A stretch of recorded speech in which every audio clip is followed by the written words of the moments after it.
Alright, here we go, guys.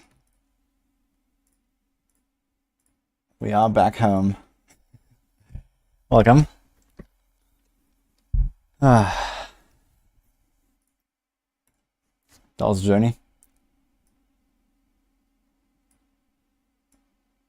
How's everyone doing?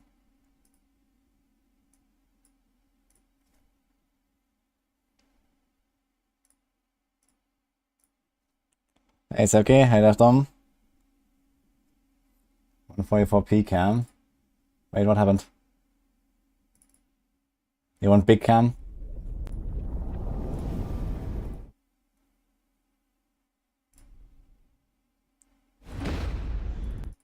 Did I return unscathed? I'm okay. It's just like, it's really long. Like, the thing is, I had 10 hours layover in Frankfurt. And then that flight home was also delayed by 2 hours, so it was actually like 12. Aha. Portal Gamescom.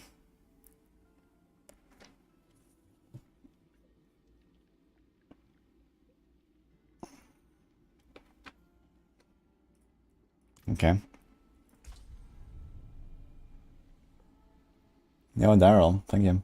Oh, hello, Gara. Rex was stuck in the airport for hours. Yeah, it was kind of funny. Like on the 19th, the day after the event, like all of the Blizzard people and the Macro and Rax, everyone just left super early. I guess it's like because they're all like nationals, right? Like they have like 10 flights a day everywhere. So they all took the first flight home at like 7 a.m. or something. And then they had like this crash with the Microsoft stuff. And then a lot of them got kind of stranded somewhere. My flight was like at 2 p.m. And then I arrived, it was Friday 2 p.m. and then I arrived like Saturday like 9 a.m. I think in Frankfurt. And then I had to wait until like 9 p.m. or 10 p.m. or so for my next flight. So I waited like 12 hours roughly in Frankfurt. But yeah, that's what it is. Anyway, I started blasting. Actually, not too much blasting. I just want to get this level 100 now. Dude, I've been away this entire week and my character is still like 99.5. I want to finish that now. And then I guess we're gonna be looking at some Spiritborn stuff. I heard there was like some video actually that they released that I need to watch. There's some juicy info. Thanks for the subs, by the way. Yogurt and Basset, appreciate that.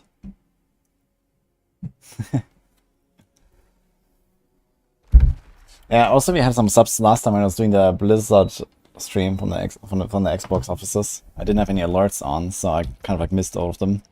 But if anyone is here who subbed last time, that was thank you. I'm gonna play PoE League, looks like a banger. I heard good things about the PoE League. I guess we'll see how much people really like to play like Settlers of Catan. All melee. But yeah, I'm planning to at least play it for like 2 nights. And then I'll pack my things and move.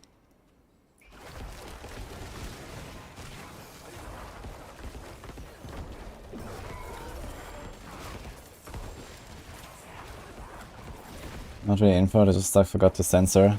All 6 days maxed out and Paragonals are separate. Yeah, I mean, that is a lot of new info. Even if they don't really say much about it.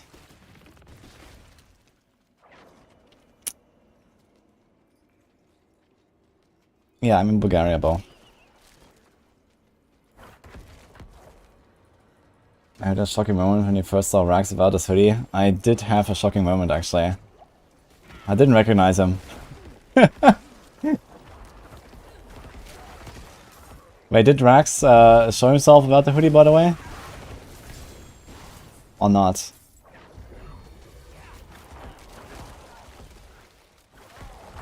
You guys wouldn't believe it. No? Okay.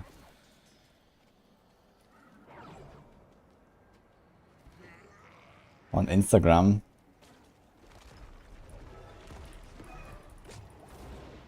PoE added Paladin before Diablo. Wait, what Paladin?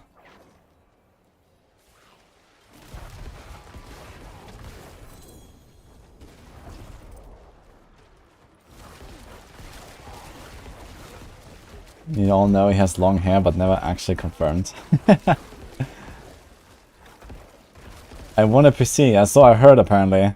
So apparently I won the Crimson Market PC giveaway this month. Last night. That's a cack W, man. Rigged! Dude. Rigged.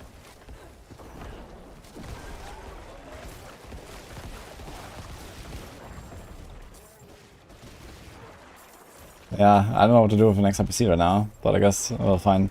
I don't know, maybe I'll do like my own giveaway with it or something.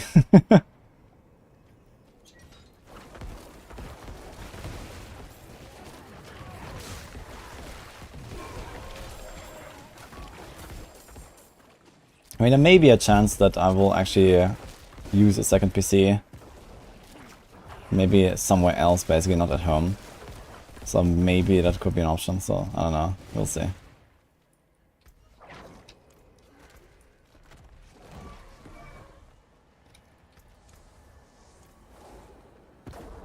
What? Dual PC streaming setup. Yeah, I know that some people do like dual PC setups. But it seems omega clunky. I'd rather turn down my settings.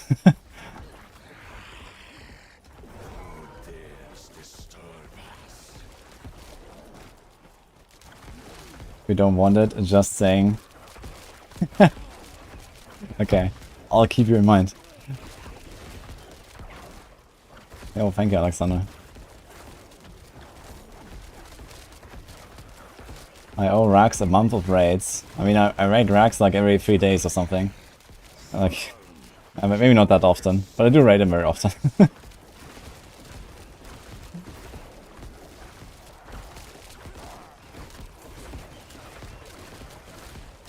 The PC is a bit overkill for just streaming.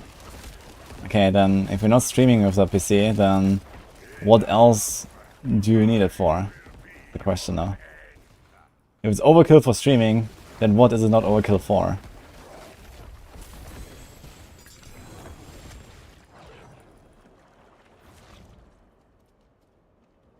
Yeah, I was in the airport and then people started messaging me, hey, you just won the PC. I was like, what the fuck? I didn't even know that the giveaway was that day. So I was just chilling at the fucking airport, man.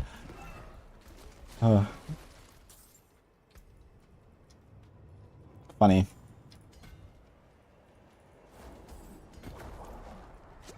Dude, what the fuck is going on here? Hello, D4 good. Hello, Bonkers.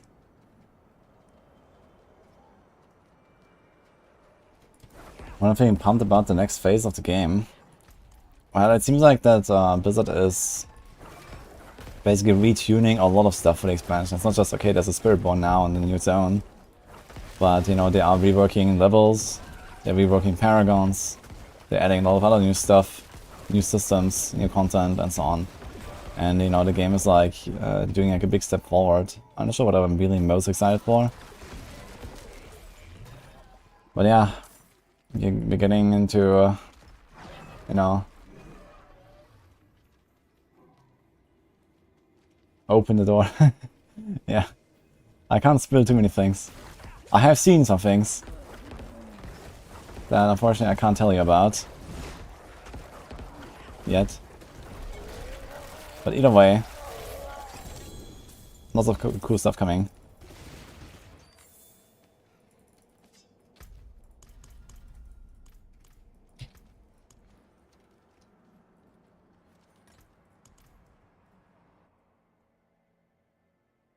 It's a small and powerful PC, really good build by TCM.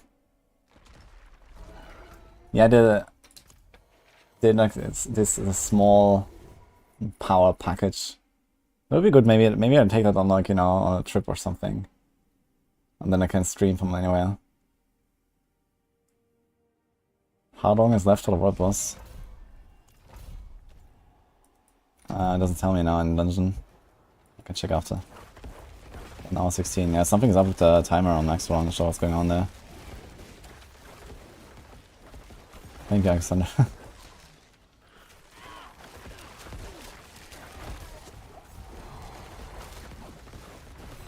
Can I say when the NDA ends? Well, I didn't specifically sign an NDA for some stuff that I learned.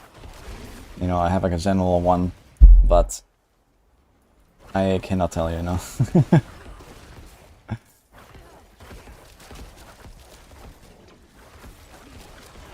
You know, Blizzard, they have like their marketing schedule and, you know, their reveal schedule.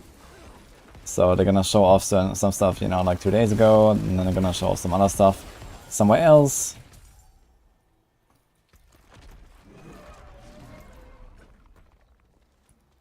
Maybe on some big events. Hello, pardon.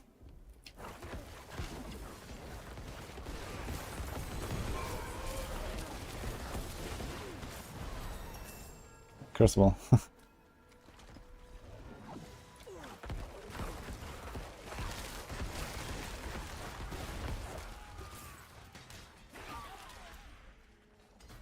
Oh, we're done. We're 100. Cool. So I can officially say I leveled all classes to 100. All I needed was like a third of a level. I'm not sure if there's a date for Season 5 campaign chat, I don't think so though. But they did say some time ago it would be in a couple of weeks. So that should probably be like a week from now. I hope sooner than later, because, you know, all these like unique reworks and the final patch notes, probably shifting a lot of stuff around. Yeah, we have a lot of work to do and not much time.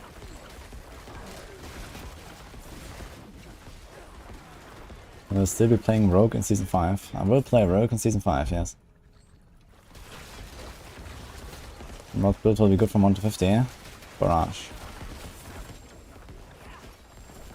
I mean, the thing is, if they don't fix Victimize, then basically all Victimized builds will be dead. So there will be no Shadow Step, there will be no Penshot Victimized, there will just be Precision Penshot.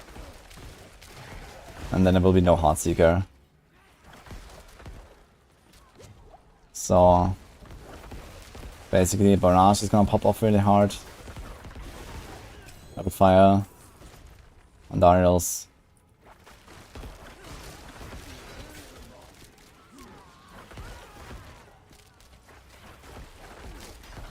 Hey Mike, thank you. Know if you're going to have to re-level through the story. Well, I don't think so. I don't think they said anything about it, but I mean, a season usually means you can skip the story. Which means the expansion will come out, the season will start at the same time, and then everyone's gonna skip the story. It's a bit strange, I gotta say. But apparently this is how it's gonna go. Because in the seasons you can skip the story. Regardless of if you completed it or not, I think. What rank would you give Deathblow Barb for Season 5? I mean, if they announce nerfs, it's gonna be much better than previously, so... I mean, they did nerf Unbridled Rage quite a lot, but they nerfed Gushing Wounds a lot more. So... Deathblow Barb could definitely be like a top contender for Barbs, I think. You know, a few 100 million DPS or so, probably quite doable. 100% skipping the expert campaign. Yeah, I guess I will also skip it on the start, just to like race for world first and stuff. And then, I don't know, maybe like a little bit after that I will play through it. I don't really expect the campaign to be that long, right? It's like one region. I mean, maybe gonna go back to like old parts of the world or so, but I guess the campaign is not like crazy long or something, right? It's probably like a few hours. So, it's fine. I'll play it at some point, basically soon after launch. Use it well.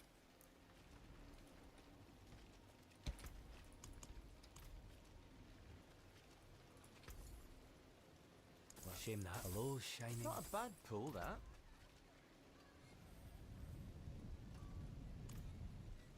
See some steel you need? My hammer sings on you. Wait a minute. Are we gonna play Blight with this character? I leveled this entire character now with Bloodsurge and minions. I just noticed. Onto 100. And I think I will actually have to do some tormented bosses, right? If I wanna. I have 6 sparks. I wanted to craft a Grandfather to see if Grandfather is actually better than other choices on the Barbs. I don't really believe in it though. So that might just be a waste of 4 sparks. So I could craft a second Shaco. So I can kill one and then use the other one and kill that one too. I think that's probably what I will do. We also have a bunch of mods. I could probably still do some bosses if I find people. But I think I have probably like a stack of Stygian stones or more and a bunch of other stuff. Maybe even some mythic uniques I could salvage.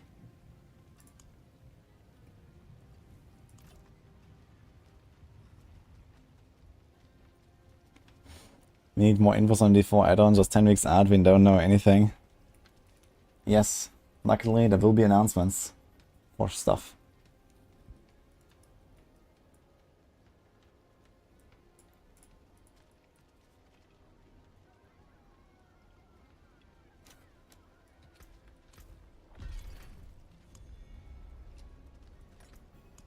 Campaign is the main reason looking forward to the expansion. Yeah, fair enough. I mean, the campaign is probably gonna be good.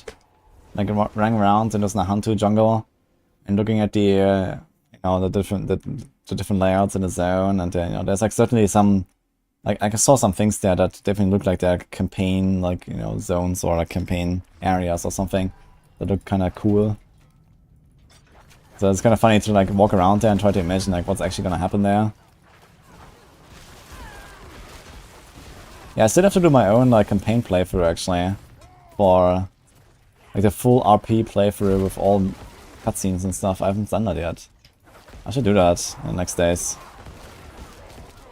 Maybe I'll do it this week before the PoE launch. Let's make a fresh character.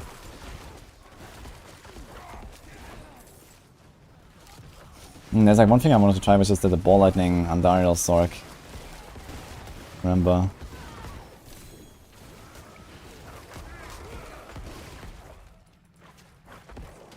Hope we can skip Mercenary and get a bonus lone wolf. Yeah, it's also what I told the devs. I was like, yeah, can we do that please? But they didn't really tell me if that's a thing or not. What do you think of the epic PoE announcements? I only watched like 10 minutes or something of the announcements.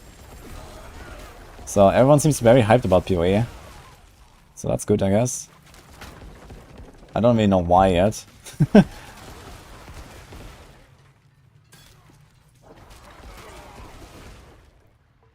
Can watch it later though. PoE cooked. Okay. Until season launch. Everyone is hyped.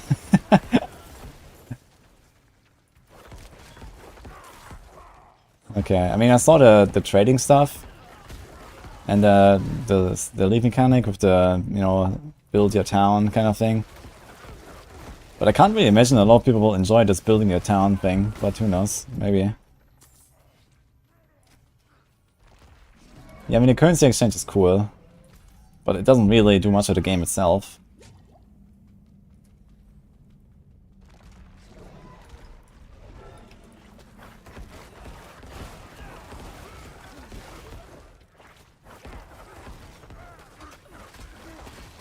Melee is a thing. That's cool for sure.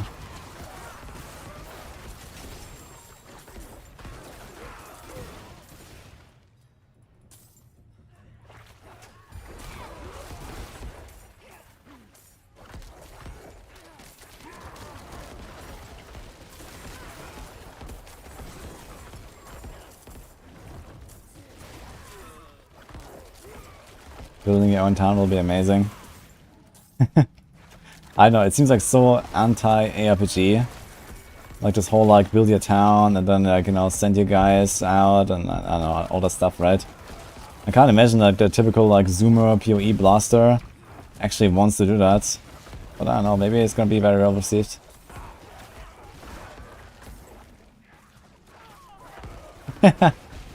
Yo, was Hasby, man. Thanks, man.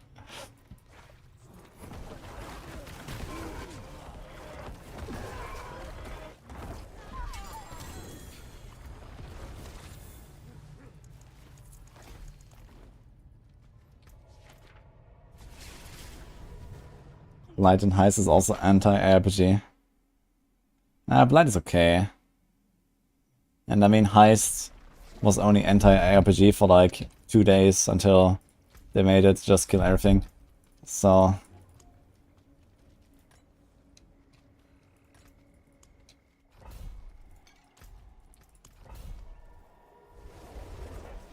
Carlson, thanks for 4 months, man.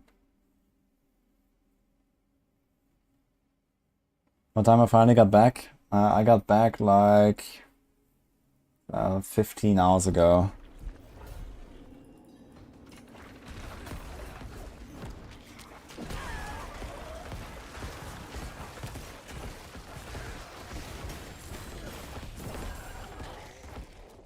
Yeah, I'm gonna watch the PoE update. I only watched like, you know, some parts of the announcements when I was in the hotel.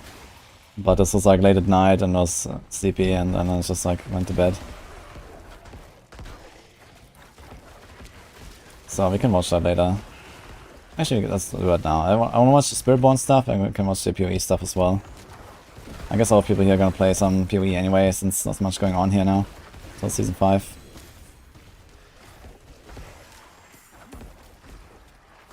Hello, LDL. Fine, and you? I said about it, thank you. Am I going to all the days of Gamescom or just a few?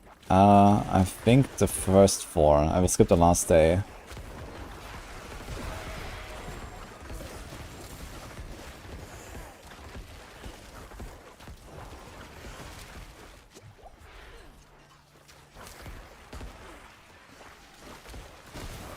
Hey, Dark Beast.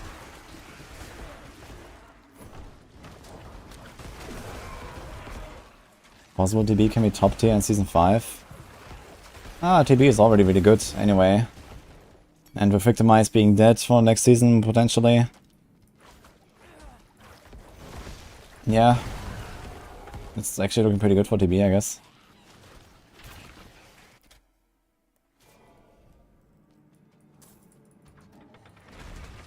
Like, I played a bunch of TB after the mid-season patch. It's very strong.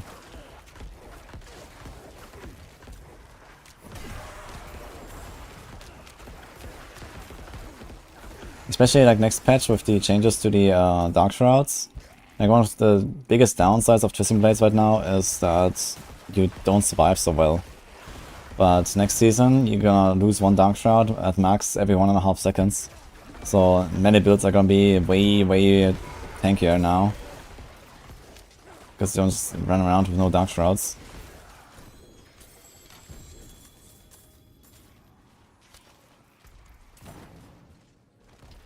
Saucer's going to be top tier in season 5. Yeah, very likely.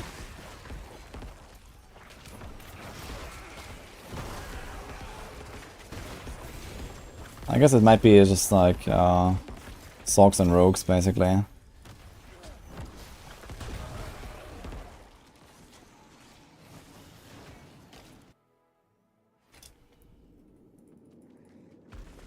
Victimize Stage.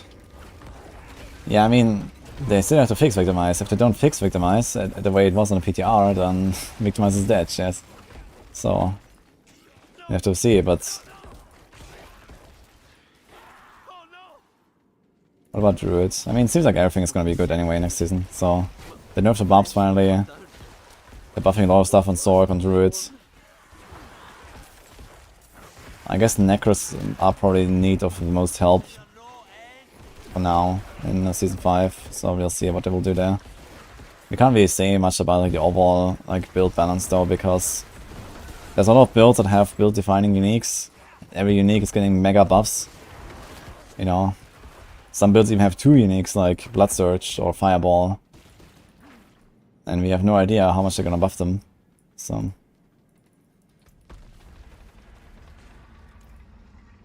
I mean, currently Blood Surge has 2 uniques and you use neither of the 2. And that's certainly something that they will want to change.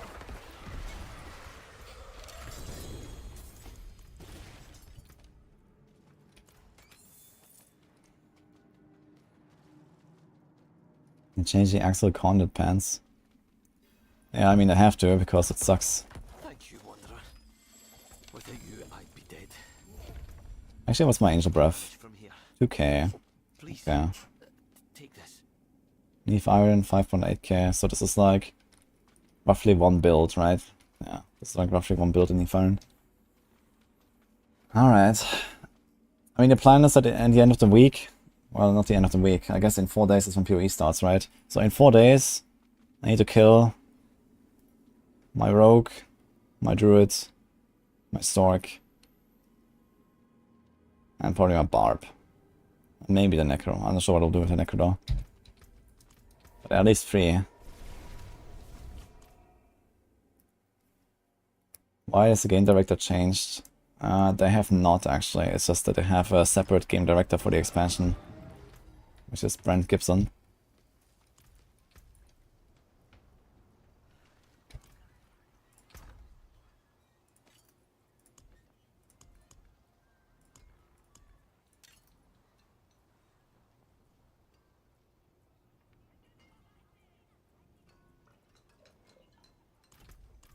My skill is unmatched. You'll see. Okay, so where's that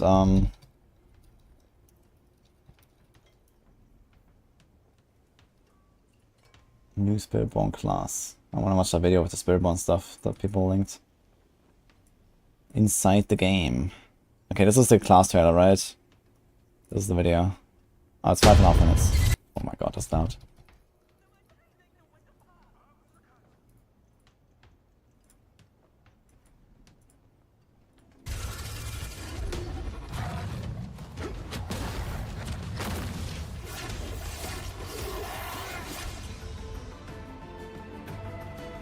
Vessel of Hatred is Diablo 4's first major expansion, where we will venture far into the dense jungles of Nahantu.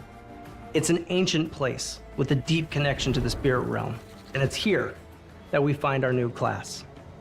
The Spiritborn is an apex predator of the jungle, whose fighting style is swift, hard-hitting, and extremely agile.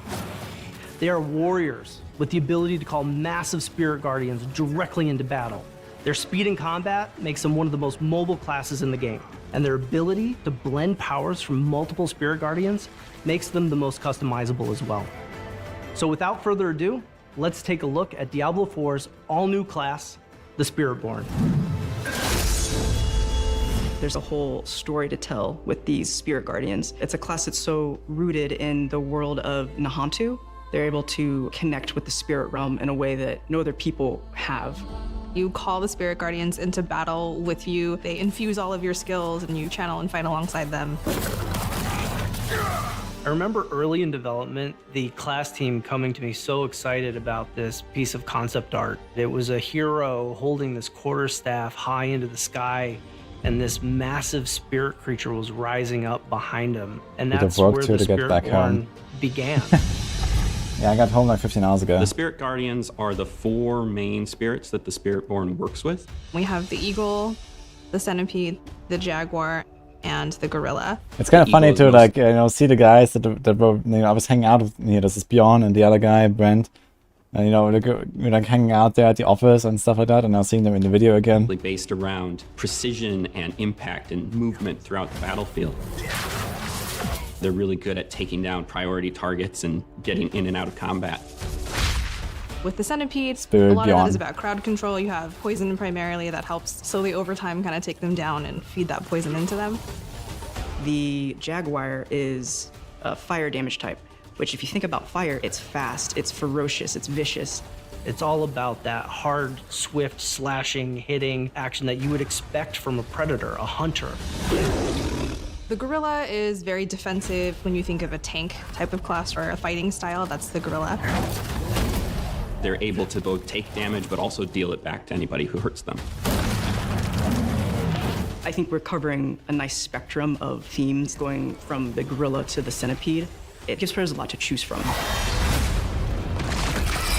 Even though a lot of our powers are inspired from many classes that we've seen across the franchise, we really felt it was important to do something new. The Spiritborn's playstyle is very unique because it's got the speed and the agility of the rogue, but it's also physically brutal, just like the barbarian, and that's all layered with these fantastical effects, very similar to the sorcerer.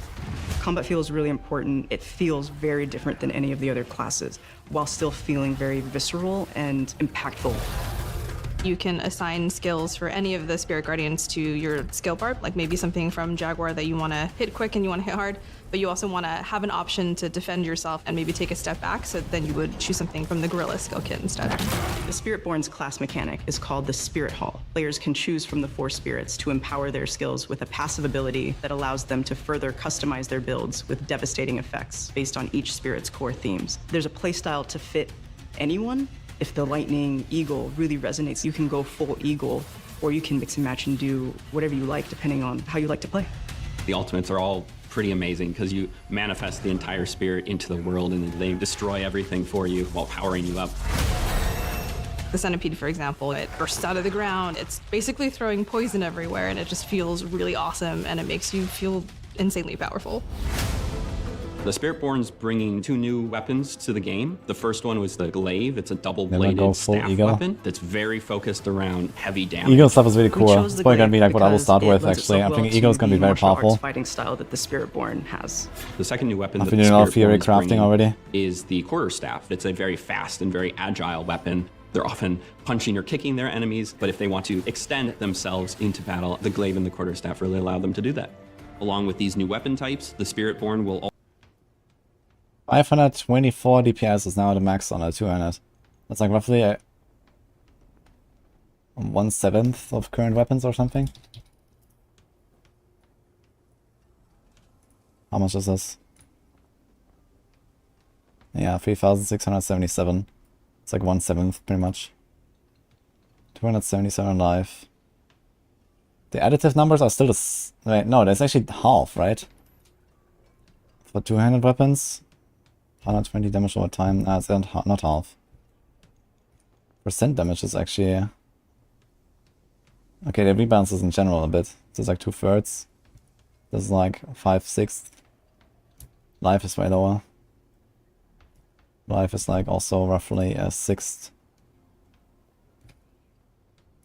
also have brand new legendary affixes to complement a player's preferred build and playstyle. You're in combat, building up this momentum, gathering all the energy from these spirit creatures, and then unleashing those spirits upon the battlefield. It's such a good flow that you want to repeat that over and over again. Each of the guardian spirits are infused with personality and different types of visuals. That ability to make your own version of a Spiritborn is a highlight that players will really enjoy. As you see more of the story and understand why the Ancestry and the Spirit Guardians are... The nerf Centipede hard seemed OP and most fun compared to other builds. I don't know, like Centipede seemed okay. But I think other stuff, at least in this level 30 beta that we played, seems much so stronger. important to Spiritborn. Seeing that tie-in in a very unique new way is going to be an exciting thing for players to experience.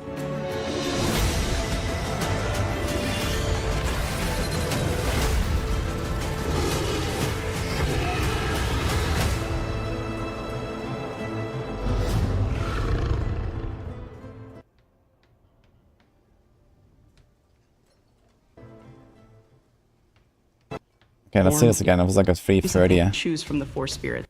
That's all I want to see if they change anything on the Spiritborn's spirits. class mechanic is called the Spirit Hall. Players can So at max level, the Stormfighters do 2,600 damage.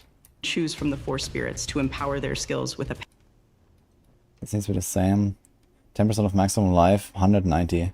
So this guy right now at level 60 has 1,900 life. That's passive it. ability that allows them to further customize their Okay, we builds didn't with change any apples devastating here. effects based on Okay, this is new. I think this active. I'm not sure why it says active in the first place. Like this entire line of the active was not there when I played. each spirit's core themes. There's a playstyle to fit anyone. If the lightning He has 1,900 eagle life really in this resonates, split you can at max level. go full eagle, or you can mix and match and do whatever you like depending on how you like to play.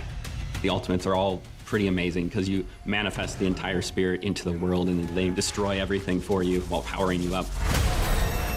The Centipede, for example, it bursts out of the ground. It's basically... Glaive into all the glaive Can't and the see this again, quarterstaff yeah. really allow them to do that. Along with these new weapon virtual types, reality the guy, thanks for Spiritborn the sub, by will the way. also have brand new I did have a blast, yeah. Look, this is like a two-handed aspect. Okay, he's level 30 though. He's level 30. Wait a minute. He's not level 30. He's level 60. This is Paragon 30. Okay, because I was wondering, like, this is 500 DPS. Like, at level 30, I had a 69 DPS weapon. It was like roughly 1/8 of this or so. So it's like roughly a power growth of like times 8 between level 30 and level 60.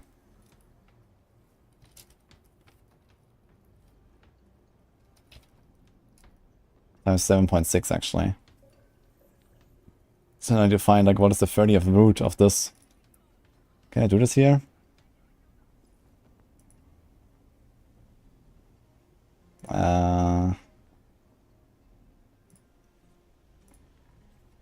Like this. How does it work? I'm not sure if I can do this with this calculator. But yeah, if it's like a growth of times 7.6 over 30 levels, that's probably something like a 4% growth per level or so, if I had to guess. Something like that. It's kind of interesting that, you know, all of the flat values are super low, the DPS is low, the maximum life is low. But the other stats are actually fairly comparable to before. 6. How much is main stat? It's just 180. And here's 140. The Vuln is 80, here it's 60. So they lowered them slightly, but not that much after all. And it seems like there's no more like ancestral and sacred items and stuff like that. It's just like one tier of items. Unless there is still something like that in later levels. I mean, okay, this actually looks like sacreds here, right?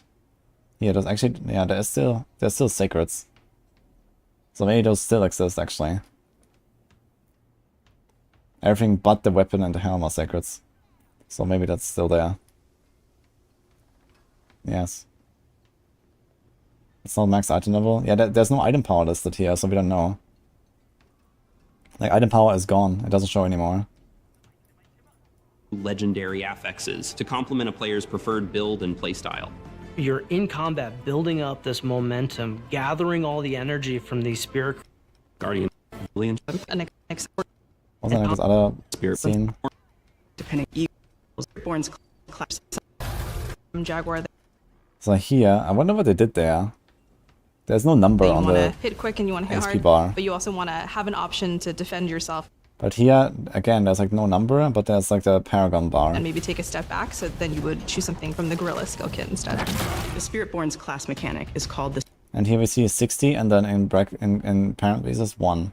So he's max level, and then 1 Paragon. Spirit Hall. Players can choose from the 4 spirits to empower their skills with a passive ability that allows them to further But make item power just a secret stat to screw with you.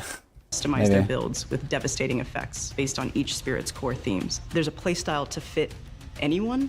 If the lightning eagle really resonates, you can go full eagle, or you can mix and match and do whatever you like depending on how you like to play.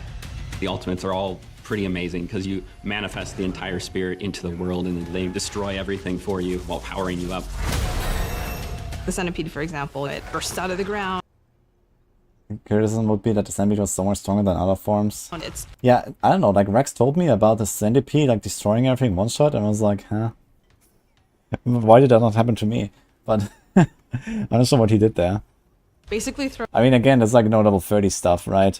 Like, if we're real, then unless they do like some major rework of how the damage of ultimate scales, then these ultimates will not do any damage later, right? Like, they were never relevant in the past. Even like Rain of Arrows. I guess Rain of Arrows kind of got the closest to being like a relevant damage ult. And I guess next patch we have Cataclysm with the new gloves.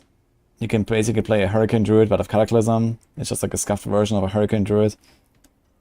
But yeah, to be real, like, I mean, the damage ults don't really exist in Diablo 4. And maybe they're trying to change that. throwing poison everywhere, and it just feels really awesome, and it makes you feel insanely powerful. The Spiritborn's bringing 2 new weapons to the game. The first one was the Glaive. It's a double-bladed staff weapon that's very focused around heavy damage. We chose the glaive because it lends itself well to the martial arts fighting style that the Spiritborn That is not has. good now, The it's second fighter, it's on weapon a that the ring. Spiritborn And that might be like more of a nerf than an upgrade, no? is bringing is the Quarterstaff. It's a very fast and very agile weapon They're often punching or kicking their Almost enemies, got an but if they want answer to for- extend Gonna themselves put into for the battle, old the glaive scaling. and the quarterstaff really I mean, allow- who knows? Maybe they are doing something and they actually do allow it to scale ults, but I don't really believe in it right now. I mean, what could they do to make ults scale enough to be good? So, I think Brent was talking about, like, okay, we're gonna have, like, you know, utility effects baked into those skills, right? And this kind of stuff.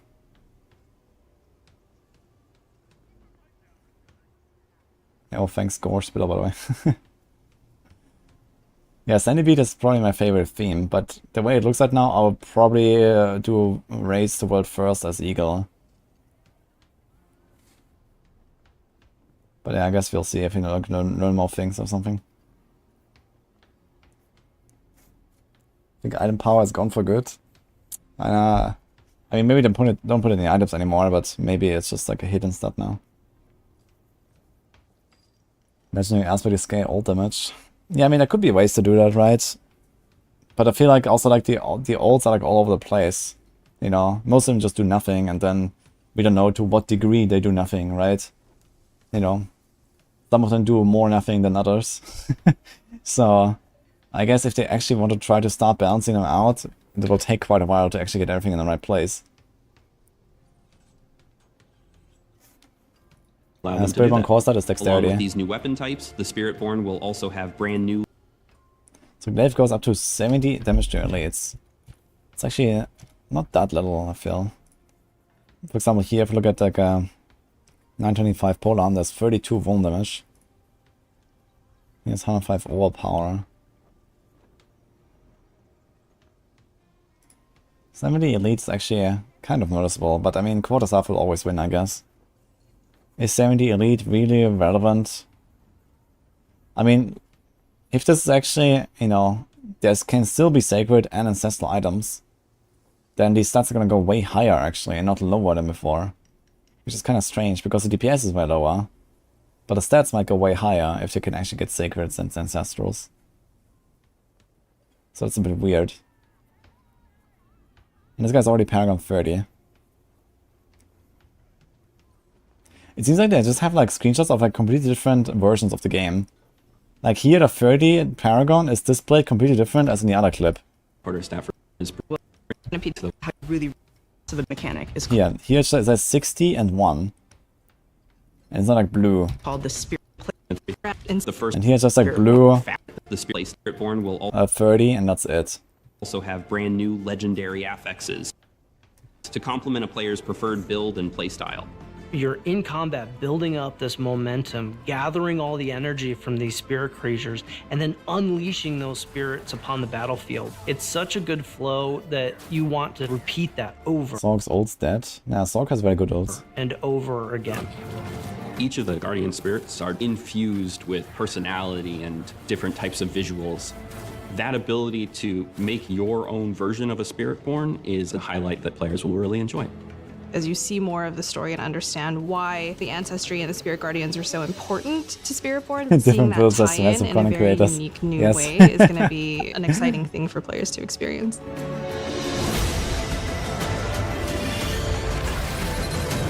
I mean, of course, you know, we want to learn as soon as possible, like, what's going to happen, right?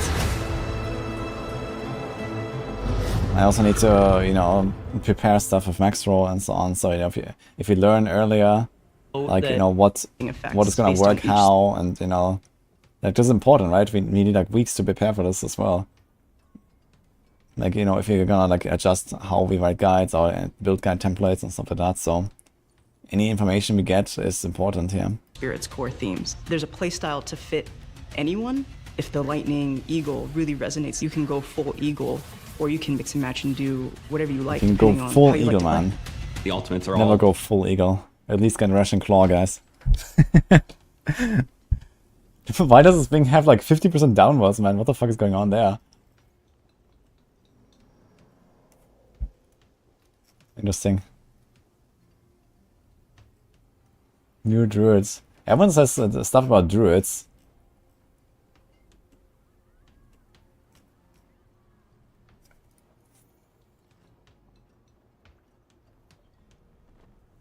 I don't think it seems like a druid at all.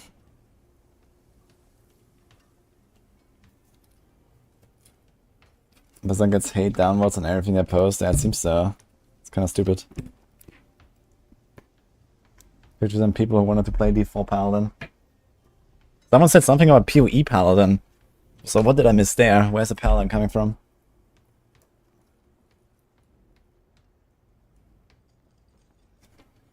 People want Paladin, actually.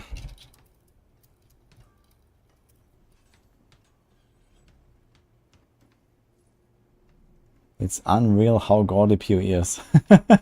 Okay. Seems like Rax is on the PoE train again.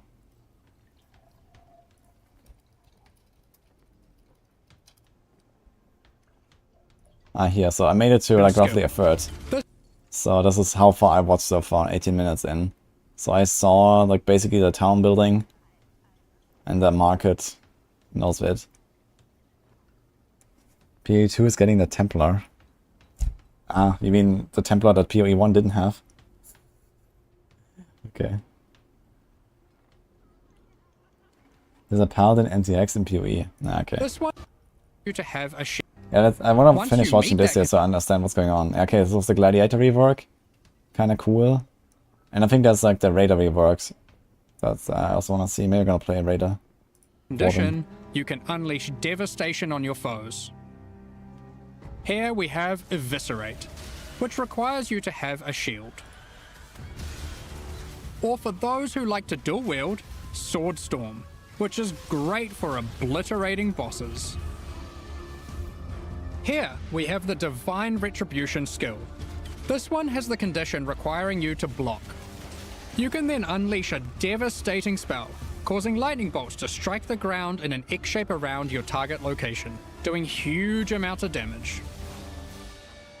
And of course, Did you in change true Templar and Path of PoE Exile too? fashion, there are many avenues to invest in these mechanics further. Interesting, they're trying to push like the retaliation skills, huh?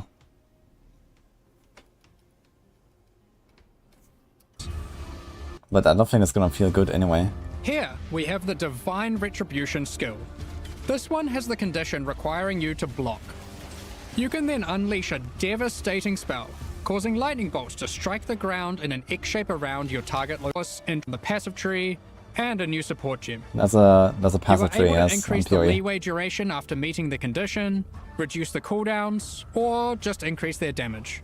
The world's your oyster. The Gladiator wasn't the only Ascendency class we've changed.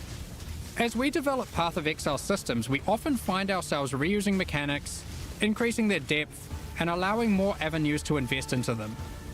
As such, the Raider Ascendency class found itself lacking, with many of its passives commonly available elsewhere. We want our Ascendency classes to always feel like they're pushing the boundaries, allowing you to change your character in ways that are meaningful and ideally unique. As a result, we've straight up removed the Raider, rest in peace, and we've added a new class in its place, the Warden.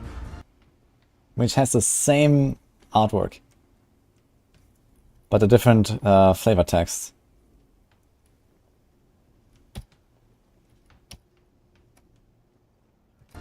This class is largely inspired by its predecessor from the Affliction League, with a few changes. The Warden now focuses on elemental attacks, changing the behavior of shock,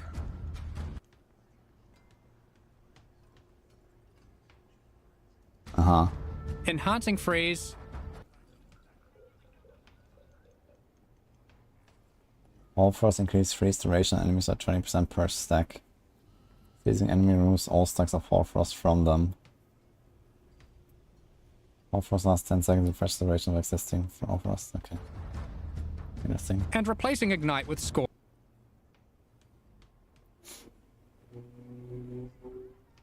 You can apply an additional Scorch to an enemy. What the fuck? There's also a skill that allows you to go ballistic with your elemental damage.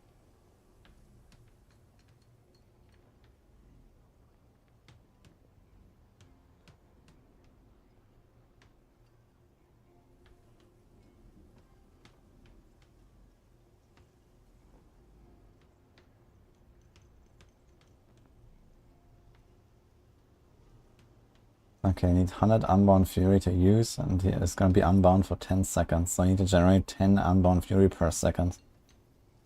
Gain 1 up to 5 times per ailment per second. So basically you need 2 different ailments and hit every 0.2 seconds. Realistically 3 ailments.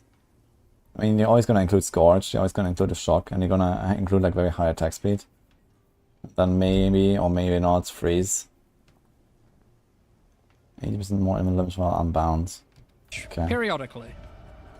The class also grants Barkskin.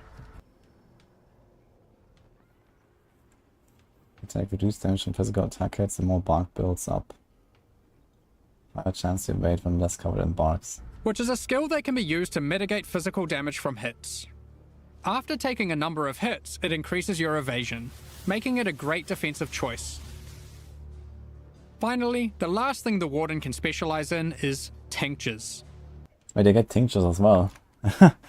Okay. I didn't like tinctures very much, to be honest. I found them kind of annoying.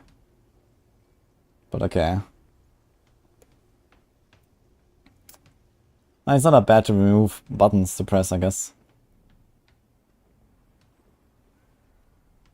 7 seconds cooldown when deactivated. Affects mana burn every 0.6 seconds.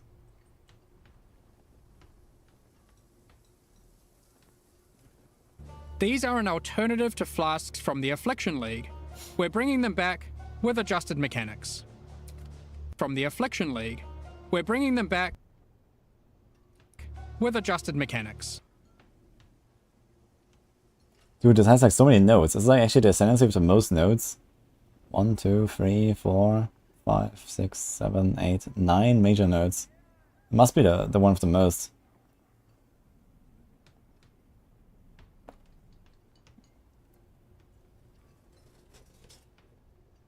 Mana burn constitutes 1% of maximum mana per stack per second. Where's that mana burn coming from? Tincture effects linger on you for 0.5 seconds per mana burn on you. And the picture is deactivated. Inflicts mana burn every 0.6 seconds. Is this like an old mechanic from the tinctures? I don't have any idea about this mana burn stuff. Where's that coming from? Only one tincture in your red can be active at a time. Mana burn causes you to lose 1% of your maximum mana per stack per second.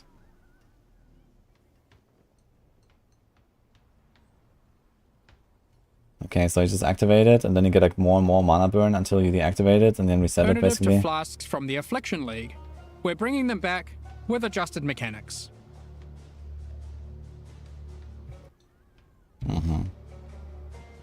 Tinctures can be placed in your belt, replacing flasks. You can inherently only have tinctures can be placed in your Inflicts mana burn every 0.7 seconds. Your belt, replacing flasks. You can inherently only have one tincture active at a time, and it requires a melee weapon to use. While activated, they grant a powerful buff. They can drop as magic items, or be modified with currency to grant extra bonuses. I think in the past you could modify them. Here is a prismatic tincture. Okay, it also has a mana burn. This one increases elemental damage by 100% while active. You'll notice it has 2 extra effects. One is that it applies mana burn every second. Mana burn is a debuff that builds up while tinctures are active that causes you to lose mana, losing more mana for each stack. Tinctures also have a cooldown. Yeah, that's actually gonna be tough. I mean, if this is like maximum mana, does it means it includes the reserved mana, right? It doesn't say unreserved mana. So if it's 1% of maximum mana and you only have like 5% mana or anyway or so, then you can barely use those tinctures. So once you have disabled one, no other tincture can be enabled for a time. Yeah, maximum data is already up, by the way. Tincture use a more active and interesting choice than it was in Affliction. Both mana burn and the cooldown can be modified through modifiers on the tinctures or on the passive skill tree. Players will want to maximize their tincture uptime for sure. Here we have a couple other tinctures. The Poisonberry tincture is excellent for poison builds. The Rosethorn tincture is the choice for those wanting to deal critical strikes. You might be wondering, with the removal of the Raider, where has the Frenzy Charge investment gone? we've added a Frenzy Charge passive skill to the Deadeye, replacing the Rupture passive skill. On top of Ascendency classes, we have revisited a number of core mechanics. This time taking pains to ensure easy access through the passive tree, skill gems, and simple items. We don't want all the powerful mechanics to be hidden behind layers of complexity. Let's just rapid fire through the key points. If you want more detail later, you can read the patch notes, which will be dropped after the livestream. Be sure to let us know what you think. I mean, the thing is that Data has a lot of really good nodes. I don't think I've really picked this, honestly. It's easy to generate frenzies. Like, you can literally just have chance to gain frenzy charge on crit, on a quiver from the betrayal mods. And so you don't need frenzy generation, and then you just get +1 frenzy charge. And that's kind of like, yeah, do I want to give up 2 Ascendency points for that? Of changes, so be prepared for a bit of a shock to the system. I expect it will take several days for the dust to settle on this one. Firstly, we've made some drastic alterations to melee skills. Let me just rip this band-aid off. Melee totem skill gems have been removed. Aha. We're trying to adopt a philosophy with melee going forward that, unlike other builds, it will be far less oriented around set and forget gameplay. You will deal the damage yourself, and you should be rewarded for doing so. To compensate, we have buffed the damage on almost every single melee skill. As the majority of this damage growth comes from gem levels, we have also made them cost more mana as they level, but it's nothing like the mana costs on spells. Here are some examples of the damage and costs before and after. Heavy Strike has gone from dealing 313% attack damage at gem level 20 to a massive 552% attack damage. It's also worth noting, it no longer knocks enemies back. And Sweep has gone from dealing 281% attack damage to now dealing 664% attack damage. But they moved the flat damage added. At gem level 20. And what about the other one? Same chance to deal double damage actually. Okay. But no extra melee strike range. It's dealing 281% attack damage to now dealing 664% attack damage at gem level 20. These are just 2 examples, but the majority of melee skills are now dealing approximately 75% this guy's looking more like 50 or 80 damage mana at and level 6 20. links. Yeah, it's gonna be funny. With melee comes close proximity combat. So that looks cool, you man. need some good defensive options. Definitely excited for some melee. I'm New gonna play base melee. types with higher defensive values will now drop throughout the endgame. As you reach yellow, red, and purple maps, you can expect to find higher tier base types in each. For example, Val Regalia and Hubris Circlet are no longer the best in slot items for Energy Shield. There are new base types that surpass them. Combined with some quality changes, which we'll talk about soon, you can now get better items than ever before in these slots. To compensate, we have reduced the amount of flat evasion and armor from the Grace and Determination auras, but overall, you're getting more defenses than before. On top of this, we have buffed life modifiers on magic and rare equipment. Yeah, Olympus, you can now thanks get as man. high as 189 additional maximum life from a single modifier on body armors. What the fuck? And more on other slots too. Kalm's Heart has also finally been restored to its former glory and once again grants plus 1000 to maximum life. Power creep! I mentioned quality. Quality on weapons and armors is being changed to apply multiplicatively. In other words, weapons with full quality will give 20% more physical damage, and armor with full quality will have 20% more local defenses. For melee, this will mean a damage increase for almost all builds using physical damage attacks, and it will mean more evasion, armor, energy shield, and ward for all builds. Yeah, I mean, it's just generally gonna push it like a bit closer to the like physical builds instead of elemental builds, right? That's crazy. Endurance charges no longer grant elemental resistances, but instead grant additional elemental damage reduction. Woohoo! Making it multiplicative with resistances. You can now get 4% per charge, alongside the existing 4% physical damage reduction. To compensate, we have made some changes to the Juggernaut, and various unique items like Eternal Damnation. You can get more maximum resistances from the tree, specifically around the Marauder class start. These of course can stack with the new elemental mitigation from endurance charges. On top of this, duels can now roll maximum elemental resistances as modifiers. Since we're making elemental mitigation more accessible, we've heavily reduced accessibility to physical damage taken as chaos or elemental damage. Those stats are still around, but you should not expect to be getting full conversion anymore. All block passives have been buffed, so you can now more easily achieve block cap from just the passive tree. The Keystone Versatile Combatant has been improved to have less of a penalty to maximum block. I don't remember the previous value on this. A number of Life Leech passives have been buffed to generally allow for more acquisition of maximum leech rate for life. Vow Pact has been reinstated to its former glory for instant Life Leech. But only for melee. We've reworked Flesh and Stone. Previously, this buff skill granted Maim and Blind, depending on the stance of our character. Now, while in Sand stance, the skill simply provides damage mitigation, becoming more effective the closer you are to enemies. While in Blood stance, enemies will take more physical damage the closer you are to them. This skill will now greatly favor melee or close range gameplay. I mean, that's really nice. Like, even as a ranger now, like, if you do, like, point-blank gameplay, you can just have Flesh and Stone and always just take up to 10% less damage.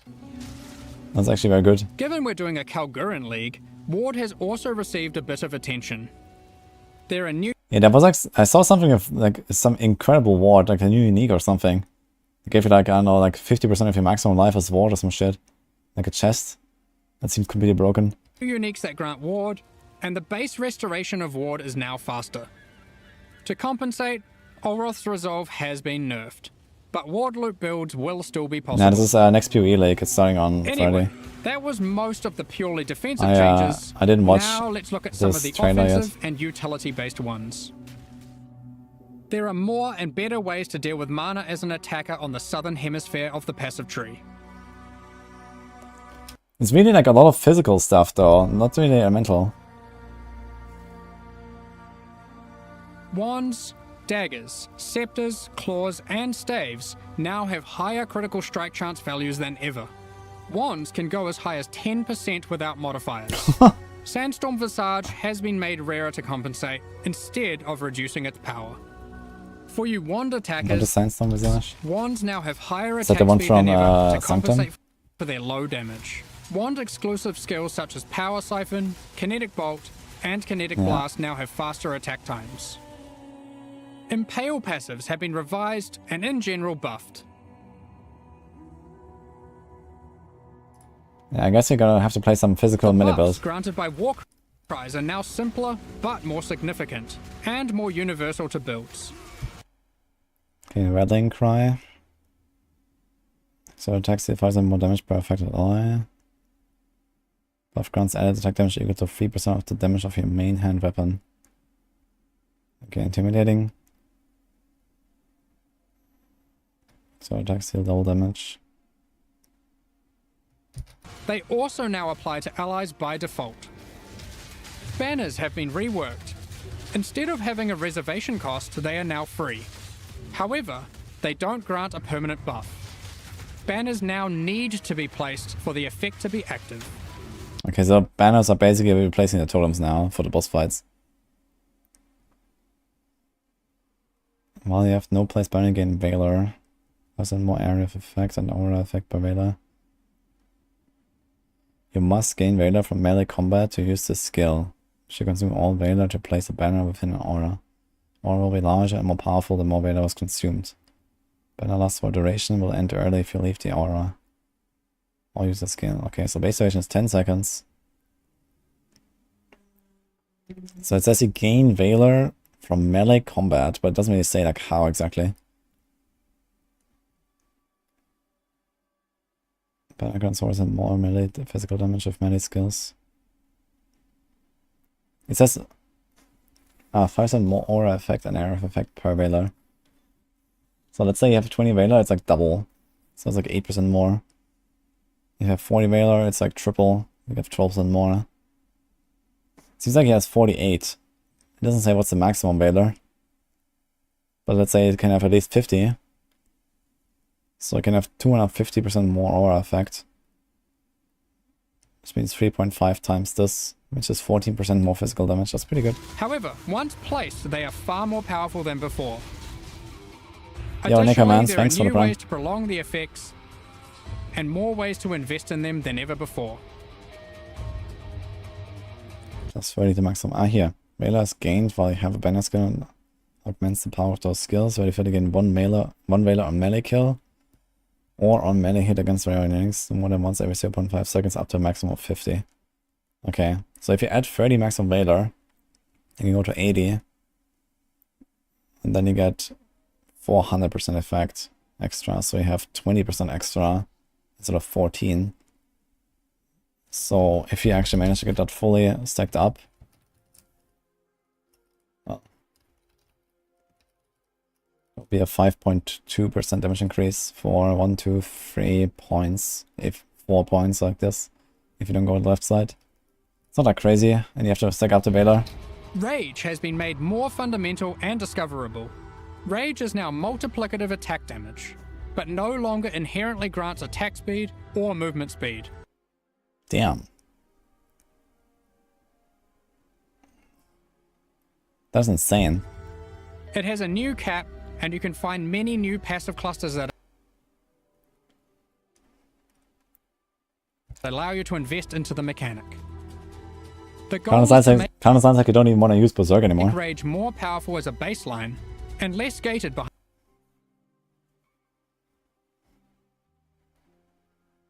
the use of specific unique items and Ascendency classes. Berserk has been nerfed, just so you're aware. We have changed how bleed works too. You can now find aggravated bleed on the passive tree.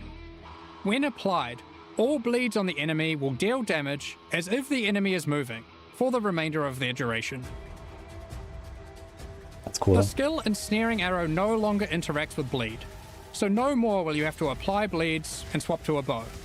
You can now achieve the same result using aggravated bleed passives without the annoyance. Rupture from the Deadeye has been turned into a support gem. We've added the Deadeye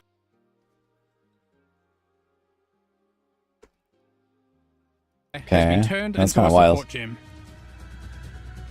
We've added the new Overexertion support gem, which highly favors slam builds.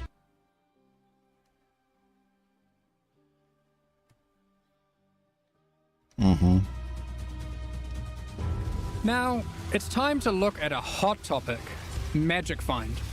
In the Settlers of Kalgur expansion, we are going to be removing item quantity bonuses from all character items. Oh, that's a wild change, man. What? Wait, didn't they say at some point that PoE 2 will still have Magic Find? And look at that. That's insane. How did I sleep today? Much better than you, Ufbul, it seems. I had a long, nice rest, actually. After like a 30-hour journey yesterday. Yeah, it's crazy. They're just like straight up removing Quant. I hate Quant. I hate Magic Find in general. So that's really good to see. Holy shit. This will not affect existing items in standard leagues. Magic Find is intended to be another axis on your gear you can scale once you have achieved the power you want. With item quantity being only available on unique items, this meant if you wanted to get the most out of it, you had to be playing a very specific build. We still want people to be able to invest into Magic Find, but now only through item rarity.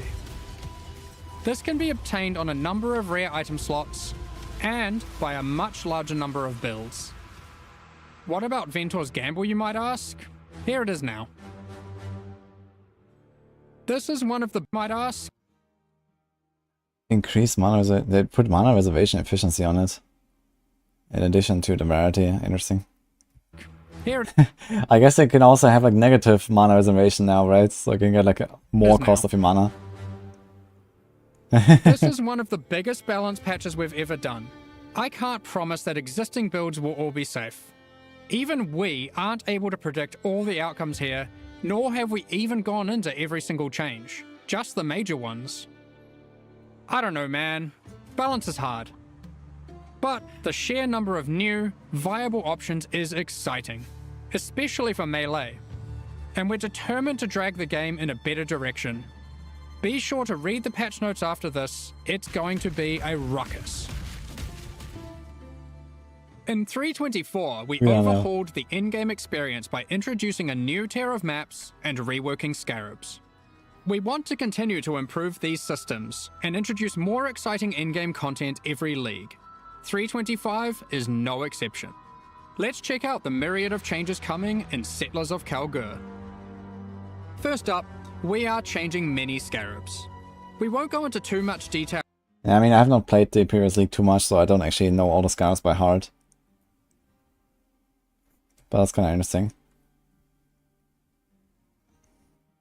Yeah, this is like a crazy card here, by the way. Divination cards switched up are stolen by the final map boss. So you can just like boss rush and get all the cards anyway. That's wild.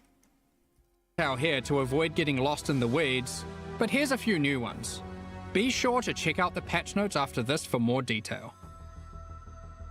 We've also added an additional map device slot, which will be unlocked upon completing your first 10-way Maven encounter. This simply allows for more combinations of scarabs and maps, resulting in more difficulty and more rewards. This is on top of the existing additional slot that can be unlocked by completing your first tier 17 map. There are now 6 map device slots in total. You might have seen our teaser, where we revealed we'll be adding new special encounters to the endgame. One such encounter is the Nameless Seer, lurking in tier 16 and 17 maps. This NPC will give Was it also like from the previous league? you a selection of unique items, and you can pick one for free. In tier 16 maps, he now has an additional feature, where you can scry a map. This allows you to swap the divination card drops of the current map with another map on your atlas. Just one caveat, you cannot have the same map be in multiple swaps at the same time. If you want to undo your choice, you can use a scouring orb on either map on your atlas. We've also made some updates to a couple of leagues. Funny. Blight has been updated with some atlas passive skill changes.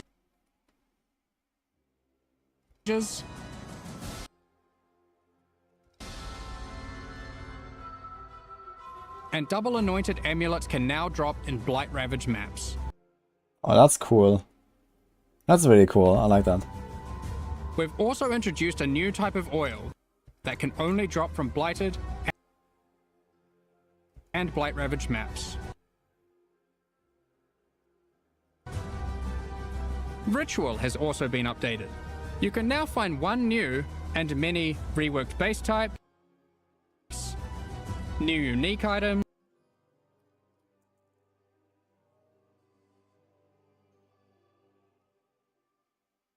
I don't know what any of these skills are here.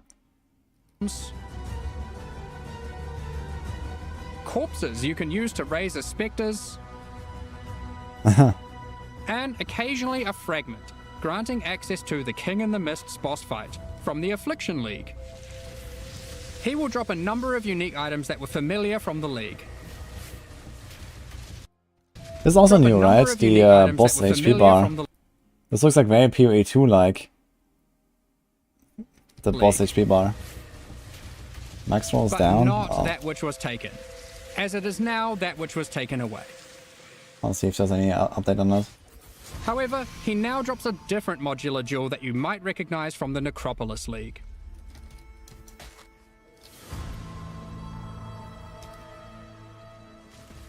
In Tier 16 and Tier 17 maps, you can now encounter the Wildwood, also from the Affliction League. In case you missed it, the Wildwood is a mysterious forest fraught with danger. In the darkness, you will find magical wisps yearning for freedom. Upon releasing them, they will empower the monsters in your map, promising more danger but more rewards. Survival's You may coming back. also find random sentinels on the ground near the start of your maps, from the Sentinel League. They work in a similar way to before. They aren't items, but you can click on them and then they can be activated in that area at any time of your choosing. Okay. Upon activation, they will buff monsters around you, increasing their difficulty and rewards. And here's one for those who like to live dangerously. You may occasionally find a reflective mist from the Kalandra League. It has two outcomes. It could drop a jewelry item with randomly enhanced or inverted modifier values, or it can give a reflecting mist item, which can be used on an existing piece of jewelry to perform the same action at a time of your choosing. Good luck! There's many other small changes to League content. We're removing 15 waves. the first 15 most boring waves of the simulacrum and rebalancing its rewards to improve the chances of finding unique jewels. We're also adding some of the beasts from Einhar's Memory of Harvest Beasts to the core pool. This includes the Black Morrigan. In other news, we've added a set of new chisel I'm asking types, what's going on with the which next can be page. applied to your maps to get different bonuses. While the Cartographer's Chisel still increases item quantity, there are new ones that now increase rarity, pack size, increased chance for currency items, divination cards, and scarabs. It's also worth mentioning that chisels now apply 20% quality per chisel to white maps, 10% to yellow maps, and 5% to red maps and higher. Unique maps still require the full 20 chisels. Also, only one type of chisel can be applied to a map at a time. I don't need to see that again. Improves the quality of enhancing scarabs found. It's also worth mentioning that Oh chisels my now God. apply 20% quality per chisel to white maps, 10% to yellow maps, and 5% to red maps and higher. Unique maps still require the full 20 chisels. Also, More currency, 100%. only one type of chisel can be applied to a map at a time. Holy shit. During 3.24, we made a change to Tier 17 maps that allowed them to be rerolled with Chaos Orbs. We are now expanding the currency types that can be used on them to also include currencies like chisels and Val Orbs. Ultimately, the only restriction Tier 17 maps now have is that explicit modifiers cannot be removed from them. We have also revised the difficulty of these maps, as they didn't quite hit the mark. The monsters in them now have substantially less life, and deal less damage, meaning Tier 17 maps now better fit into the progression between Pinnacle and Uber Pinnacle content. Lastly, we've adjusted the drop rate of Valdo's puzzle boxes. Previously, we were adapting its drop rate based on the possible outcomes selected by supporters. So many supporters really wanted Mage Bloods, so the box was hardly dropping. Thus, we have drastically increased the drop rate of the box, but reduced the probability of getting chase unique items from it, like Mage Blood. Overall, we have taken care not to reduce the number of Mage Bloods total in the economy. We figured it was better to have more tickets for fun rather than barely seeing any boxes in a league. We've been hard at work improving the Path of Exile experience on consoles. With native ports for the Xbox Series consoles already That being looks so released weird. and PS5 on the near horizon, the game now takes full advantage of the console hardware. Loading times have been reduced even further, pop-in has been reduced, and textures won't start unloading in heavy scenes. Furthermore, Lost players there, overall thanks, visual Agnes. fidelity has been improved for all new generation consoles. Path of Exile now uses the highest available resolution textures and water effects. We've installed a new upscaling algorithm that improves the crispness of dynamic resolution, with an additional anti-aliasing pass on top of that. With these upgrades, we also support variable refresh rate TVs and monitors on PlayStation 5 and on all Xbox consoles. In the options, players can now choose which aspect of visual fidelity they want to focus on: resolution, image quality, or target frame rate. In 3.24, we added some new encounters and secrets to the campaign. In Settlers of Kalgur, we're adding even more. We're boy. not going to spoil them all here, but keep PvE an in eye console out looks for like PvE anything mobile. unfamiliar Yeah, on PvE in your console is like a adventures. very minor thing anyway, I Who think. knows what you'll find? I mean, I know, but still. There's an underground bunker underneath the refinery, guarded by powerful robots. I wonder what's been hidden away here. The archives are salt and cool, of course. How do I unlock this mysterious door? What riches must lay inside? Blighted growths have appeared in the gardens and sewers of San. A vault containing riches can be found in the reliquary. As you might have seen in our teasers, Hey, Dan. there's a slew of quality of life features we've been working on. Here's a quick summary. You'll no longer need to interact with waypoints to unlock them. You can just walk by and they'll activate automatically. When using keyboard and mouse, you'll be able to pick up items from further away. We're adding static life mouse. You'll be able to pick up That is very far. I just basically taking it from Torchlight, I guess. items from further away. Torchlight is a very large pickup radius. We're adding static life bars to some bosses. Not all bosses will have them just yet, but we'll be adding more over time. You can now see which divination cards drop in each map by hovering over them on your atlas. When you die, you can now resurrect without having to reactivate all your reservation effects, like auras and heralds. You can start harvest encounters with just a single action. Wow. The amount of quality provided by currency items like whetstones is now based on the item level, rather than item rarity. Those currencies now apply a 20% quality to very low level items, with that amount reducing as the item level increases. Next up, we're going to be talking about our new League supporter packs. Max one up again? Today, we're launching 2 new series of supporter packs, F. the Paladin and Penance packs. Maybe it's only for some Each people. tier contains the pack's full face value in points, alongside several exclusive microtransactions. These packs are only available for the duration of the Settlers of Kalgur League, and will leave the store forever when it ends. As always, the microtransactions in these packs are purely cosmetic, and do not affect your character's power or progression in any way. The Paladin series of supporter packs contains 6 exclusive microtransactions. Adorn your weapon or shield with the Paladin weapon effect. Make a show of leveling up with the Harpy Flyover level up effect. What the fuck? Equipping the Divine Paladin armor set will periodically cause slain enemies to be consecrated and laid to rest. This set also comes with a matching back attachment. Both the helmet and back attachment have options to display the radiant glow, or not, you pick. The Divine Judgment finisher effect locks onto unique enemies before obliterating them with a laser from the heavens. May your critical hits resonate across Rayclast with the Cleric's Bell back attachment. Invite your friends to spend the day at the races in the Vasteri Racecourse hideout. Add rowers to the track to race them against each other. The Roar race. Or you can just spectate from the sidelines. The Penance Pack series also has 6 exclusive microtransactions. The old quality things are prime. With the Penance back attachment equipped, a repentant soul is chained to your back and lashed with lightning. Ouch. Place Dude, these none other than cosmetics, the man. Trailmaster in your Like the hideout last few leaks have and been him wild, comment these on your supporter chaos packs. I wonder what these guys are smoking, man.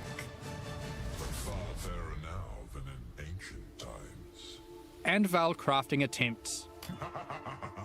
Your luck is over, fool. He even keeps a record of how many Chaos and Val orbs you've used in your Everything. hideout during the league, or across all leagues. Blood stains your armor the more life you lose when wearing the Acolyte's Penance armor set. The Zealot's Madness portal effect fragments as you near it. The Cauldron map device boils maps, fragments, and scarabs placed into it, keeping a tally of how many have been thrown into the pot in the current league or across all leagues. The Exiled Squire pets follow in your footsteps, hyping you up for battles, No sweat for you, boss. What the providing fuck? pessimistic commentary, This is a guy running around or with you. voicing their disdain for you to bring you down a peg. About time you kicked the bucket. These packs are now available for purchase on both PC and console, and will remain so during Path of Exile, Settlers of Kalgur. Meanwhile, the Solar and Eldritch packs leave the store forever at the launch of Settlers of Kalgur League, so now's your last chance to purchase them. Thank you so much for your ongoing support. Now, we have one more thing to announce before getting into the Q&A. We are soon going to be running a small closed beta test for Path of Exile 2. We have been taking signups for the Path of Exile 2 beta tests over at pathofexile2.com. We will only be selecting a very limited number of people for this first test, but if you want to make sure that you are considered, then head over to the website and register your email address now. Alright. That's good news, actually. So very soon, what did he say? Only be selecting a very Coming limited soon. number. I mean, okay, we have the season start soon, so I guess it won't be before that anyway. But yeah, maybe sometime in August already. That'd be cool. Nice. Yeah, it looks cool. I'm actually kind of excited to play some melee. I'll play some melee. Yeah, I don't think I'm gonna watch the Q&A now. Q&A is usually like, I don't know, an hour or two. I'm not sure in the mood for, if I'm in the mood for that, but perhaps I got crushed after the announcement. Yeah, of course. I mean, I'm pretty sure they're probably gonna invite like basically all of the content creators anyway.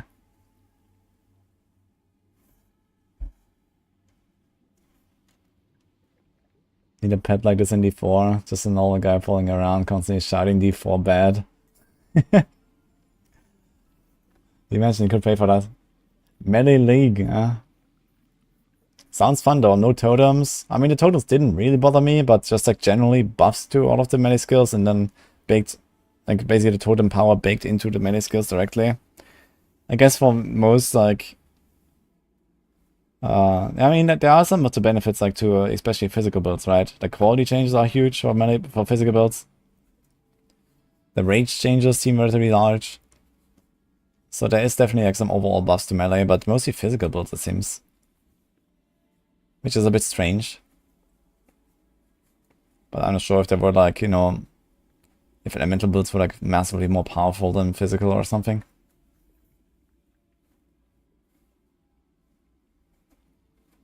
Melee's not as bastard as I say, they took all the flat damage away from the gems. Yeah, it's like more important to have a good weapon now, I guess. But also, you don't necessarily need like defensive auras anymore. They said they nerfed the Grace and Determination auras, so maybe you can go offensive auras instead. You get like Pride or, I don't know, Anger. Yo, Apache, thanks for the 5 pounds, by the way.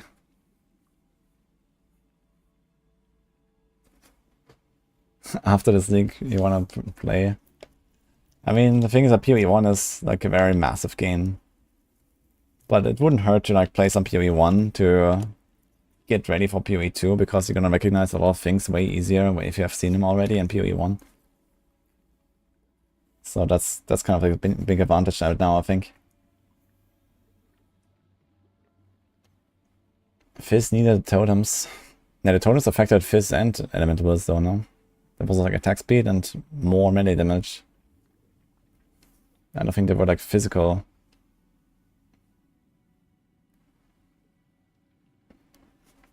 Kind of interesting stuff though. Okay, I'm gonna get a drink real quick.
Okay, we're back.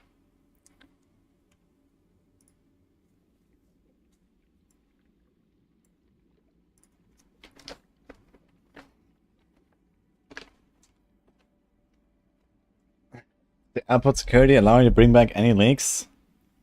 Yeah, I got a lot of leaks here. I didn't find them. I did actually get some stuff from Blizzard. I can show that real quick if you want. One sec.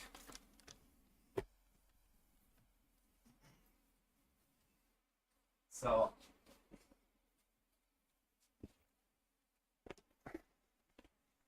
First of all, I got some little bag here. Actually, I haven't opened it yet.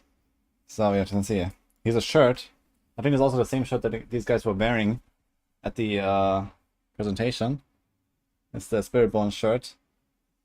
I guess I can probably get it from the store or something. I imagine they're gonna have this in the store. So I got that. Water bottle. Okay. And then there's like this little bag here. Yo, condos of the raid. Hello. Yeah, I haven't actually looked into the site to see yet.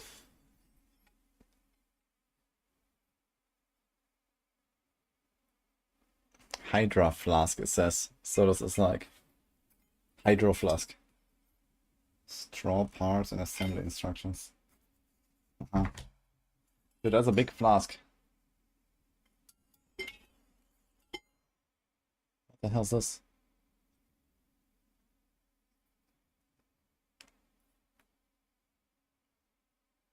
Okay.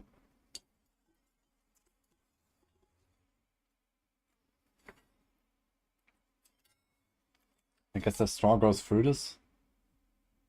Or something? I have no idea. How does it work? Ah, here's some instructions.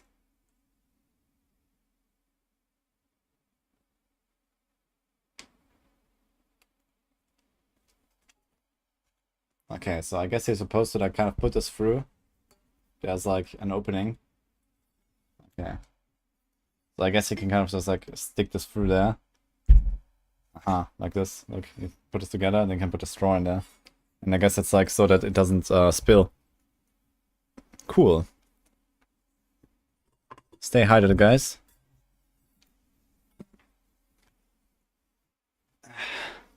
I can put my rogue energy in there. I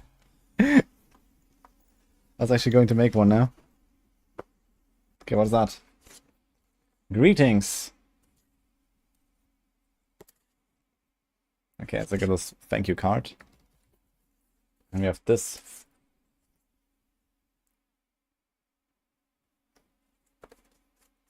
Americans and the big ass mugs.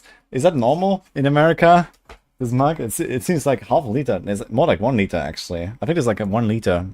Like the mug. It's an art book. I'm not sure what it is. No, it's a notebook, guys. Yeah. It's a notebook. It's a thing. Okay.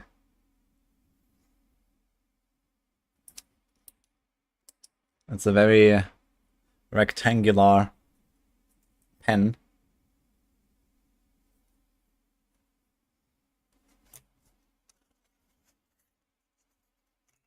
Okay. Looks cool.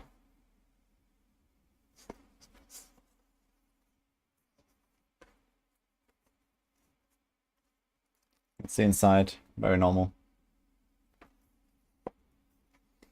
Okay, I'm not writing down that many things these days with hand. I'm actually very bad at handwriting these days. How's it actually in schools? Are there people here that go to school? Do you actually still use like pens and stuff? Or is that like all replaced with like tablets and laptops and so on? Like where are the kids? We don't have many kids in my chat, I think, but I'd be kind of curious how this works these days. Not in uni. Yeah, in uni I was also mainly using laptop. But what about high school?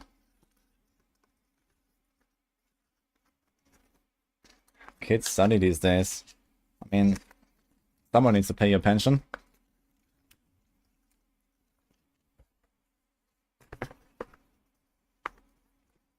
Old school pen and paper. In high school only for math, no more English. His 7-year-old does, because he's learning writing and everything still. Okay. Hello Dan again. Pension sounds nice. Yeah, what's that, huh? Ah, look at that, guys. It's like a pin.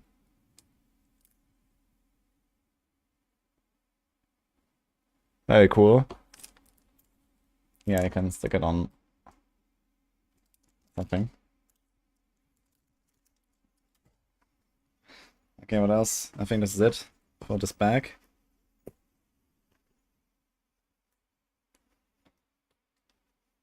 That's some sort of collector's edition. Yeah, this is like some swag bag they gave us. Like all the creators that were there. I'm not sure if the other guys also got it. I guess the other creators that were there also got it. Hey, Rax, by the way. Stacking up USA gift cards you can't use. Yes, they give me... I can show one of them. They're actually really cool. They have like a Diablo, like prepaid credit card. Very cool one. But yeah, I can't use it outside of the US. And I can't even use it online. So at some point I need to do like some big trip to US, you know. Just oh man. Okay, but that is the bag. Kind of small bag, but I guess it can be nice. I have a lot of large bags myself, but you know, for like a medium-sized one, if I want to do like a small little trip or something, this is it. And we got this here, guys. Look at that. Alright, I'm gonna do this. That's better. It's like a desktop pad. What is it called? Desk pad? Mouse pad? Yeah. Very nice. I like the artwork. So yeah. Yeah, it's not just a mouse pad, it's like they have a different name. Desk mat? Yeah, exactly. I think that's it. Cool though. I think my desk is way too small for this. Like this thing is almost as long as my entire desk, by the way. Like I have such a tiny shitty desk here. It would barely fit actually. There's like 10 centimeters on the side. My desk is way too small for being a streamer here, but luckily I'm gonna trash it in 6 days from now actually. This desk will be trashed, so that's cool. Alright, and the last thing, this was not a handout, this was earned by myself. It says here my name. You guys know what this is? It's my Gauntlet prize. Finally. It has arrived. They actually gave it to me. I arrived there in the Xbox studio, and then Bloodshot was standing there, and he was like, here. That was like the first thing. Your Gauntlet prize. I didn't open it yet, but I have the same one as Mippy. And wait, did Mippy send it to me? I don't want to open it just yet, because I want to transport it soon. He did not send me a picture, but he showed me the picture of it. Gauntlet, Diablo 4, price. Where's that?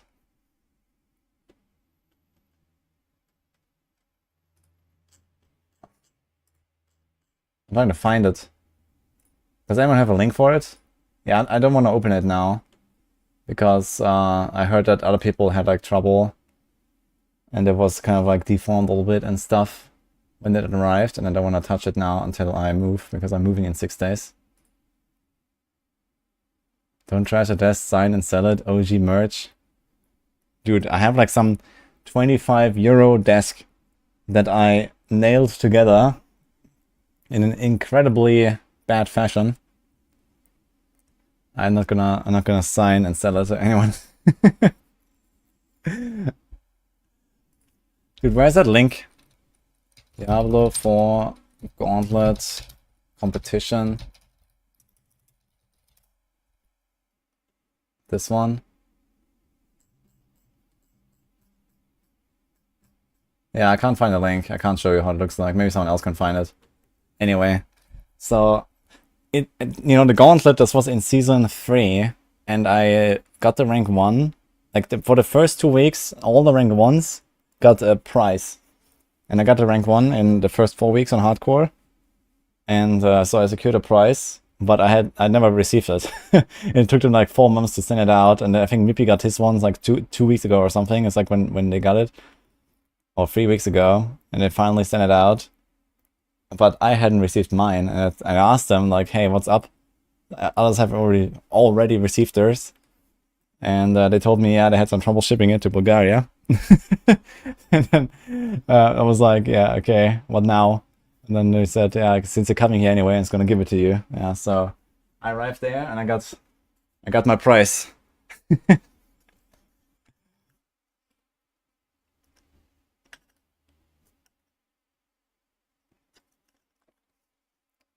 No one has a link for it? Okay, maybe I can show it. Maybe it's not so bad to pick it out. It seems like it's not deformed, so that's good. Question is just, can I easily put it back? Oh, it's signed. That's kind of cool. Has my name on it too. Has the artist's name and my name. Yeah, I don't want to take it out. Someone needs to show the link. You found the Instagram reel. Okay, let me show that. Okay.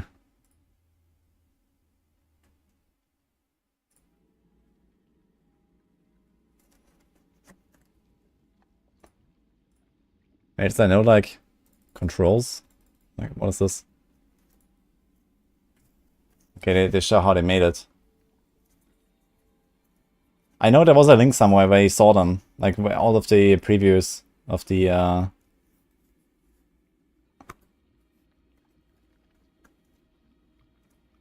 But that's basically what it looks like. Maybe it showed me his. So, yeah, that's it. All the swag. Here.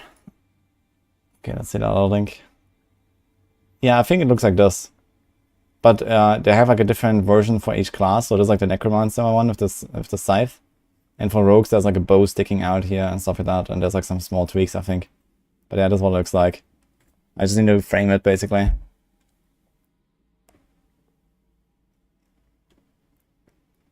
Ah, here we see it. There's like the Sorc one with the Oculus there. Alright.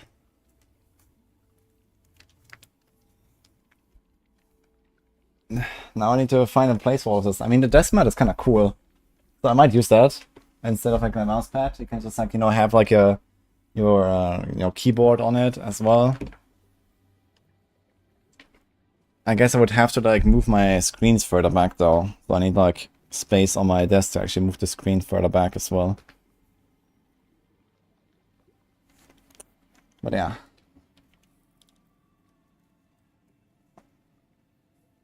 Why would I want to put it back? Yeah, I'm moving in 6 days. Or 7. Those hero effects are a bit, by the way. And Quantum Giant to sub. Oh, yeah. Mount screens to the desk at the back. Works wonders. Mount the screens to the desk. I mean like with some pole or something. I mean, I still need to read stuff. We'll see. Moving for season 5. Yeah, basically. Yeah, I need to find the right timing, so I guess the timing is right after the PoE launch. I'm gonna be playing the first 2 days, and then I will move, and then we'll come back and do season 5 stuff, I guess.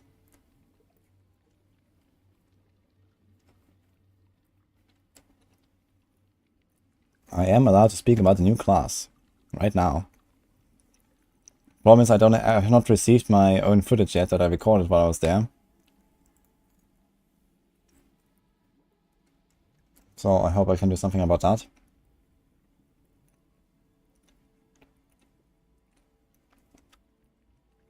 They're movable screen arms that can be mounted to the desk and free up space underneath them. Ah, so that instead of the monitor standing on a foot, they're just like floating. Okay. So they're not necessarily further away from me.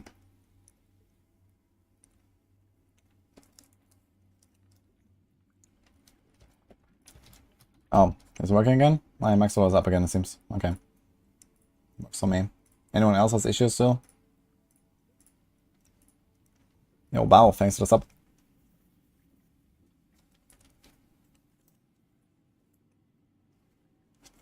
Yeah, we'll see what I will do with my desk when I'm there. Why not?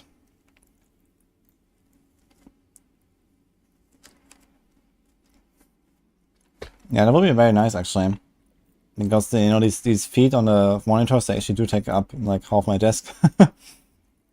Like I showed you the mat, right? And I said like the mat is like this. And I have like maybe this much left here on my desk on the side. If I put the mat on the corner here, then I will have this much left on the side here. So this is my desk. And I mean, okay, it goes in this direction as well. But yeah, I can't do that much there. So actually I have my PC behind my screens. So that's kind of taking up all the other side of the desk. And then here's my light and some cables and stuff.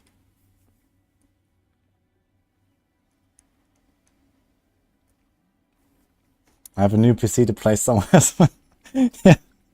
Well, the good news is it's a very small PC. So this might actually be something that I can just like take on travel or something. That'd be cool. So maybe I'll do that. So I can still like take like a huge machine. That's actually kind of tiny. You can like go on vacation more easily and stuff. Like around 2 years ago, I think we were on Creative for like a month. And I actually took my PC there and stuff, and I was streaming from there. But you know, I have like a big PC, but if I have like a much smaller one, that would be very nice. I'll give it to a young Diablo fan. Maybe get another rogue main down the line. Yeah, I guess all of rogue mains are gonna switch to a Spiritborn main. Myself included, probably. I already have so many ideas for builds and stuff. It's gonna be wild.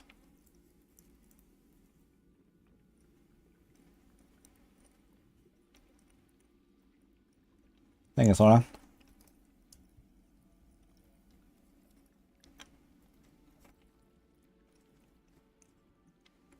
Start is good for minion build for Necro.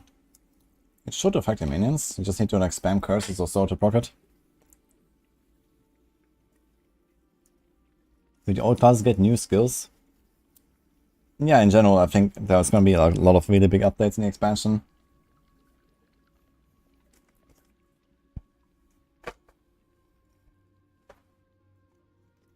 Looking forward to new stuff of Lam Ace and Charge Bolt. Yeah, that's a bit of copium. But I like Charge Bolts myself. Speaking of, actually. Maybe we're gonna log on the Sorc now. Is it this one or this one? I think this is my Frozen Orb Sorc. This should be the Charge Bolts one.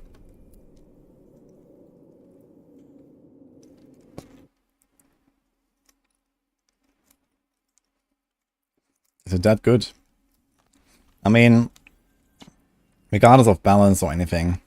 I mean, I guess you can expect the Spiritborn to be relatively good when it comes out. It's just simply the fact that it's new and largely untested. I mean, they're not testing the Spiritborn. So just imagine how many broken things you're gonna find. There's no test. So yeah, there's gonna be a lot of wild shit with Spiritborn in the first 1 or 2 seasons, basically.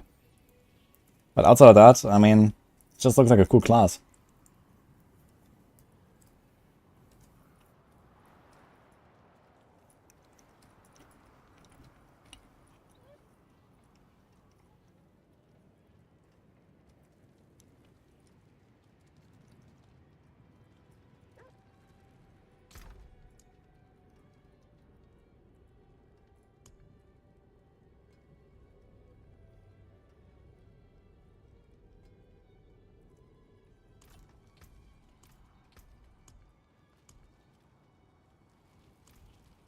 So I made my Season 5 Ball Lightning and Diablo Sorc somewhere. Let me try to find that. I have many planners. There are so many Season 5 planners already here. I have to get used to that again. So here.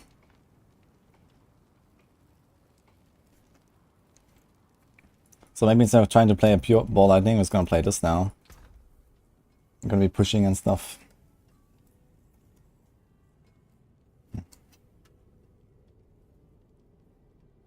Yo. Incarnation, hello. Thank you.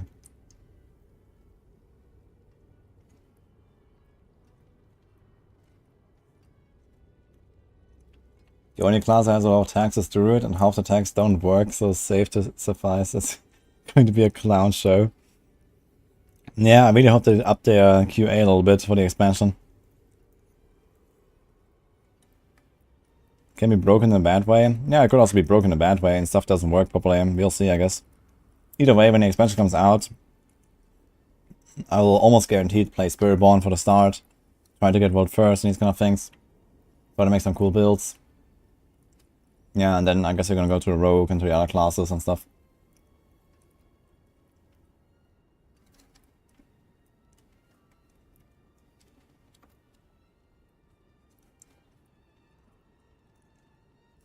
What are my thoughts on Spiritborn builds?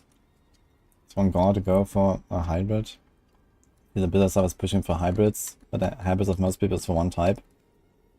Yeah, the thing is about like hybrids and one type builds and stuff for Spiritborn. Like you will kind of just like naturally include certain skills just for like certain utility or so in any build. Like for example, Rushing Claw is like their kind of dash skill as a mobility skill. A lot of people will just run Rushing Claw just because it's mobility. Even though it's Jaguar skill, it doesn't matter. Or Soar, which is the other mobility skill from the Eagle, where you like kind of teleport. People just run one or two of these anyway. And then like this mixing and matching, I mean, it is like a fairly open system. But yeah, I don't really think that people are gonna put like 6 gorilla skills on their bar or something necessarily.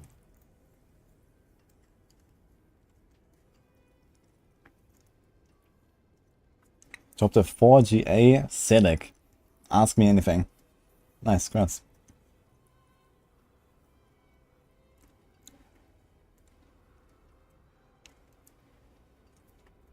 How does the Spiritborn gameplay feel like compared to the Free Monk? It's actually fairly comparable. I think the class I would compare the Spiritborn to the most is probably the Free Monk. It has kind of like the same flow to it. You know, very fast, dashing around. You have like this like triple hit combos all the time. So there's a lot of stuff like that that kind of like, you know, makes Monk special in the 3, and it kind of feels kind of similar there.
This is lucky hit, cooldown, and life.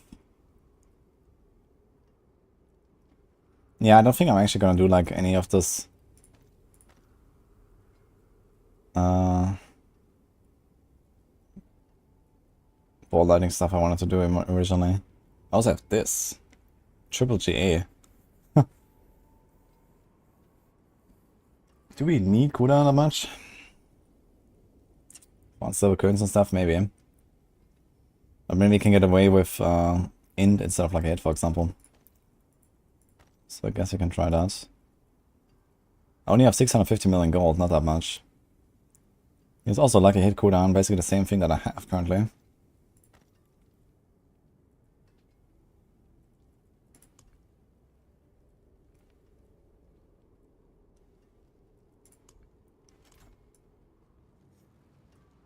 Yeah, I think Monk PoE2 will be amazing, hopefully. Yeah, it looks really cool. I think for PoE2, my main class will be like Huntress, Mercenary, Ranger. But yeah, Monk could be fun too, for sure. How does the game feel right now? You stopped playing after Season 1? Well, you missed a lot of good shit, especially this season. So, log in. Let's temper a little bit. Yeah, I don't really have high hopes of trading anything anymore and stuff this season, right? So this is the goal I have. So let's try to make the best use of it. I think here I would probably roll on. I mean, okay, that kind of sucks though. If I want to try to roll cooldown on it, it's gonna be tough. But I could try. Maybe get lucky. I'm gonna try to do charge bolts.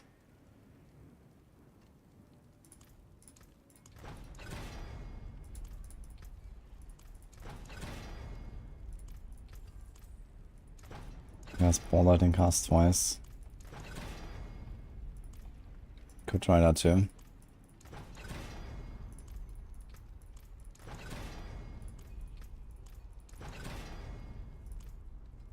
So that's Ditch. It's gonna be so nice next season to temper. It's gonna be so much easier because you get +1 extra attempt per greater ethics. And also like a lot of these recipes, instead of like 5 options, they only have 3 options or something. It's gonna be way easier.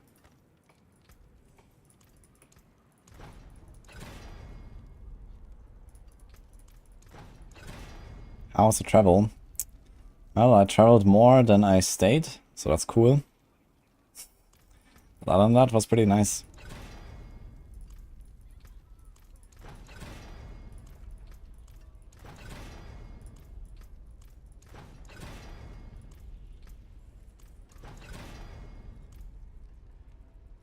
Meh. Let's see what I can do here.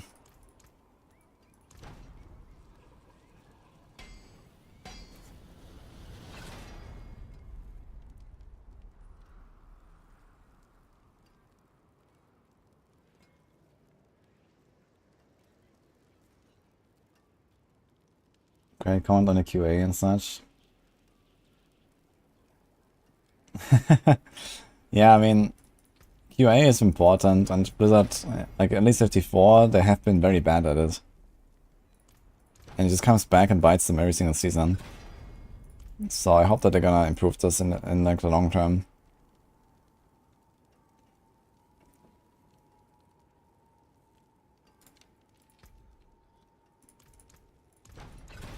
Like they release a lot of stuff that is like clearly completely untested. Which is bad. And I'm not sure why they're doing that all the time. Like, you know, we had a Season 5 PTR, and you log in, you equip like a certain new item, and then the item just does not do what it says, you know? Without any other like extra synergies or any other like, you know, weird mechanics going on or something like that. And I mean, that's just something that should not happen. And the thing is that they're also not patching it during the PTRs, so, you know, there's like a lot of stuff that we will not be able to test and give feedback on at all. And no one has any clue, like, what is gonna happen when the season actually goes live.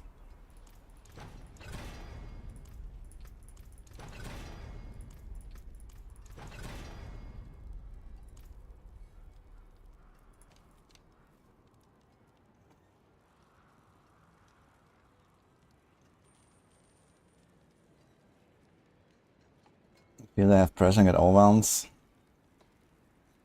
I'm not sure if it's really that, to be honest.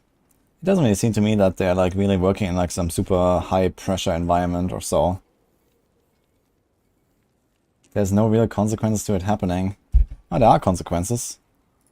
You know, people lose faith in the devs. You know, people don't trust what Blizzard says. You know, people are gonna be upset with the game, with the developers, and they're gonna, you know, maybe eventually quit or whatever. And yet here we are. Yeah, I mean, of course. I am here, and a lot of people are here, but it could be better, right? That's the thing. Like, you wanna make a game that people enjoy. So why don't you try to make them enjoy it more?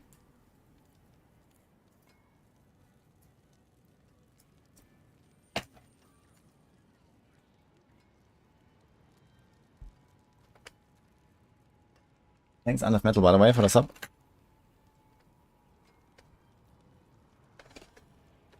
Yeah, there are consequences, and I mean, balancing is actually important. Like, a lot of people always say, this doesn't impact you, you know, like the casuals, they don't really know what's going on, they don't know the meta, they don't just want to play some random stuff, and I mean, there are people like that, right? There are also casuals that are impacted by, you know, the meta being in a weird spot because, you know, they see what people are doing, even if they don't do it themselves. And they're gonna feel inadequate for playing a build that they want to play that is just bad because it's not bugged as some other builds that are 100 times stronger than they should be. And, you know, this does matter.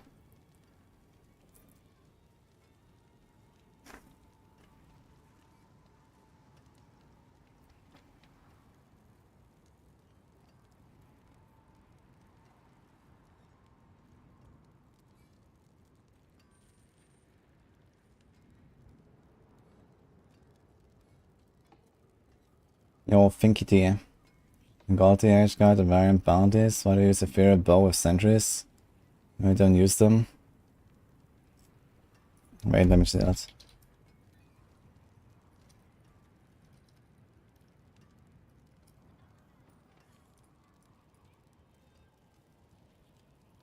What's going on there? Maybe I put the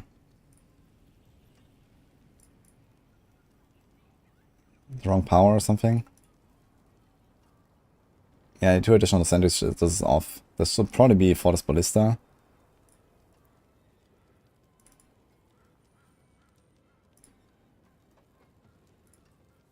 He has Yangs, so we have no power and we go to some power, so I guess I was gonna put the fortress. Okay, there we go.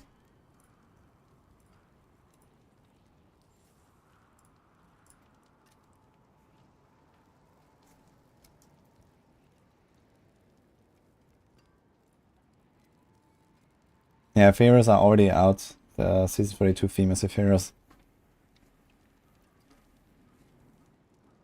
Centipede, a bug build, confirmed. Yes. Very buggy build.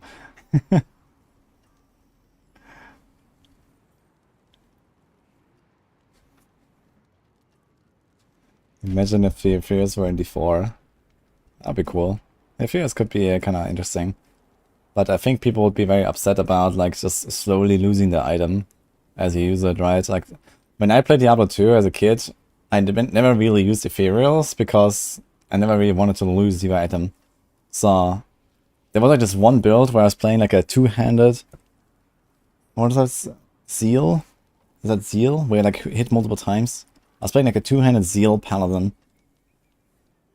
And I found like this two-handed unique hammer, I'm not sure what's the name. Some two-handed, like, you know, bonk weapon in Act 5. And then later during Nightmare, I found the same weapon again as Ethereal. And then I was like, pork. So I had like one as my regular weapon, and then the other one as Ethereal in my offhand, and I only swapped it for the Act bosses. And then I never used the Ethereal otherwise. And it's like the only instance of me using an Ethereal in Diablo 2 that I remember. And other than that, I've never used Ethereals. So, yeah. That was kind of a fail, I guess. Put in a... Yeah, just get a sword real quick. Sure. Put in a sword. Why not? Just put a sword, guys. Yo. Before some live service game, you feel like they should be releasing new classes quite frequently. Well, then I can tell you, it's kind of hard to squeeze like 2 to 3 years of work into a very frequent release schedule. Because that's roughly how long they've been working on a Spiritborn.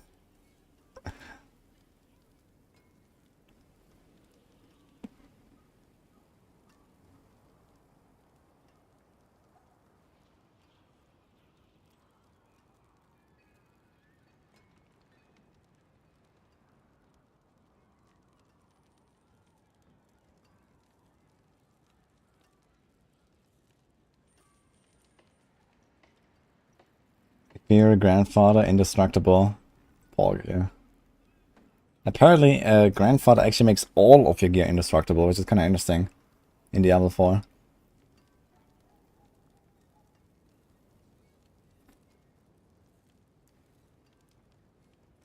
Although this new class, a lot of work, but also a lot of work moving forward. Yeah, that's also true. Like, if you just, like, add, like, you know, 3 new classes, let's say you somehow build 3 classes and put them all in the expansion, where suddenly you have a lot more classes to, like, make new items for every patch, balance out every patch. You know, like, every class brings, like, you know, I don't know, 24 new builds or something, right?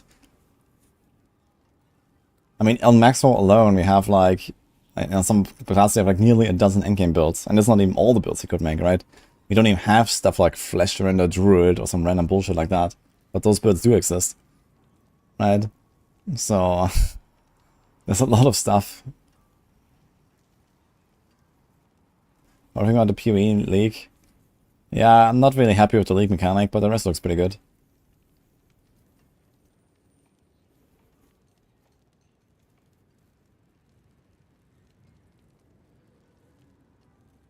Easy solve, more jobs for people at Blizzard. Yeah, I don't think that Blizzard really struggles with, like, you know, not having enough stuff to do. there's a lot of work they can do. And there are a lot of people for that already. They have literally like 2 buildings full of people just for Diablo, you know? There's like so many teams. Like they have people working on like season 7 or something, you know? So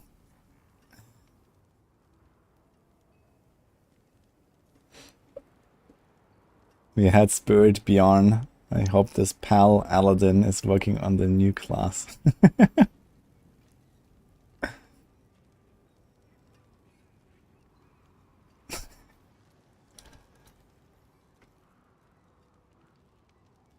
Think it's possible for me to change our main class to Spiritborn?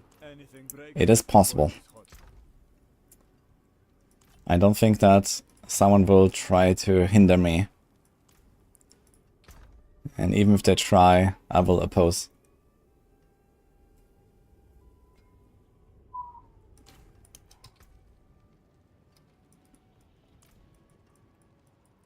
Warning.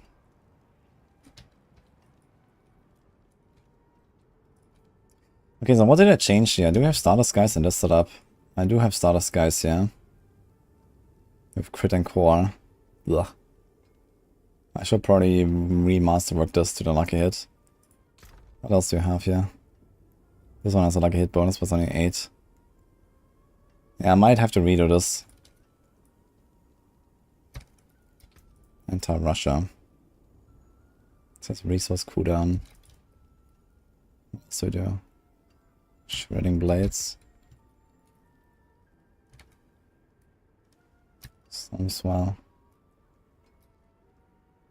Retribution. Gravitational.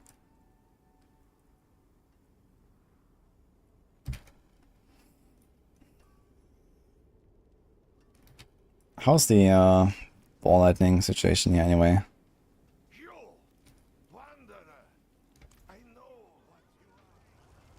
I cannot comment on the unique reworks.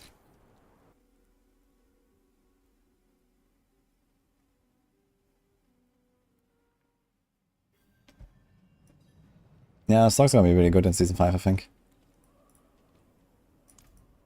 I think it's pretty likely they're gonna overbuff Sorcs to be like some of the best.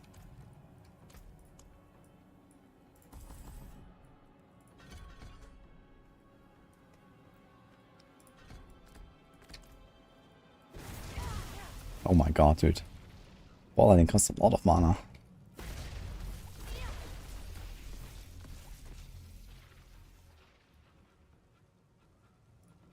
Are we going for the crackle stuff?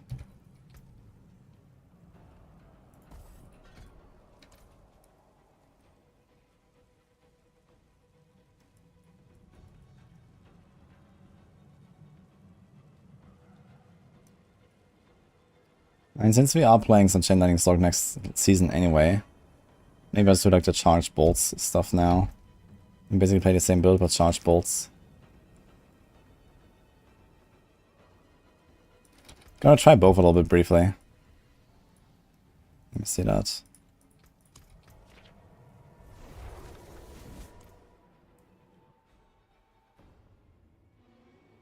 Why aren't the build guides updated throughout seasons? What do you mean? All of our build guides are always up to date. Like we even update stuff like Stormclaw Druid or something even. You know, even though that was like last relevant like 4 seasons ago or something.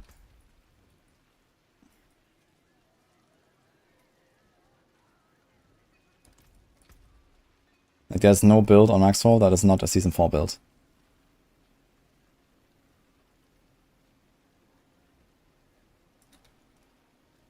Do we have some footage lying around from me playing with the Chain Lightning Dario Sorc? Let me see. I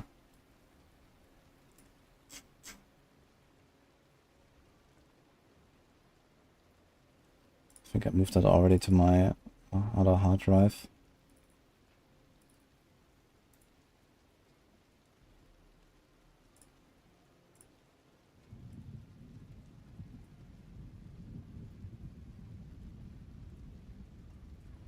I have this, and I saw Pit 97s.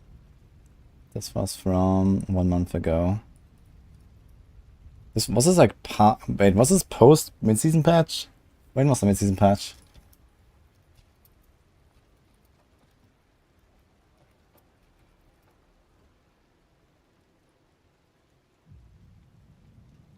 It was on June 21st. And this recording is from June 23rd. So it was after the patch, I guess. Wait, was it after the patch or not?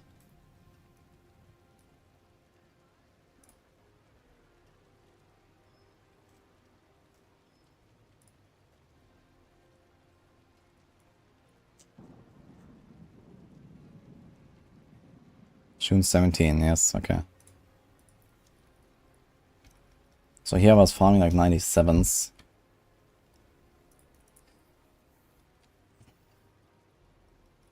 That's like a 2.5 minutes. Less even. So yeah, pretty consistent, like 2 minutes to the boss, and then like 15 to 20 seconds for all the boss, like 1 or 2 staggers. I want to get a bit of a feel for how strong is this. Because I wanted to try maybe to go for charged bolts for like better AoE clear if I go push with this. I want to push the Andariel's Sorc. And charged bolts should be better for that purpose. Oh, they did some tweak on charged bolts. What was that again? They nerfed it, right? Charged bolt. Surge damage from sources and enhanced charged bolt has been increased. Investigate an issue with a surge and enhanced charged bolts happening too frequently when enemies were tightly stacked together, which caused performance issues. We also found that surge damage was doing less damage than intended while the piercing static aspect was equipped.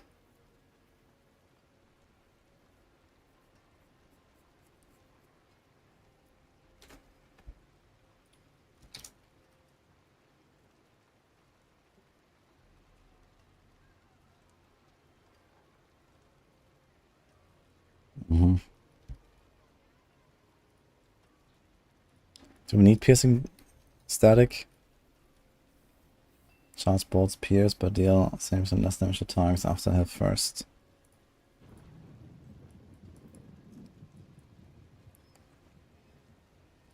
Third time an enemy is hit by a single cast of charged bolts that both surges. So we could definitely like massively buff our AoE clear, right? With this piercing static, I guess. And we give up like one of our like conceded maybe. We're gonna have less boss damage, which is a bit sad. But I could try. Sub-conceded. Keep storms well. Keep sharing blades, keep retribution. You could also drop retribution. Especially for pushing.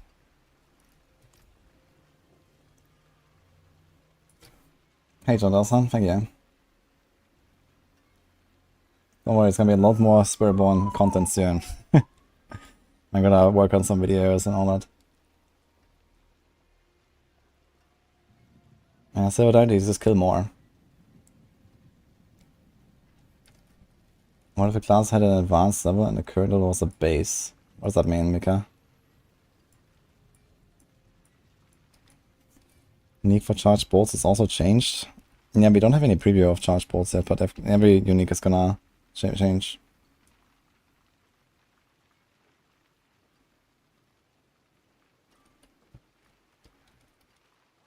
Thanks, Mateus, for the prime.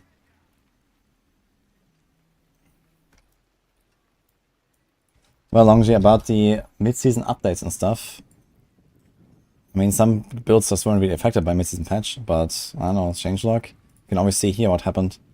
So here, for example, June 18, this was like a few days after the mid-season patch. Actually here, June 17, there's like, you know, changelog entries for the mid-season patch. So Twisting Blades got actually quite some overhaul here. And you should see similar in like all of the build guides. So I'm not sure what you mean about builds are not getting updated. It's still like the in mid-season, most post mid-season patch build here, and since then nothing has happened. So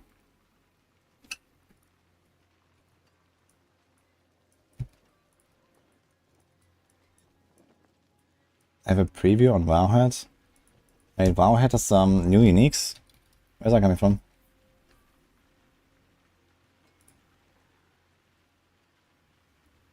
There's a max pit on hardcore Sorc. I didn't push yet. We're gonna do that soon.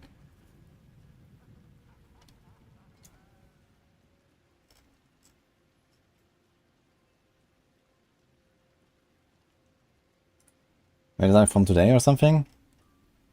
Spiritborn, Spiritborn, Spiritborn.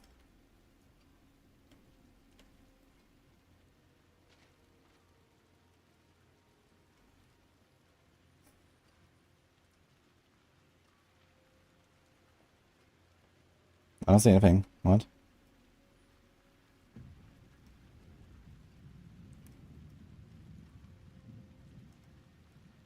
What are you talking about?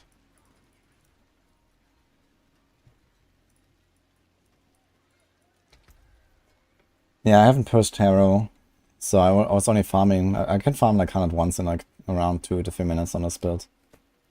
But I want to change it to charge bolts most likely.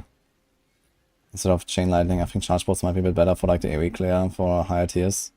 And then a bit worse on the bosses. The bosses will be a problem, but I want to see if I can make the bosses happen. Because you kind of have to shotgun anyway. Despite the Andarios having like the long range effect now.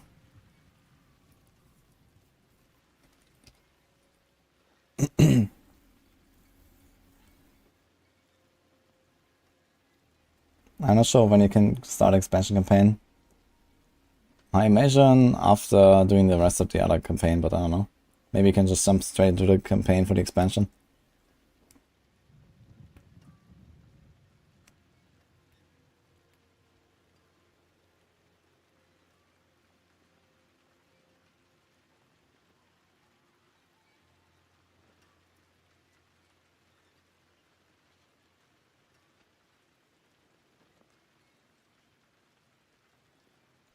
And we have Spiritborn added to the planner. Yeah, it's a bit tricky with the planner for Spiritborn because the Maxwell planner uses game data. Like we usually data mine the game, and then we have the planner. But for Spiritborn, we're not gonna get it until like 2.5 months from now.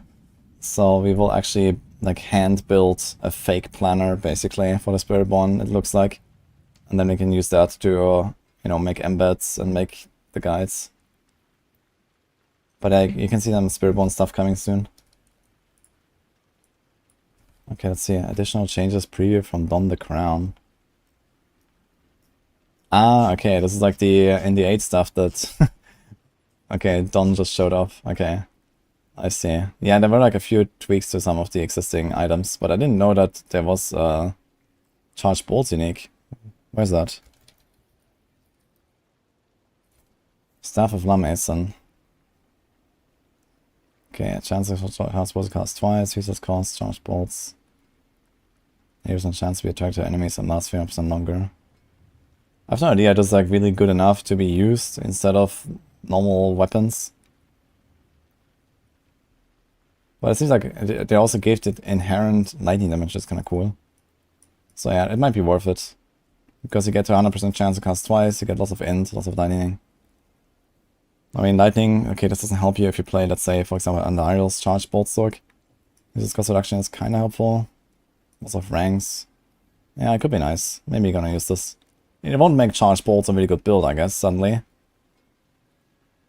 It's already had charge bolts actually. Lightning damage. Higher chance. Would be nice if this was just like 100% chance. I'm not sure why they make it 80. Kind of annoying.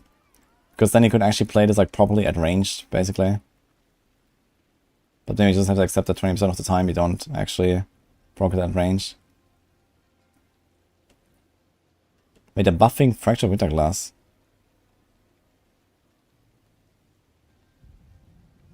Conjuration cooldowns are reduced by 0.1 to 0.3 seconds when Frozen Orb explodes. That's wild.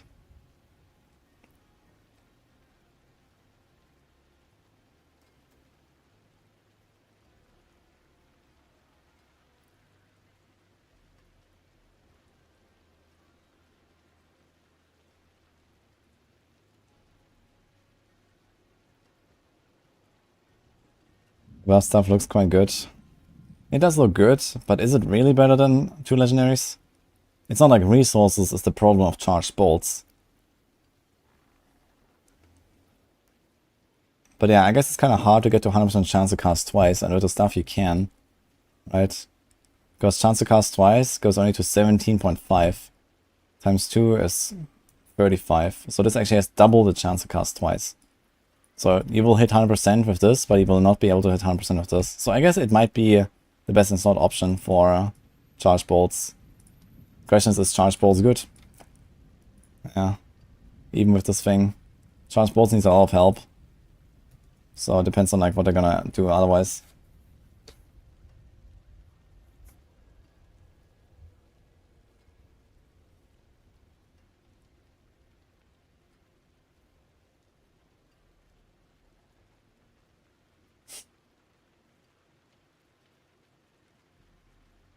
Why they keep nerfing Sorc CDR? Well, one explanation is that there's going to be other sources of CDR in the expansion. Or stronger sources. And the other explanation is that CDR breaks stuff very easily. And they're about to break the game in other ways very soon.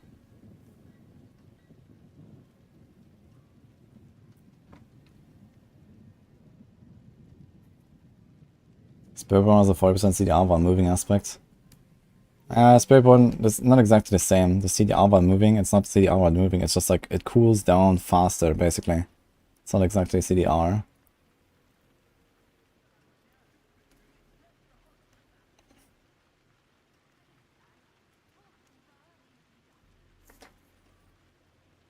Like the thing about like what the Spiritborn gets of this like cooling down faster while moving, it's not as good as CDR. Because number one, you have to be moving, and when you attack, most of the time you will not be moving. And also, we don't know, like, you know, for example, like how strict is it, like, you know, how long of a delay is there between like moving and stopping and then moving and so on. So depending on like, how strict it is, it might be kind of hard to proc it. And also, for example, if you want to spam cooldowns, then this doesn't help you much. Or if you have like, any kind of cooldown resets or something, like for example, the Hunter ultimate, the Jaguar ultimate has like a cooldown reset mechanic. Or like Tempest also has that. It's like the pull-in skill from the Spiritborn. It pulls in enemies, and then for every crit you get -1 second off the cooldown. So having flat cooldown reduction is way better than your cooldowns cool down faster while moving. Because, for example, those 1 second off per crit has a much bigger impact when the base cooldown is lower. So cooling stuff down faster is not necessarily as strong as some people think, I believe. There's no sell all buttons for gear, unfortunately, yet. But there will be much more gold we can get from Iron, from Infernal Hordes.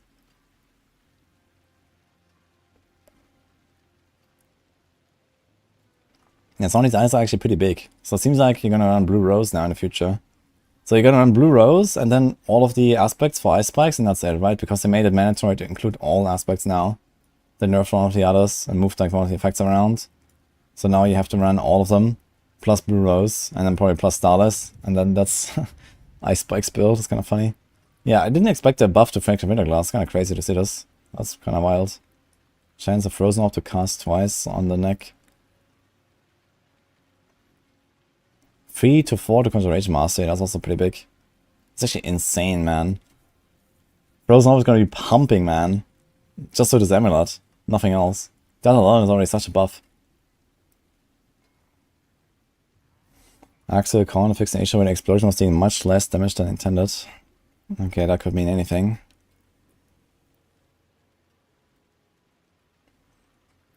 Snow Rate aspect is much better now. 25% DR for 5 seconds. But 5 seconds is not that long. But Unstoppable is not bad.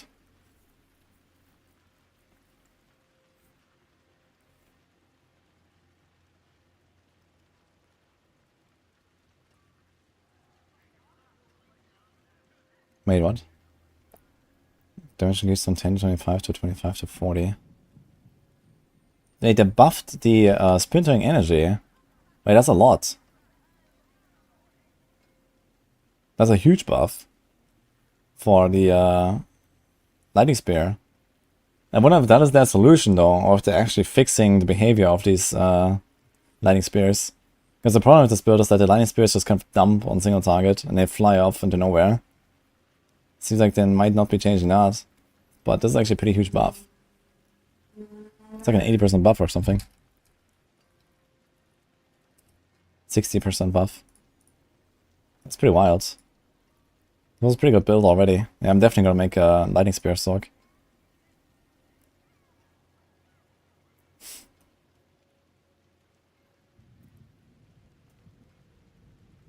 People said on PTR the Amulet was too OP and look how that turned out.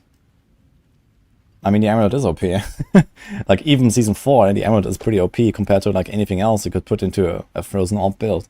For a Frozen Orb build specifically, the Amulet is pretty nuts. And it creates, yeah, one of the best Sorc builds out there, basically. There's, like, Firebolt, and there's Frozen Orb, and there's not really much else.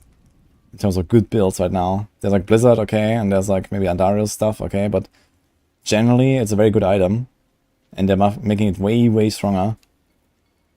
Like, look how much of a buff this is. So straight up you just get like the chance to cast twice. Which also applies to what your concentrations do as far as I know. Which was not present before. So yeah, it lost the cooldown, whatever. You don't really need cooldown on this build. And you get this. So that is probably like a, you know, let's say 15 to 20% buff. Then you have a bit of non-physical, that's kind of nice. So that can be, let's say, together like a 25% buff. And then you also have Conjurations cooldowns are reduced when a Frozen Orb explodes. So that not only makes up for the cooldown reduction, but actually gives you way more than that. Because you get...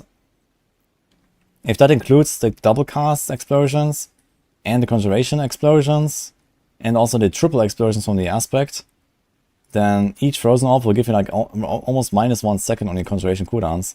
So you're gonna have like permanently, you know, Ice Blades up. You're gonna have permanently like a lot of Lightning Spears up that you can cast.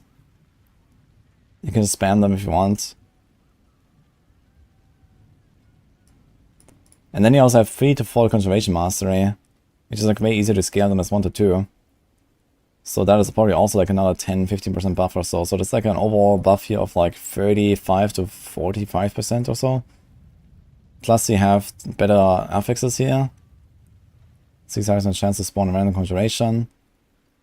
Which just gets it like online faster. I don't think it will really give you like a real net benefit in like long fights. But then there's also 90% chance to launch a Frozen Orb instead of 70. So that is probably also like another 10% plus buff or so. Because you just get way more Frozen Orbs. So we're looking at like some 50+% DPS upgrade. And that is before other changes to the skill tree or anything like that. Like they're also buffing the Paragon nodes, they're buffing the skill. So I guess Frozen Orb is probably expected to be at least twice as strong as it is now, and it's already a really good build. So that's gonna be pumping. Yeah, Lightning Spear songs are definitely big. Like with this here, like if they do this change and nothing else, that's not a change. This one here. This change and nothing else is like 60% buff to a Lightning Spear build that we played on a PTR. And I made a video about this, and I'm really excited for it. It was a pretty good build. It was just the problem that Lightning Spears feel awful on single targets on a boss, because they just don't hit, they just fly away. So at least a double and triple casted Lightning Spears that they get from the Tempers, and from Enhanced Lightning Spear, I believe. They are too dumb on single targets. But otherwise, this is really nice. So if they fix that and they actually hit better on the single targets, then they also wouldn't have like this massive gap between AoE damage and single target damage. Because that's really kind of like what holds it back a little bit. It's just like the single targets, it's just kind of awful. And you have to like try to like stand right in front of the target and then shotgun into the boss with all of the cooldown reduction for unstable currents. It's just like trying to get as many lightning spears for unstable currents as possible. And reset the cooldown and then spam your spark into the boss. So yeah. I'm not sure if like this Staff of Limation is enough for like a charged bolts build, but I guess I don't think we have charged bolts on Maxwell, right? We never made a charged bolts build because it was never really relevant. So maybe you have to make one now. I guess you can kind of copy paste like Chain Lightning and just make a charged bolts out of it. It should be pretty similar.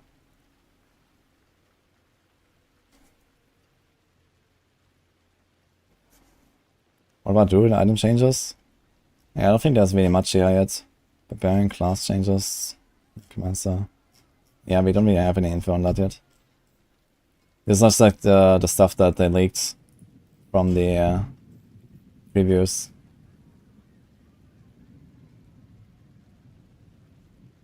Yeah, or Ravensaurus, thank you. Yeah, Fist of Fate are going to be pretty wild. Like, stuff like Andariel's Sorgman, Fist of Fate is insane. Not Andariel's Sorg, Andariel's Rogue, but yeah, anything. 51.8% lucky hit. As a greater affix is like 77% or something.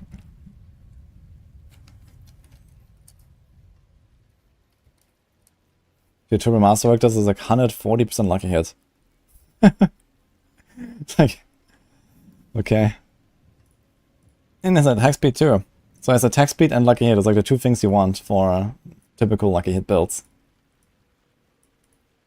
And then you have this as well, which is kind of cool.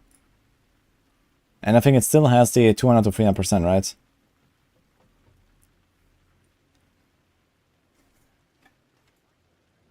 Comparing units are very strong in Season 5. Yeah, they're gonna be good. Now, good luck getting the Fist of Fate though. I mean, the good news is you don't need crits. So you just need to get a good value here and something not terrible here. I mean, that doesn't even matter that much, to be honest. You just need like a good lucky hit roll and then a good affix roll. And this is fine.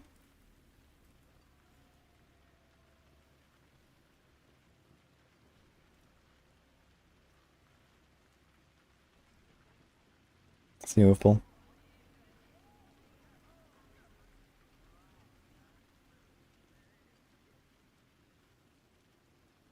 Do you think that would block people from content in Season 6 if you want to buy Spiritborn as a rogue? What? Yeah, you're not gonna get into the expansion area if you don't buy the expansion. I mean, you know, the DLC is not just a class. The DLC is the campaign, the new zone, the new content, you know, whatever else they're bringing, like, you're not gonna have that.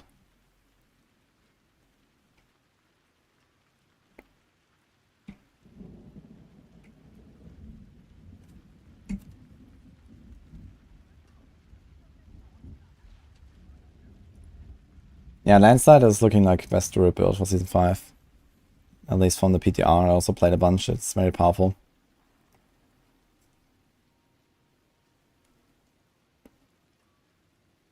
It's kind of interesting, yeah. With this fire and cold damage, and then it's like cold and fire, like elemental surge procs. Kind of funny. Attack speed, lucky hit.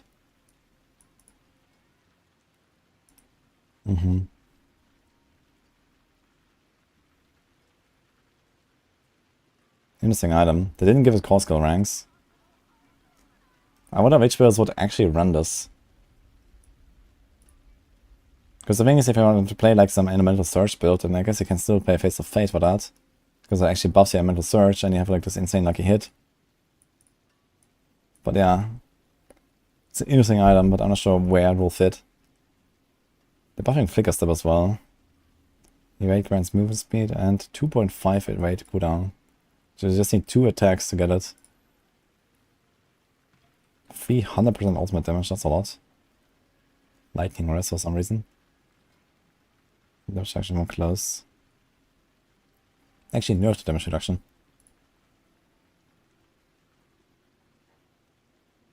But buff the movement speed by half.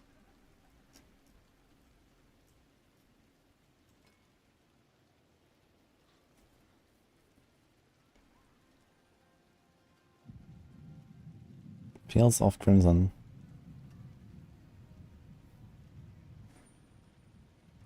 %70 rupture explosion size. I wonder if that stacks with like the rupt.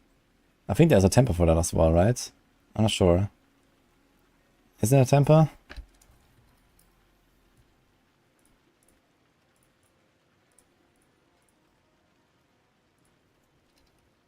There's a rupture size. But I'm not sure if that's the same as a rupture explosion size. Maybe they stack. Cooldown reduction for rupture. They nerfed the cooldown actually. But I gave it a lot of wound damage as inherent. That's cool. 550% damage to bleeding. Battle trance. Frenzy, duelist. Yeah. Kind of whatever this entire amulet I feel. 100,000 steps. Evade grants 10% attack speed for 3 seconds. That's kind of funny. Movement speed per walking arsenal bonus. I wonder if the combined bonus for having all 3 active also counts for this. Probably. Ground stomp size. Okay, goes from 15 seconds cooldown to 10. You also gain 100 fury. Feels like it's still so clunky to use this, but maybe a walking arsenal build will consider this. And walking arsenal has become a lot better now that they nerfed other stuff.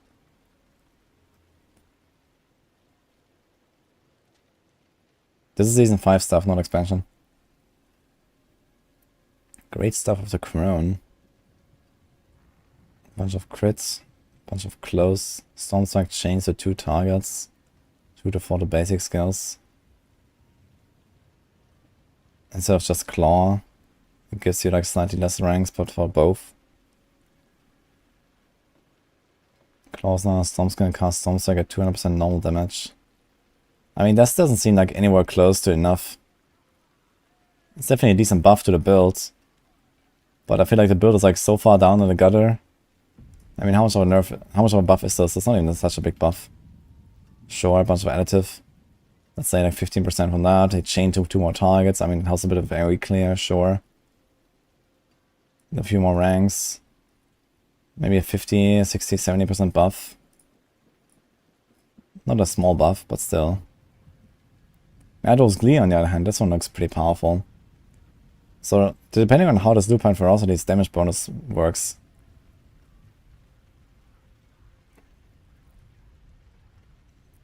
(70.5% to Lupine Ferocity's damage bonus. Every third werewolf skill hits critical strikes and deals 70% increased damage. Increased 140 against injured. So if that just adds 17% to the 70, it could be kind of nice.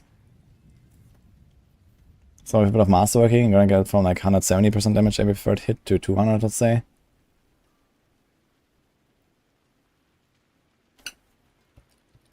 So this means like in a series of 3 attacks, instead of 370, we're like 400. So anyway, 8.1%. Okay, it's not that crazy actually.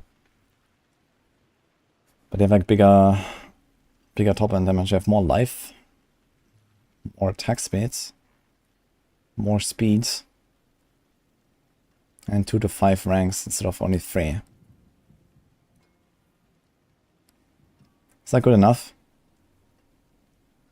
I mean, there's a lot of Druid builds that don't really have any defensive powers, but they are adding a bunch of like kind of universal defensive powers. Like there's like Prudent Heart and stuff like that you could run as universal defensive powers these days. But you don't necessarily have to. Maybe it's okay. This just is actually okay, I think. I think this can be used. Even if you don't even run Lupine Ferocity, it's probably okay. But they remove the damage reduction from poison enemies.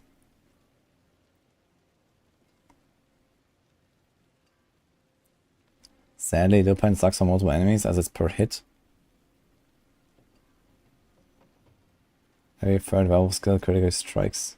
But Okay, so it's not per skill, it's per hit. But I mean, it should still be every third hit then, right? Every third hit gives you a crit.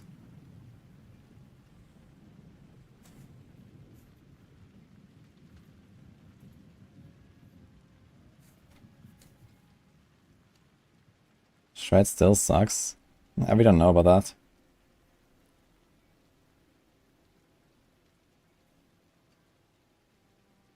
Combined with Mad Wolf, the Cutter Ring is better than maybe 4. I want to use the Great Stuff and Mad Wolves and the Ring. Okay, what do we do with the Ring? We just deal more damage while characters is active. I guess that will help a lot of Druid builds.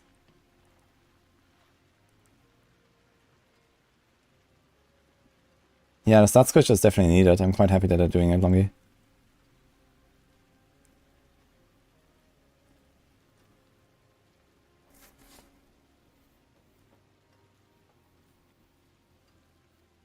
Storm's Companion. Rework the item's affixes too. 25% wolf attack speeds. 85% lucky hit chance for a pack of leader Spiritborn. Damage reduction from close. And 4 to 5 to wolves. So they removed the movement speed. And the life. Oof. That sounds like a nerf, honestly. Like, the thing is that, do you really care about resetting your wolves with the Spiritborn? Not really. You have like a 2.625 seconds cooldown anyway, I think. Or 2.75 seconds. Something like that. It's very easy to go through a 75% cooldown reduction. It's only 11 seconds baseline. So it's like a bit more than 2.5 seconds. You don't really care about this pack leader. This almost seems like a nerf. I wonder if they make the tags work properly though. Because right now, Storm's Companion adds a lot of tags to your wolves and none of the tags does anything.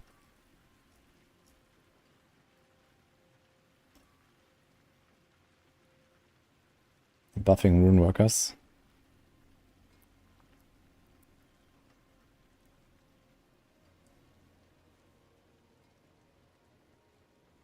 Well, slightly, I guess. Also nerf the duration.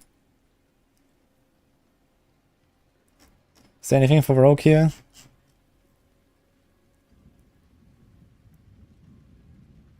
They reduce the damage cap from 50 to 25. And a 45 damage cap. And a 1% cost reduction cap. But this was already exactly... Wait, what? This was exactly what they had on the PTR already. It stacks 3 times. So I don't know. Enhanced card drops.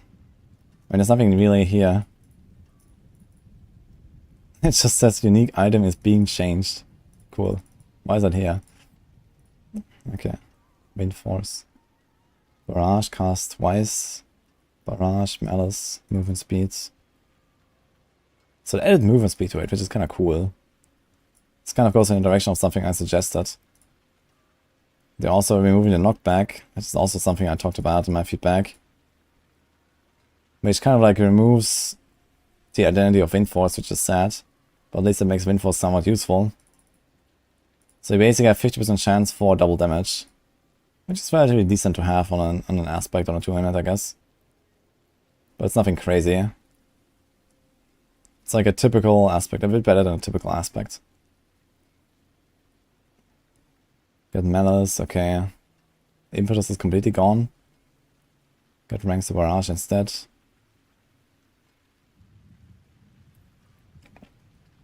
Yeah, I guess Wind Force might be useful for Barrage builds now.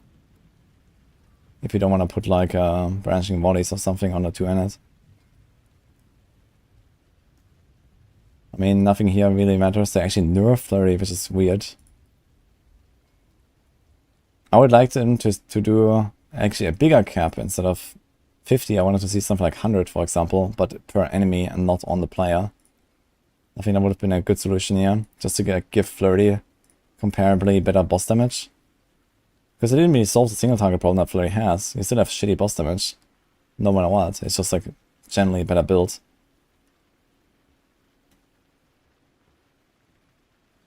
And the Countdoff nerf is something I was hoping for, so that's cool. Is the cam shaking? No, I'm shaking the cam. Hoping for a good Eagle one change. Let's see. Yeah, the big problem is that if you make all these uniques that have like, you know, specific like skills, and then they overbuff them so hard that you want to use that unique, then it's kind of like, nah. I don't like that too much. Like, I think that something like Eagle Horn, if they keep like this multi-shot or like, you know, bounce effect or something like that in the game, then this would be maybe some option. And you don't have to go for it. But something like Wind Force, if it becomes good enough, you just have to use it, right? If you play a barrage build. There's not really a way around it. I mean, there is a way around it, which is you don't play this as a non-poison build. Like, this effect does not work for poison, as far as I know. At least back in Season 2, it didn't. And I doubt it has changed. This double damage effect does not work for the poison. So, if you play a poison barrage build, then you wouldn't gun Reinforce. But it might just generally just kind of push us more and more towards these crazy unique items, and I don't like that too much. Rogue McFlurry is going to be lit. Yeah, that sounds like hopium, man. I mean, Flurry is going to be kind of nice as like a secondary like utility tool, as like a movement tool. Like, I think a lot of builds may just put like Flurry on the bar with improved Flurry and then just like jump from enemy to enemy, like shred. Like Druids are doing that sometimes. Just like shred their way through the dungeon. But without actually killing anything of it, it's just to move.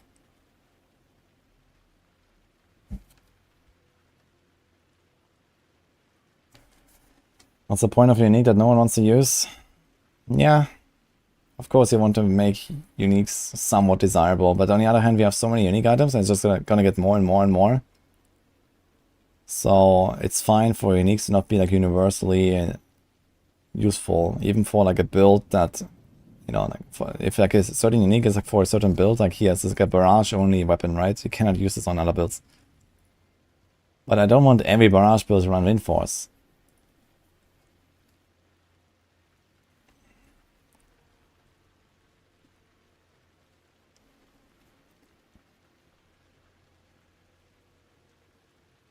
How will Barb be in Season 5? Yeah, finally somewhat balanced it seems.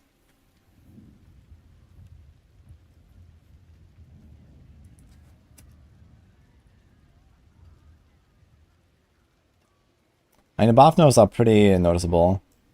We have them here. Yeah, just the items that didn't actually put the key passive changes here. The nerfed key passives. Interesting, like they have like all the stuff listed out here, but not the skill changes or what? Interesting. Why not?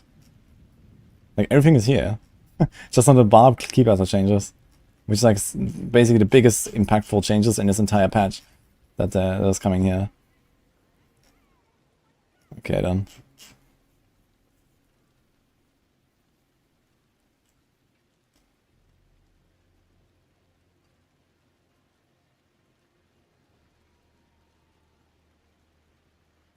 There's no good key passive for Frozen Orb.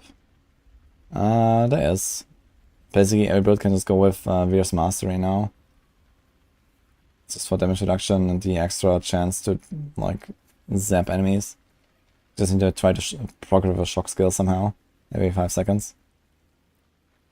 So you can usually do that. Like for example on Frozen Orb you can do that easily with Lightning Spear.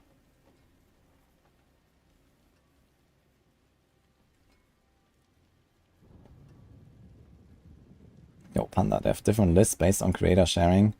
No, like all the creators, they were all in the same meeting and they all saw this. We were just not supposed to share, you know, the details. They said, yeah, you can share like the general picture basically. And then people went ahead and just literally wrote down, you know, line by line, number by number, decimal by decimal. And here we are. Holy shit, man. But yeah, this is how it goes. But there were some Barbarian key passive changes that I would like to look at again. But okay.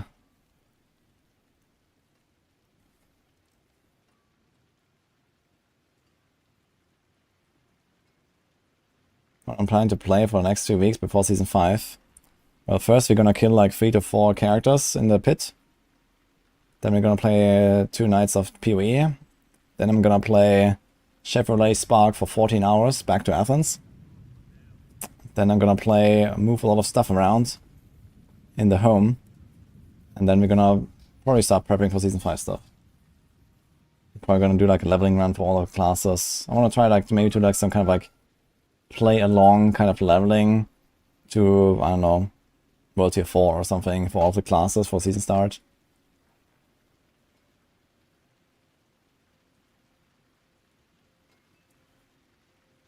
And yeah, just like some general testing and then like Theorycrafting. There's a lot of Spiritborn stuff I want to work on. Basically before Season 5 I want to already start getting out some things for Spiritborn.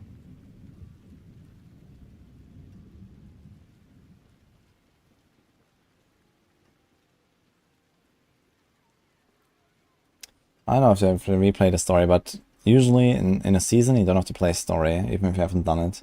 So you can probably skip the story and do it later.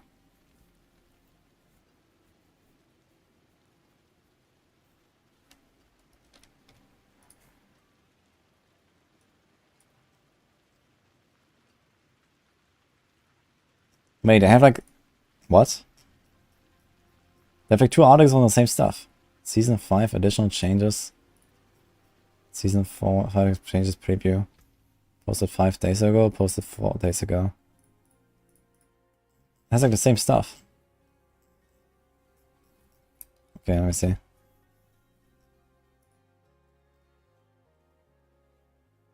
Okay, unconstrained is going down to 35. That's actually pretty crazy because the Berserking bonus baseline is 25. And now it only goes to 35, so unconstrained is like really bad now. It's only a 10% bonus, so it's like an, I don't know, 8% damage bonus basically, unconstrained. And it just makes the Berserking last longer, which may or may not be important, most of the time it's not. Walking Arsenal doesn't lose all too much. Goes from 12 to 8, and then 20, it does lose quite a bit actually. So previously it was...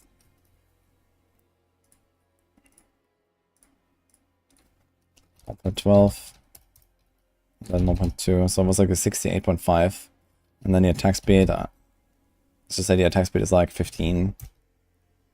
It's probably a bit optimistic, but okay. And now...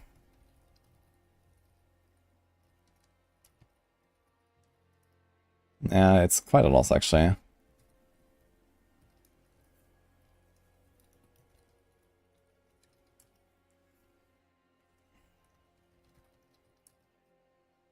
Like a quarter in total damage output or so for Walking Arsenal. It's like roughly a third for unconstrained builds.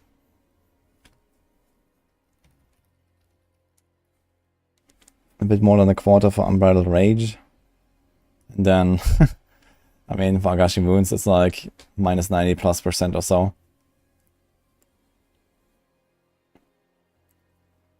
Yeah, the Agashi Wounds nerf was definitely needed. I'm kind of surprised to see the other key passives nerfed as well. But I guess not too bad, so... anything else that's here? Boulder... yeah. I mean, Boulder has like mechanical issues. I'm not sure if that's really gonna save it.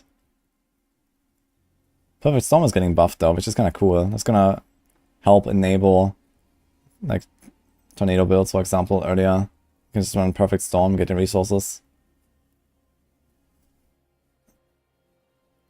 Storm skills that you cast grant 1 spirit and deal 30% increased damage when damaging a vulnerable, immobilized or slowed enemy. I wonder if that works for double casts. You can sometimes get 4 tornadoes from a single cast, which is kind of wild. And they also easily hit multiple times. So you can probably start sustaining a resource very easily if that works with all of them. Earth Might also getting buffed, it's kind of surprising.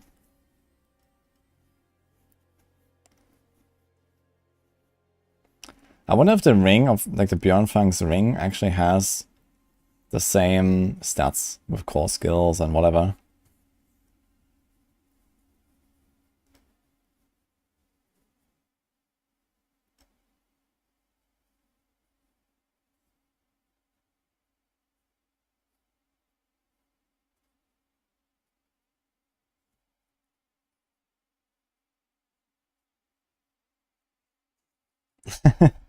Your brand build is going to be back to being crappier again. Yeah, I'm not sure. Like, if you want to play something like Rend, I guess you can just play Rupture next patch with the third blade.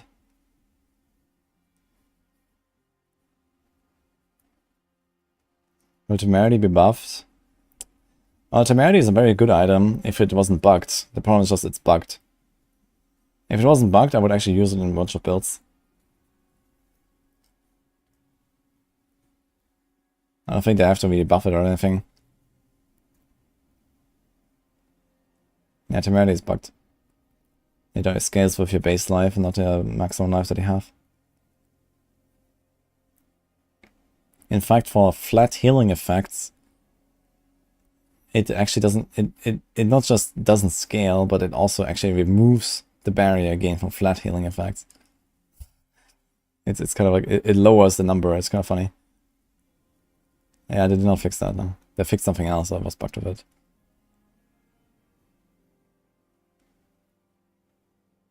Did I talk to them about bugs at all? I talked about them about bugs, yeah. About centipedes and bugs.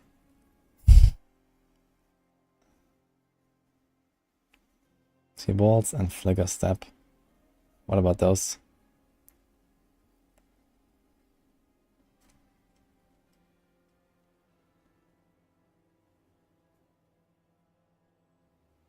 Oh yeah, Saboteur Signet and Ice in the Dark.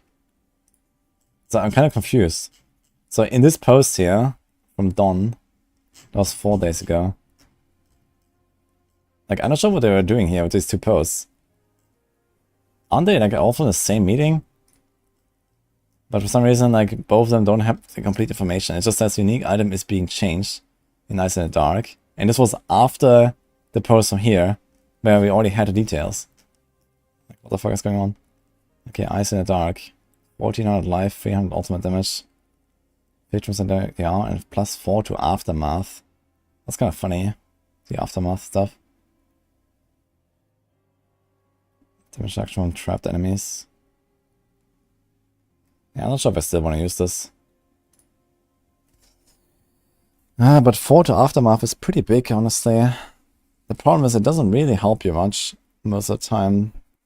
Because Aftermath triggers when you use your Death Trap. And then Beastfall Boots triggers after you use the Death Trap, after you use a core skill. But I guess you can still use Aftermath. Get your resources up. So there's like a combo between Beastfall Boots and Ice in the Dark, I guess. Where you can play like an exposure build, make a big pull, reset your Death Trap in like one shot. Press the Death Trap, press Beastfall Boots. I wonder what they're gonna do with Beastfall Boots anyway. Saboteurs, 275 grenades damage, 42 stun grenade size. I reported that on PTR. Stun grenade size was not actually transferred to smoke grenade size. There's like an aspect where it says your smoke grenades now benefit from your stun grenade bonuses, and stun grenade size did not affect it. So I hope they fix that. +1 energy when a stun grenade explodes. Cooldown reduction. So no more crit chance, no more life, no more crowd, no more crits. Okay.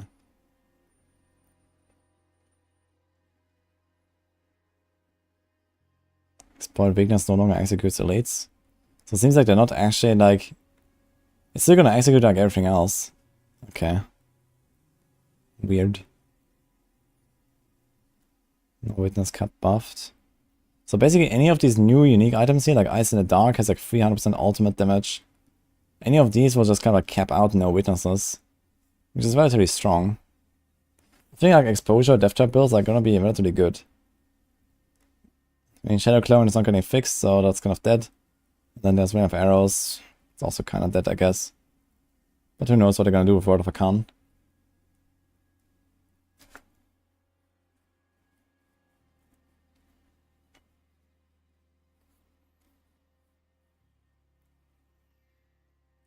Yo, Tim.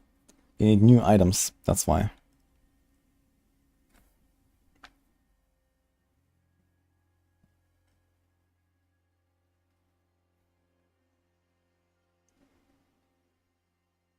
Dude, this align the elements cap is insane. 60% align the elements deduction. This bonus persists for 3 seconds after taking damage. Like, you know, align the elements was always like a no-brainer for Sorcs. You always use align the elements, right? There was never a build without align the elements.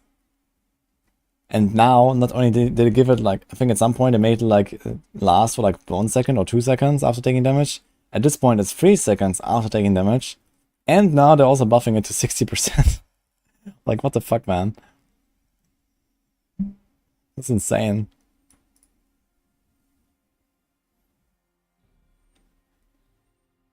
Now maybe max it instead of 1 rank. I mean, you have to stack it up for longer. I'm not sure if I would max it, but I have kind of started putting 2 points at least in align the elements just to max it out faster. But yeah, I guess you could also just max it if you have an extra point.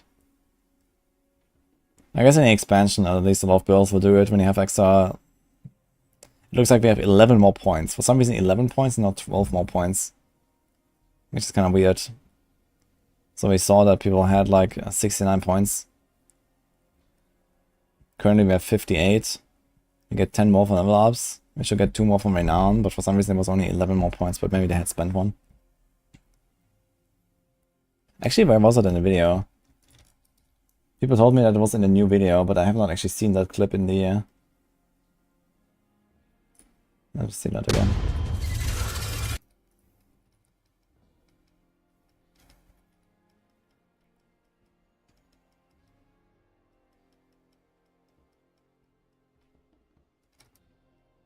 Okay, let's see if we find it.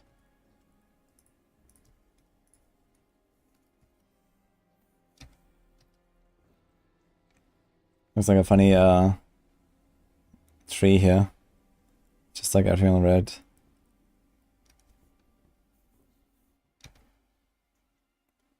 So does he have anything spent? No, he does not. Everything is 0 out of 5. He has nothing on the bar, it's just a basic attack there on the bar. So for some reason it's 69 points and not 70, which is very weird. Because in a live game right now, at level 50, you don't get a point. Making it 58. You get 48 points from 2 to 49, basically it's 48 points, and then get 10 from Renown, giving you 58 total. Now we're gonna have 10 more levels, should be 68, and then we have an extra Renown zone, should be 70. But for some reason it's 69, so there's like 1 point missing.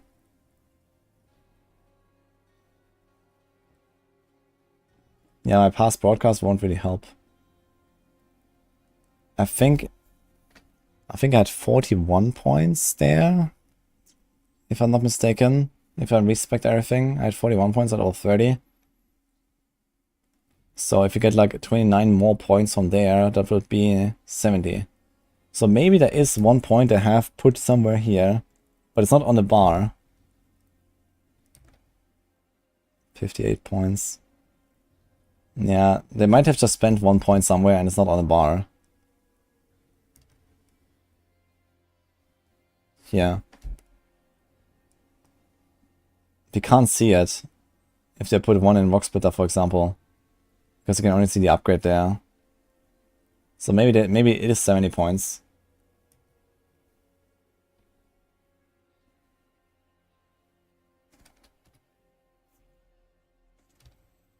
Here we also can't see how far down they went with those points. So you're at 58 now. But we don't see like where it ends here. You could see, okay, like you need X points to reach this cluster. This is the focus skill cluster, which is the first one after core skills. This is Tempest, Soar, Ravager, and Toxic Skin.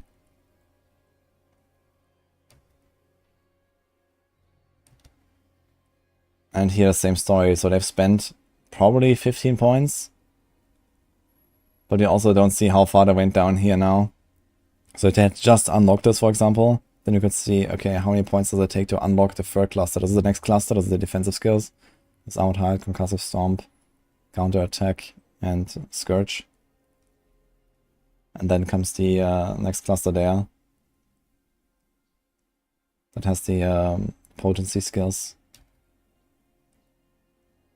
But we can't tell for sure. Is there any other point where they show the skill tree?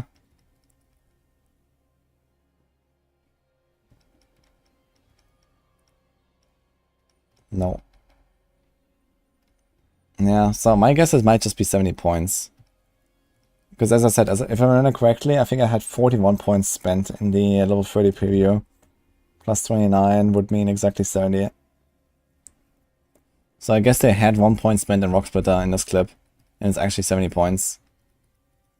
And then, like, you know, if they don't change the renown system or something, then this would make sense.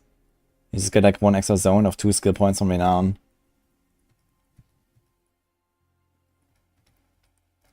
I mean, how much will those 12 extra points change existing builds? I mean, it depends on like the in general reworks. I mean, are they gonna add, you know, more passives to classes or whatever? Like, how much are they gonna change the trees? If you look at the Spiritborn tree looks very much like an existing tree, right?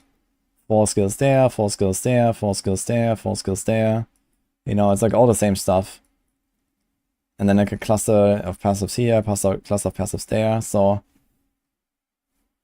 if they want to make all the trees kind of similar, then it seems like they're not really changing the existing classes. And this means you're just gonna get like 12 points that we have like nothing really to do with in many builds. Some builds, yeah. But many builds will not necessarily really have a good use for them. I mean, you can start putting them into like, you know, your defensive skills for a shorter cooldown, or, you know, you can put more points into your challenging shout or some shit. So this is mostly how it's gonna go, I guess. When you had like 12 extra points. I mean, if I take this build here and just say, okay, I have 12 extra points, what do I do? Well, what do? I don't know. Here's movement speed, I guess. That's 3 points. You can pick up warmth just because, but I'm not even burning anything, so I guess not. 1 point in 9 the elements, maybe. Maybe an extra point in elemental attunement, but it's kind of whatever. Maybe you can do this here and this here. Because I didn't even pick like the extra upgrades, for example. You can put more points in teleport. This probably like way I would spend them. And then, you know, the build doesn't really change fundamentally. It's just kind of like random points you put everywhere. You can get lucky hits done, yeah, huge.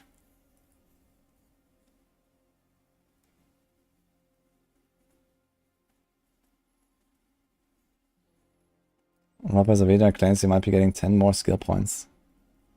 We're getting 10 from the drops and then 2 from renown if they just continue the systems as they are. And it kind of looks like they are doing that. So we should have 70 skill points.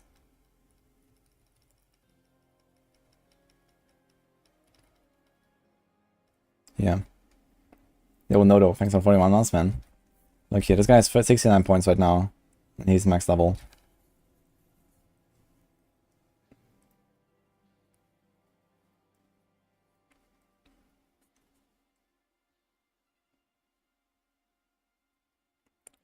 Yeah, it would be nice if it just like generally expanded the trees a little bit, I guess, with those extra points and stuff. Because right now, at least like making builds, it's kind of interesting because you have like this kind of friction right here. There's like a lot of builds that, you know, want to pick up certain effects and certain passives, and you can't really get everything. But if you get up 12 more points, you're just gonna pick up everything. There's not really much of a choice anymore. You're just picking everything that kind of applies, and that's it. Just like free power. You got only 4 potions. No, that's true. But you must have renown, or whatever else is the source of extra skill points. Maybe the skill points don't come from renown anymore, but they come from the Lilith statues or something. Or who knows what, right? So maybe there's another way to get skill points, and this is why it's actually 69. So maybe he has not spent any points, and he just has 69 points from whatever is the new source. When do you get the potions?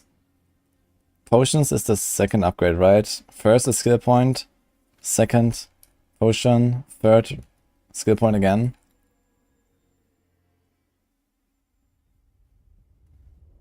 Hope they go all in and make it 69 points. I guess it doesn't really matter too much where the skill points come from. What matters is that we seemingly have exactly 69 points or 70 points. Yeah, here's +1 potion capacity on the second renown. So skill, potion, skill. So it seems like they are changing the renown system because he has only 4 potions. In the next clip, he has 9 potions.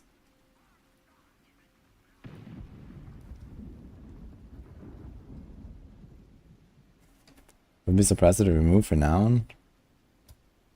I would be surprised. I think Renown is a pretty decent system.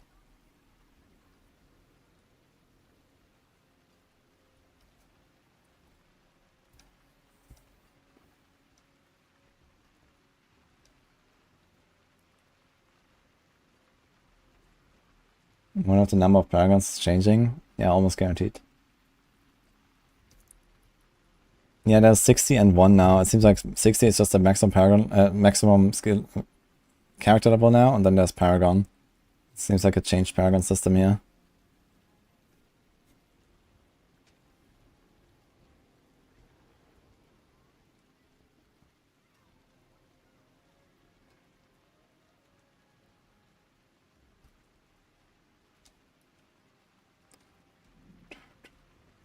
Okay, anyway.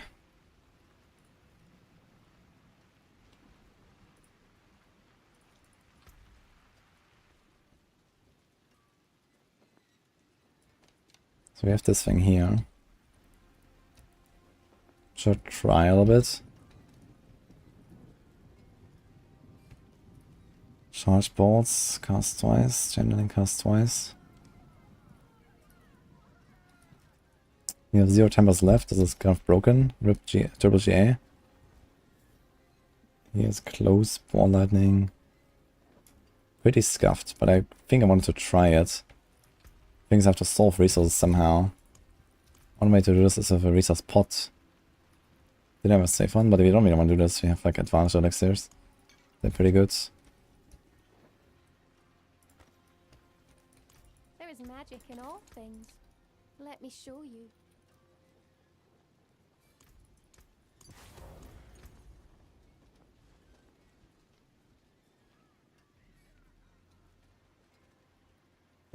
All 3 of these are actually charged bolts.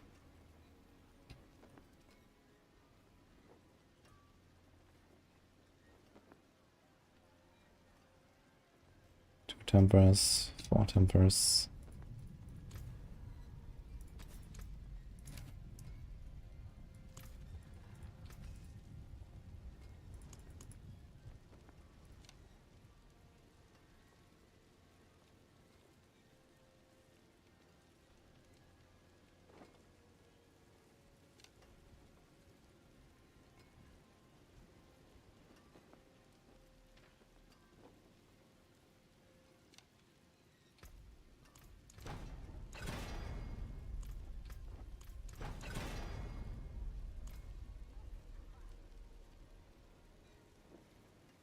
This is chain lightning.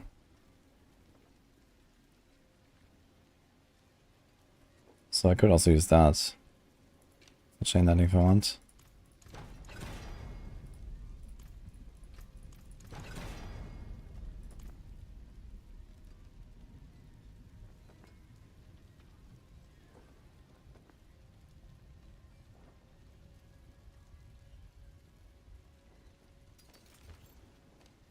Okay, let's save this here.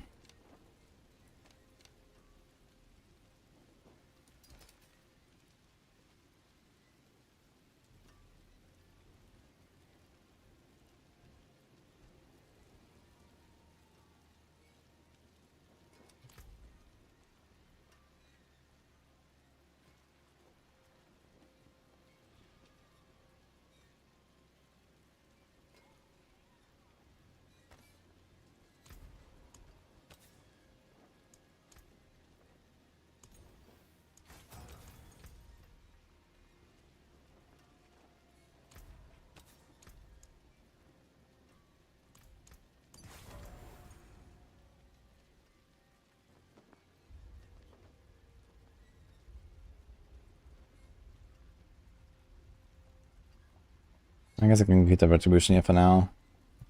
Just not really sure about the resources. If I can actually make that happen. So we can take this out. We can do this here, and we can do this here. We get crackles.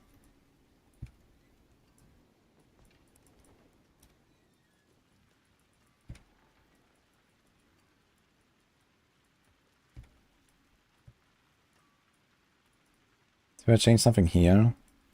I think we did change something here, right? Because we need adapt. Territorial exploit. We don't need this static charge. Static search. We're still on the board for it.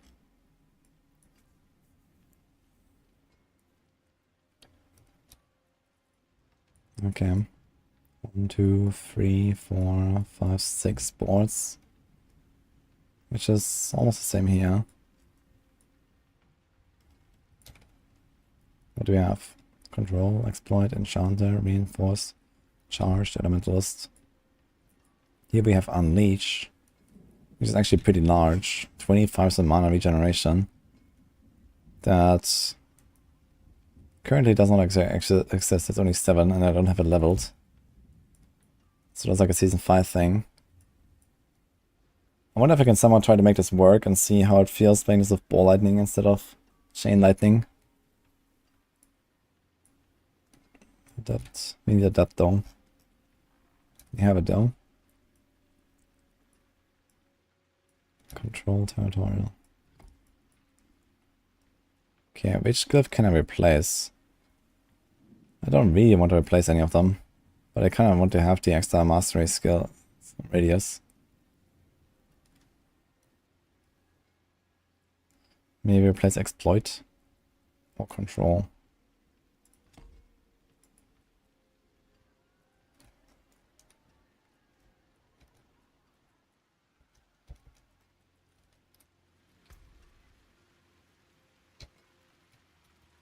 And this relocate does not work, it's cool.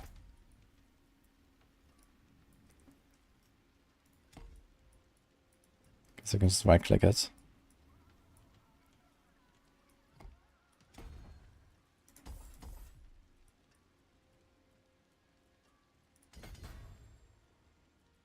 Oh boy.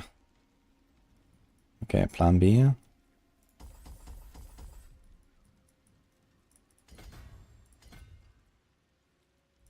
Let's just take this. It's a bit scuffed. Okay, got gravitational. I don't have the chance to cast ball lightning twice here, so that's also a bit scuffed.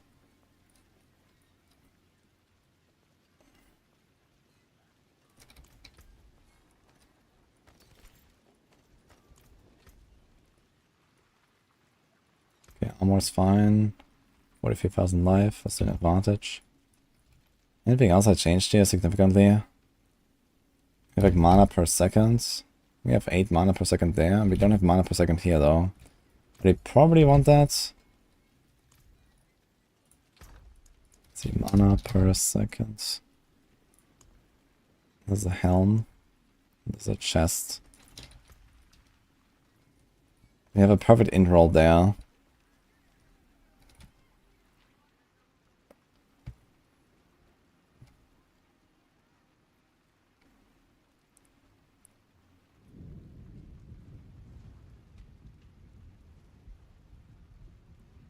Also, I realize I still have chain lightning here on the bar. This should be ball lightning.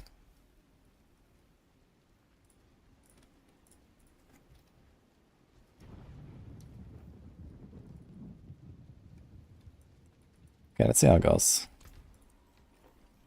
Let's just start with a 95 or something.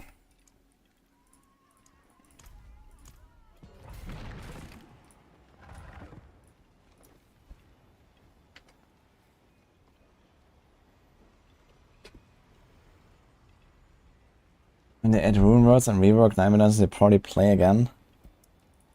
Well, the dungeons are changing already. We'll see about the runes. Transmute coal into ancient breath for the cheap cost of 500 forgotten souls and 1 billion gold. God,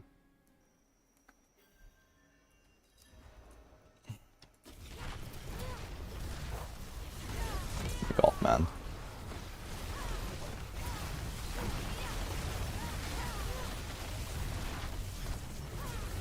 I'm gonna use this again a little bit. See how this will go.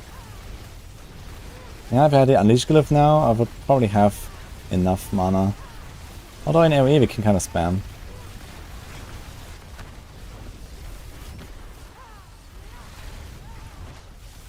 Doesn't seem very nice though with the procs.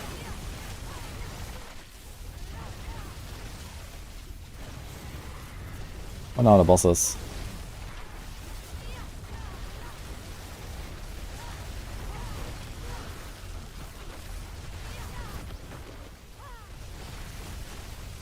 But yeah, the AoE clear seems actually worse, which is kind of surprising. I didn't expect the AoE clear to be that bad. It's not like fully optimized. I dropped the Exploding Glove as well, but still. I have to sometimes wait here for the procs. Quite long. Actually feels surprisingly fun. I've not really played much ball lighting. I like the flow.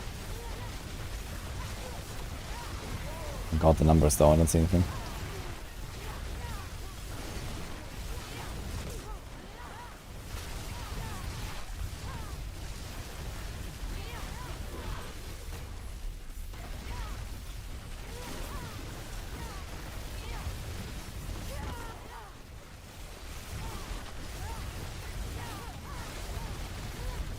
Blizzard Ice Spikes, it's OP. Yeah, but the problem with that is it's not a lightning build. Kinda wanna play a lightning build with Andariels. And if you think those builds are OP now, then I have good news for you actually. Because Blizzard doesn't think so.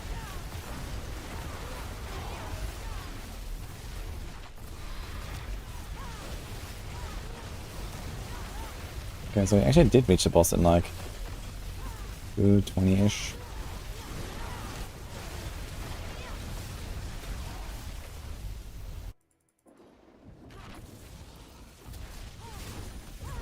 Let's see how this will go.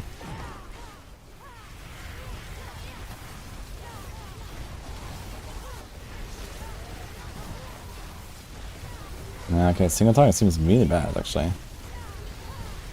Surprisingly bad.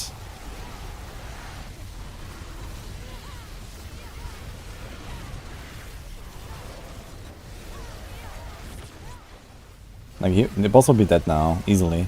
Chain lightning already. I mean, okay, I'm not standing exactly on the boss.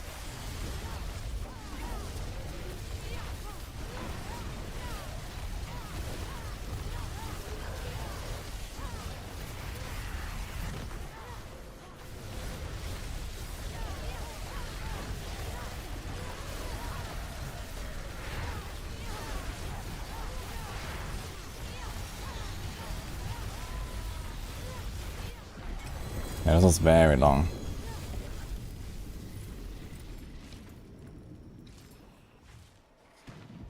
Okay, so maybe this whole like ball lightning stuff is not working out. Unlimited power. Yeah, it's like, it's not enough really optimized, but this was like, you know, at least twice as long as it should be. And this was only 95. I already went down a few tiers to account for the scuffedness of my setup currently. Good news is we found... I know it's a dagger. Not the new wand.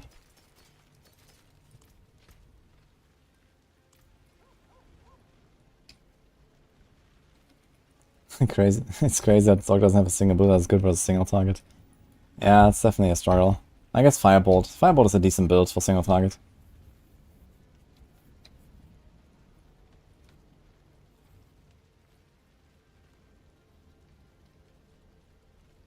The new Fist of Fate arrived. This build will proc so many Poison Novas. Yeah, I don't even have like 8 on my glove right now. The thing is that you do get a lot of lucky hits.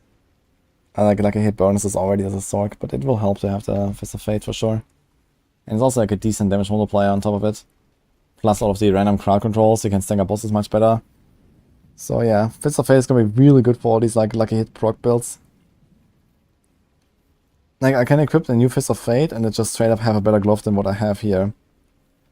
In all regards. Besides the life, I guess.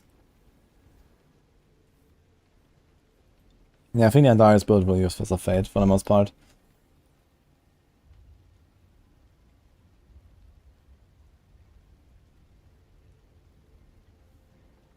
It's 50% like chance on like a hit with 200% like a hit, 100% proc. Yes. So for example, when we play Shadow Step with Victimize, Victimize has a 50% chance. Shadow Step is 100% lucky hit. If you get a 100% lucky hit bonus, your Shadow Step will have 200% and that will make it Victimize guaranteed.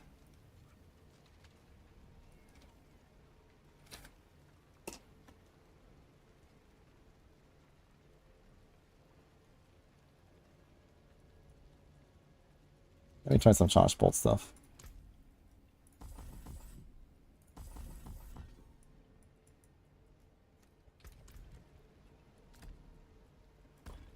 Oh, wait a minute. I guess I didn't actually put an enchant there. Oopsie. Okay, let's do another run.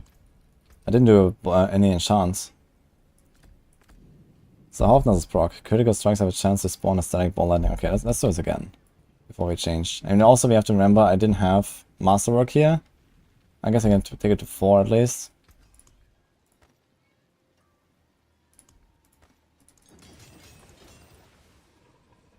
Got a chance of ball lightning. We don't have the chance of a ball lightning here. This has chain lightning right now, and I forgot the enchant, so let's try this again.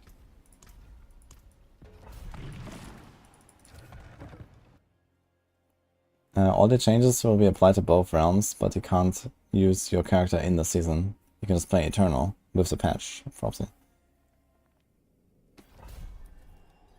So giveaway there will be a new mythic unique. Where have they set that?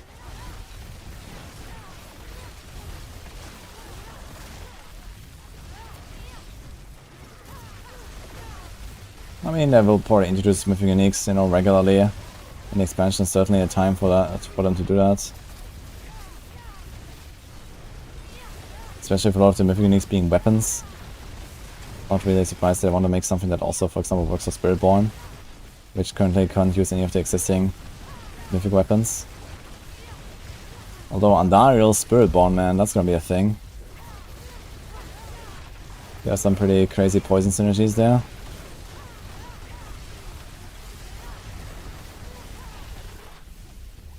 I gotta say, it's kind of fun to play Ball Lightning. I've actually never done it. But it feels cool with the floating stuff around me.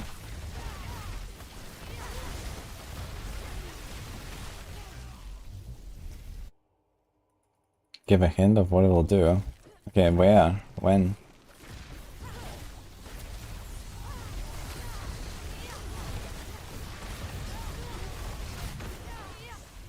Okay, I need to turn off these numbers, man. I don't see the HP bar, so I don't know when I need to move. I was just like trying to guess when I have done enough damage to them. Season is RIP. I don't have enough this season. Was I?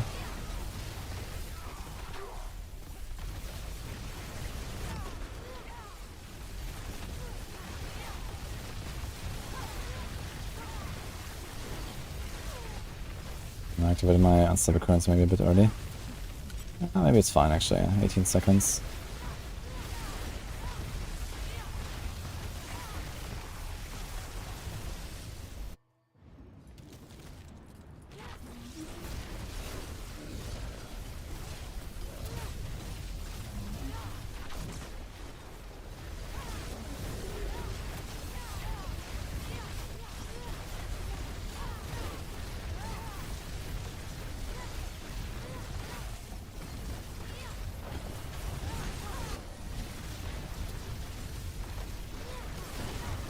It definitely seems better now.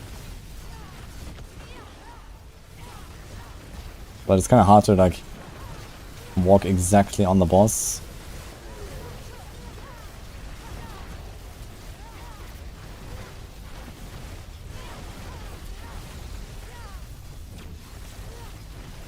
You want to try to like walk exactly on top of him.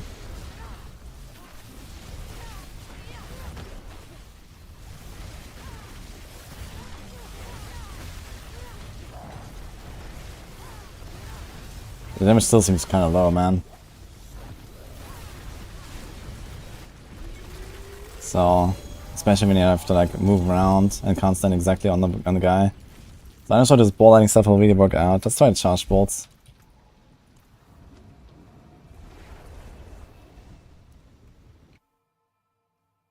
I'm not playing a ball lightning build, this is just an Andarius build, using ball lightning as the trigger. I just wanted to see if that has like some merit, and I mean it's getting kind of close to what I was doing with chain lightning. And chain lightning is getting nerfed, because in season... Okay, that wasn't actually the case on the PTR, but at least in the patch notes for the PTR, it said that there would be a 4 seconds cooldown on a chain lightning enchantment. Which should mean that it will probably proc like maybe half as often as before. So I was trying to explore other ways to proc Andariels. But I'm not sure if I really want to trust ball lightning. So I can try charge bolts. I tried charge bolts initially when I made the builds. I could try that again.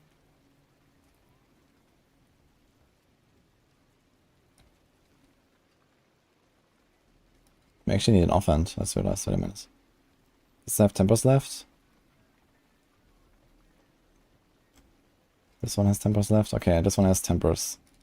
Let's try to hit the charge bolts. Go on. Perfect sparks, okay. Chain lightning.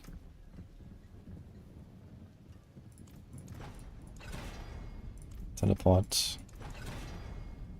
Chain lightning, F. Okay, so this is ditch. This is ball lightning, cast twice, whatever. Okay, so that's my current items.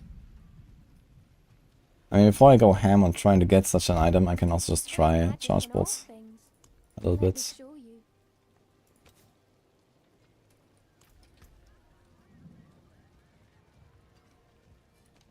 Yes, charge bolts.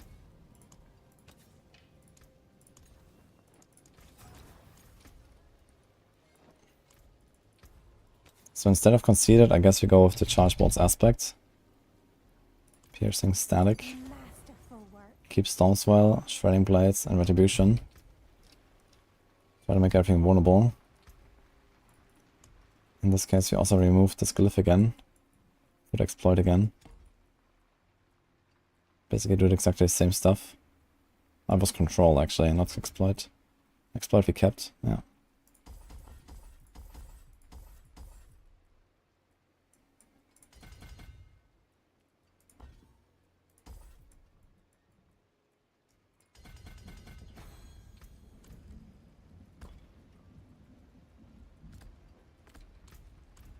Now, what other enchant do we do now? Because there's no enchant now. Now, we could still do ball lightning enchant actually, as realized. Just because. Critical strikes have first enchants. Yeah, the thing is we don't actually have a lot of crit for this, right? I have 24. So basically it's like the same as 7.5 chance for lucky hit. It's not very good. But what else could we do? We could do fireballs, even though we don't really care about Devouring Blaze. We could go for Burning Instinct damage reduction. Do we have Burning Instinct board, I wonder? I don't think we do.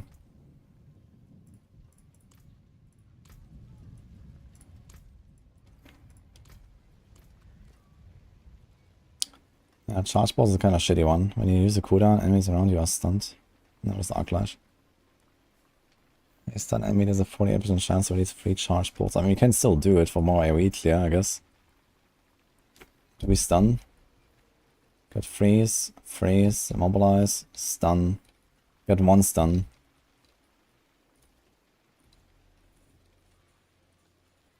That's kind of shitty either way.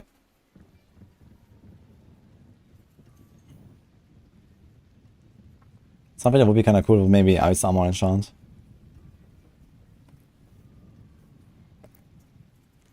What about Frozen Orb? We already make stuff vulnerable, we already freeze stuff, so I guess not. Yeah, that's not really much here. We need to do like some major rework of all the enchantments, man. Like so much shit. I don't know what to put in this build. So we're gonna go with the charge bolts. We're gonna move all the crackle and this stuff here. Now we have many points.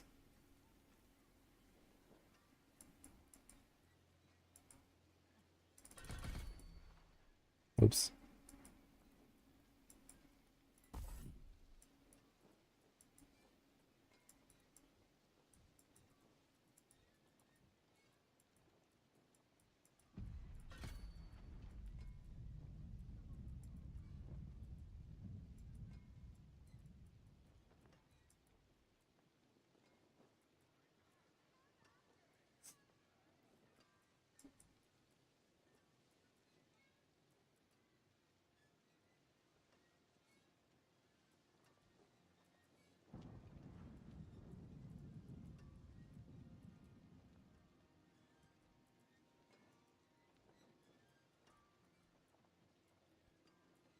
Yeah, I don't really know what to do here. Not to actually ends. They're stunned for 3 seconds. Next skill is guaranteed crit. There. I guess just teleport. I mean, that's kind of cool actually to have like more mobility. This goes from 5.78 to 705. It's like 1.2 seconds, 1.3 seconds. That's the spirit. Well, not a low shine. All finished, are you?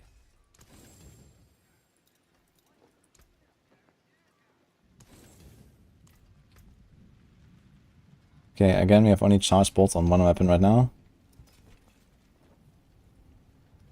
With piercing static, no conceded. So my single target is a bit worse than it should be.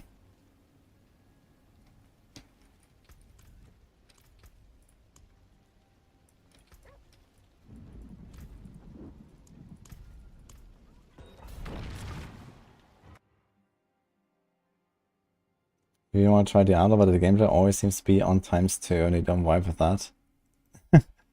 Well, I have bad news for you because Diablo 4 is actually one of the slowest RPGs out there. At least in the main ones.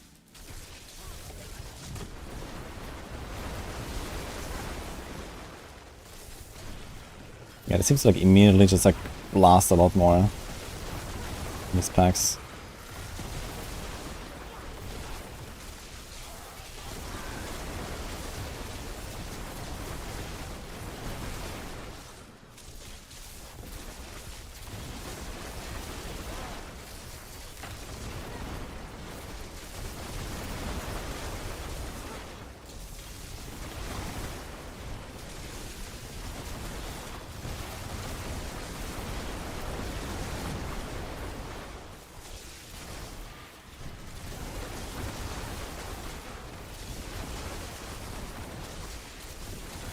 I think this whole like ball lighting Theorycraft I did there was probably not really that great. So I might just go with the charge bolts. Let's see how the boss damage will be once I get there. It's a lot of lightning. Yes, it is. Spiritborn also gonna have a lot of lightning. So get ready for that. Dude, I have to remember now that the pit bosses are actually dangerous again in Season 4. Like, they can actually kill me. Season 5, you get the stacks and you're fine. Like, they nerfed all of them when I was playing the PTR. But here, I gotta be careful. Yeah, that's actually pretty fast here. It's even running into dead ends and stuff. Almost a 1.5 minute spawn. Let's see the boss.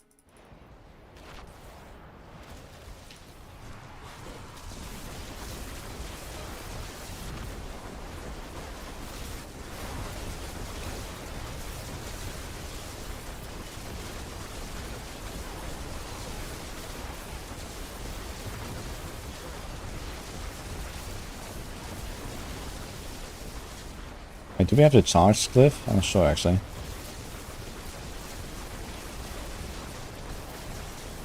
Single target still seems kind of bad though.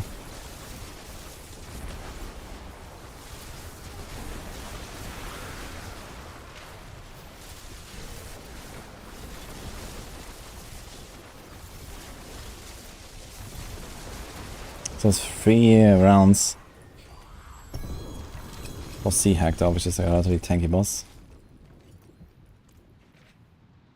Yo, T-Kinko, thank you.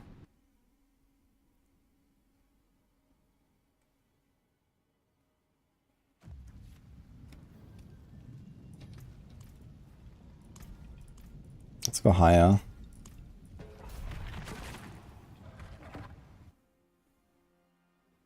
Yeah, the ball lightning definitely didn't seem that good. I was doing some testing. That's also before I left for the Blizzard stuff. On the Blizzard ball lightning and Darius Sorc I was trying. But yeah, seems like we are better off just like playing either charged bolts or chain lightning. I wonder if they're actually gonna change the chain lightning after all. On season 5 PTR, chain lightning was not changed. So maybe it's fine.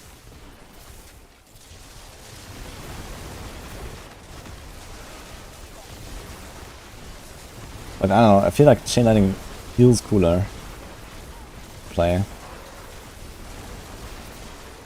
Just kinda like it more.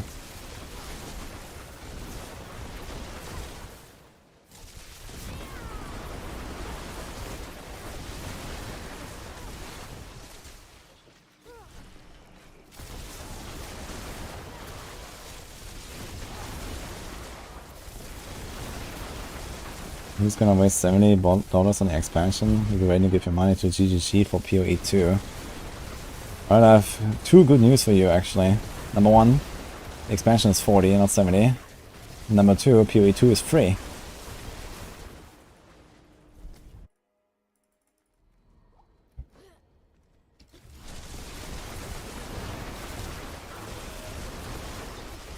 You get a 2 GA Shaco Cuts, man.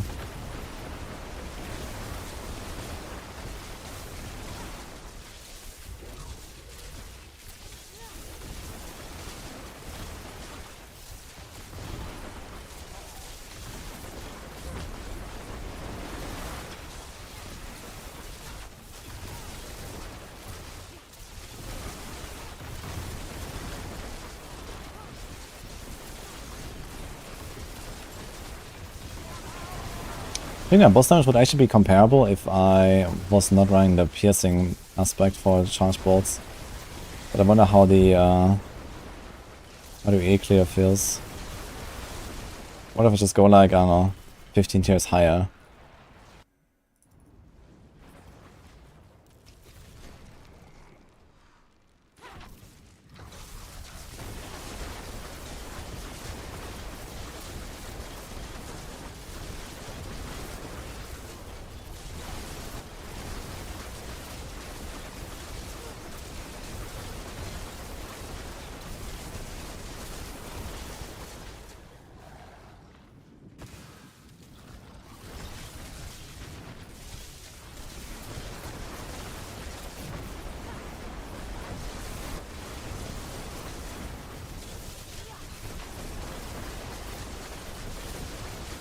So did he make me vulnerable through my flame shield, or was my flame shield over?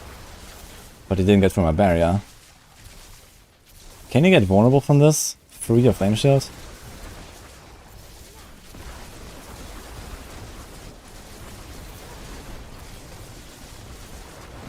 Let's find out.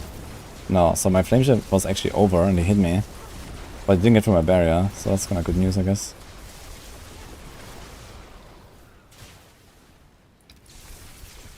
Boss fights seem very bad though, this man.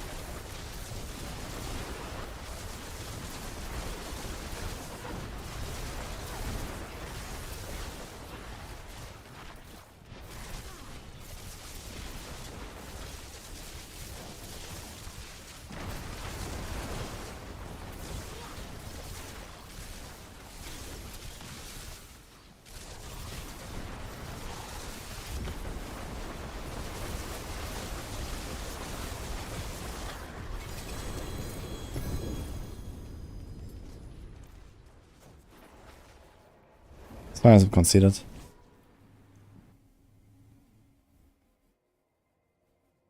There'll be a mythic unique that can give the Spiritborn overpowers. Ah, okay, I didn't realize that he said that. Interesting.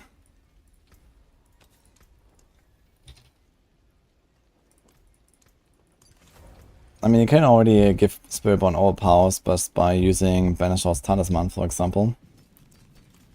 But yeah.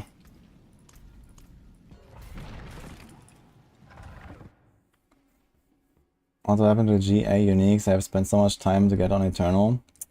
Well, I guess you're gonna spend a lot more time to get more GA uniques. Black Star. Yeah, I would not expect them to transform into the new versions.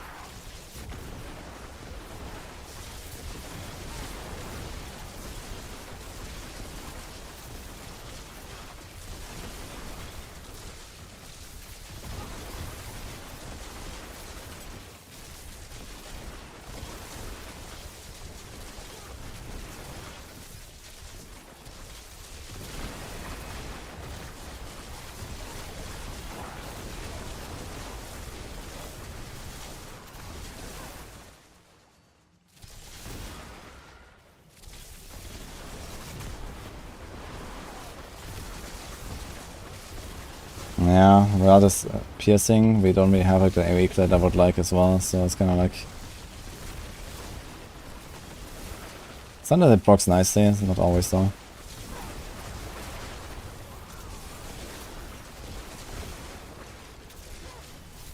You definitely not play the game anymore if your uniques on Eternal are made useless. Well, if that's your concern, then I have bad news for you, an expansion is coming. Everything you have ever done will be useless.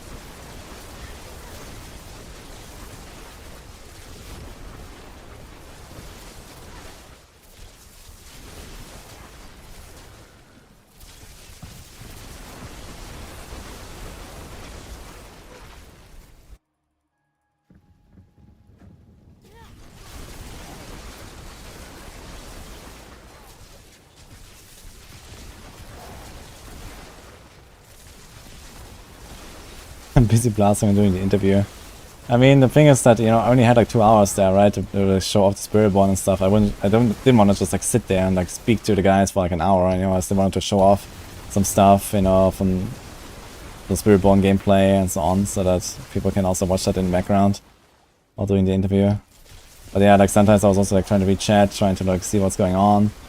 You know, I don't feel as much as at home on like the Spiritborn that I had only played for like, you know, 4 hours before that.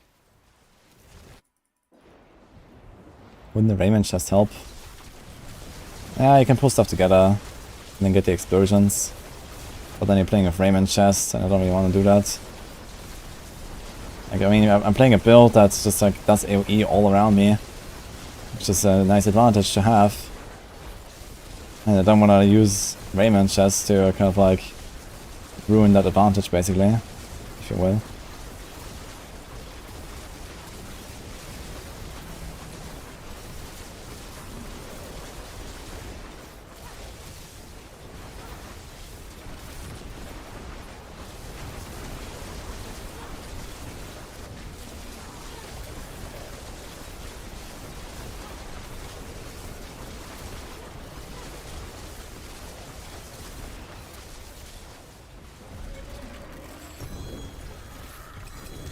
Stone.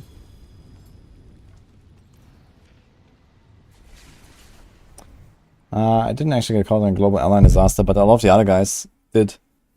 Like basically all of the NA people, you know, they have like 10 flights a day to everywhere in the country.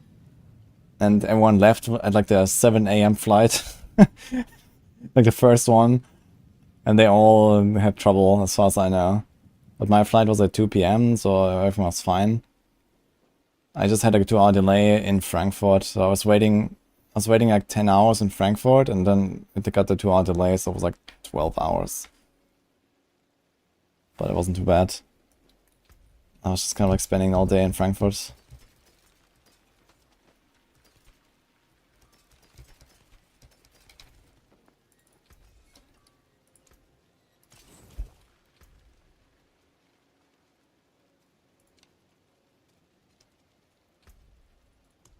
Let's compare this again here.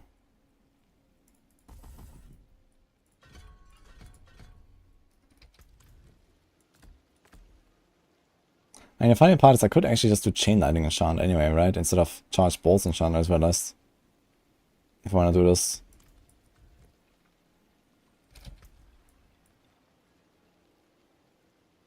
Do we actually care about a crackle? Do we have charged?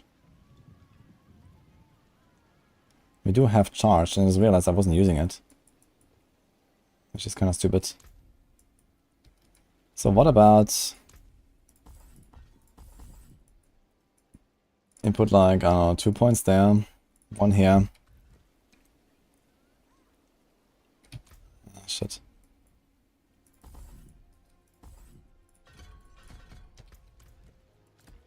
Just do chain lightning enchant and play charge bolts. Let's see how that goes.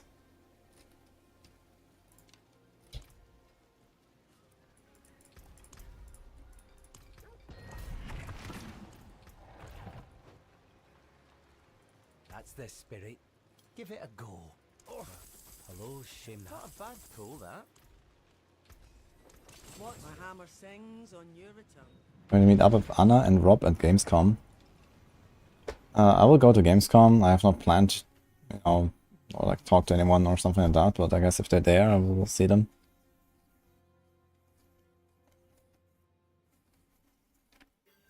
I mean, I'm not very close to Rob, but I guess we're gonna run into each other at some point.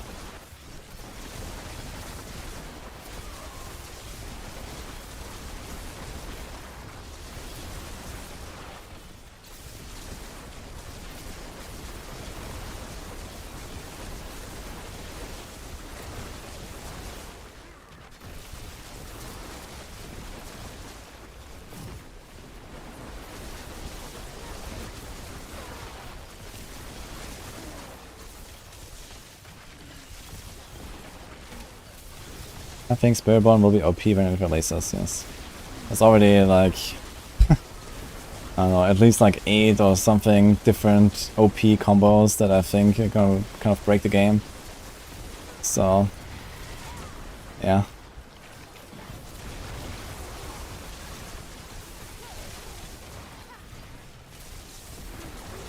And the Spiritborn is gonna be basically completely untested as well. It's gonna be pretty wild. Maybe even seen like in all most of the uniques and any of the Paragon or anything, so.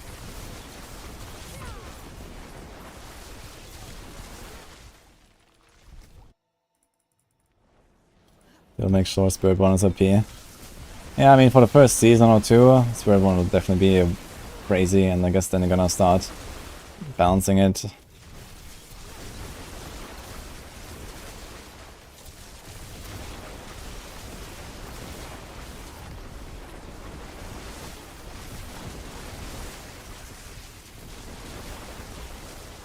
P doesn't matter in D4 really. I hard disagree with that actually. Something being OP or not is easily upsetting a lot of people.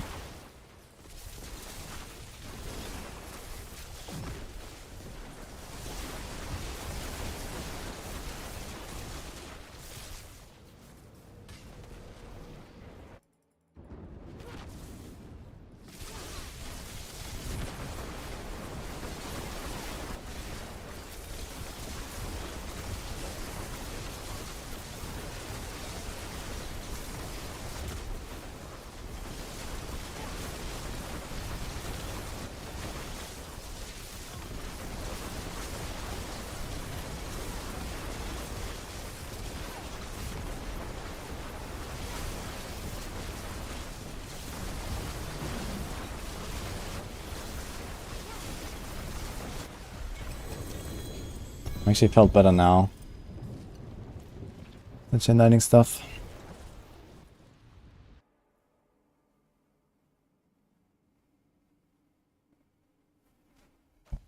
What happens to the people that don't buy the expansion?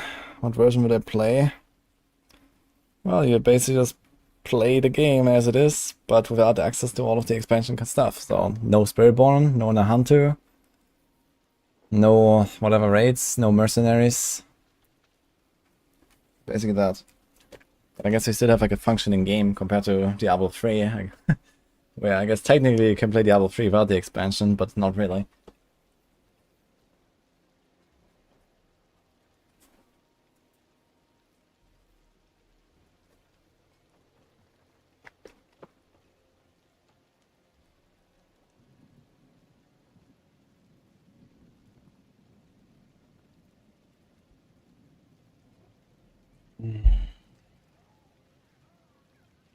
Rob invaded you two while you and Rex were away. What does that mean?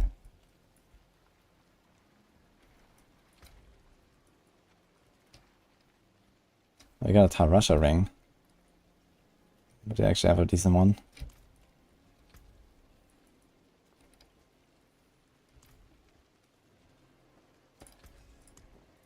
Some solid bits here. My hammer sings on your return.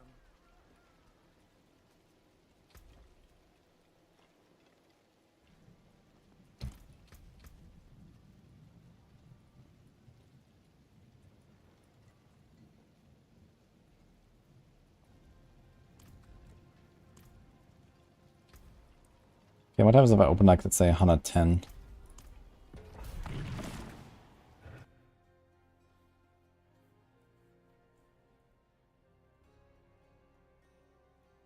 By the time the second expansion comes out, the first will be included by default. And that's what I do in WoW. They kind of just like have like everything up to that point in one pack basically. So maybe they're gonna do something similar in Diablo if they do many expansions at least. But the thing is that Diablo 5 is supposed to come out by the latest in, when would it be? I guess 2031 or 2032. So how many expansions can it really make? If you go at this pace. They said annual expansions. But realistically, I guess you're looking at like 1.5 years per expansion or so. 6 seasons.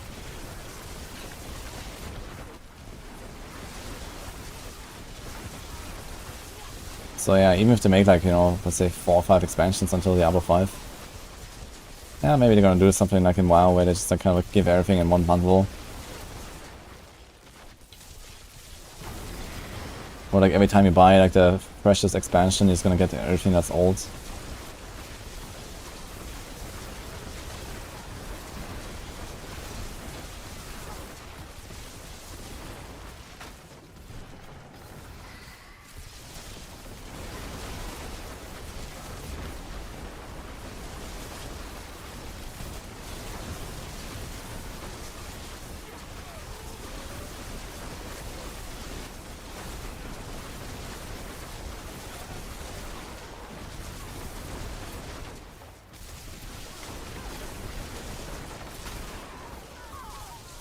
Diablo 5, I make another so soon.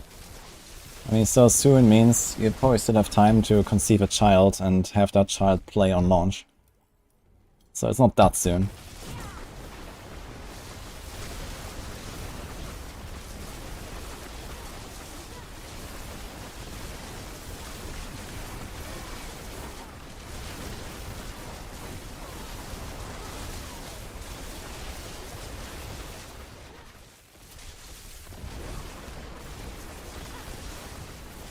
It's a mythic unique that will give you overpowers beyond accidentally spill the beans. Okay, interesting. I'm planning to sing D5 with my child. We'll see.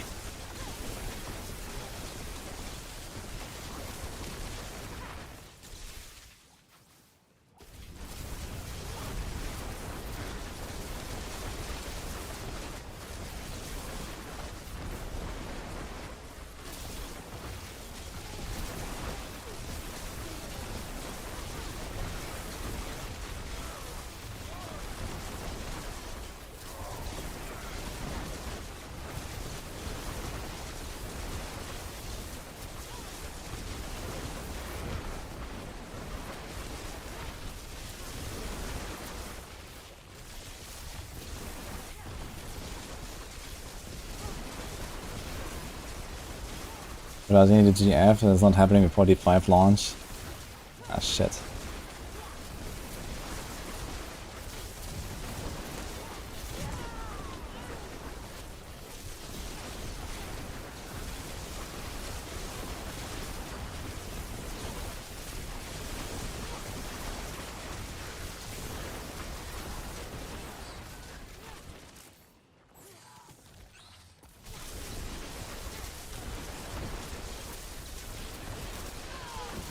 Well, the single Diablo game had more than one expansion so far. Yeah, they're finally improving, I guess.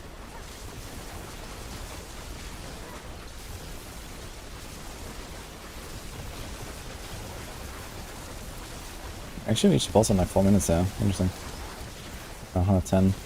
Because the boss fight itself will probably all start getting like a 3-minute fight or so. Let's see. Spirit Corner of Frost. So there's something interesting about this boss. So maybe told me that apparently these totems that he summons give you like some kind of hidden damage taken debuff. He told me. And eventually you just get one-shot by random stuff if you stand in these totems. We don't really know exactly.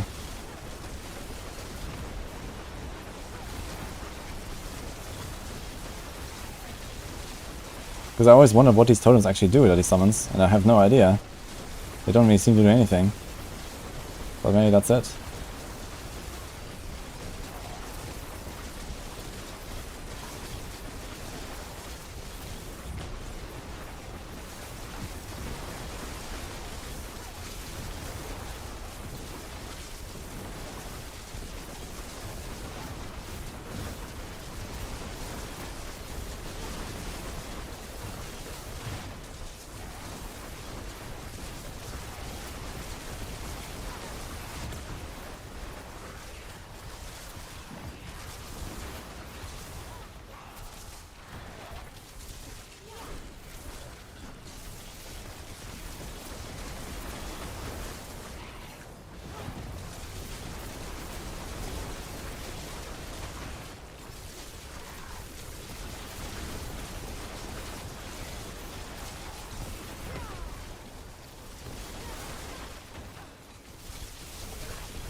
Okay, so this was like 7.5 minutes left.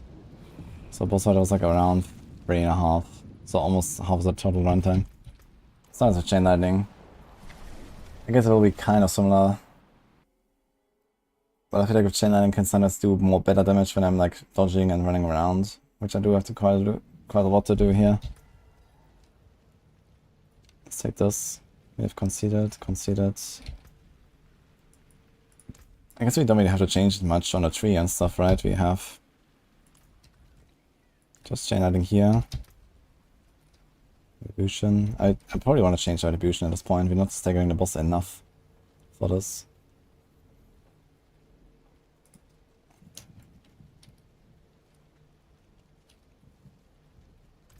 Did we change anything else? We need to get those 3 points. For some reason I have this one extra point here in teleporter. I'm not sure where to put it.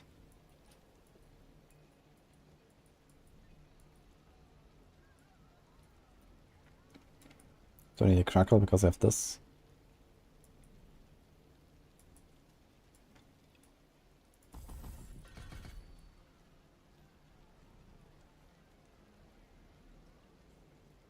There's nothing better than this. Potent warding.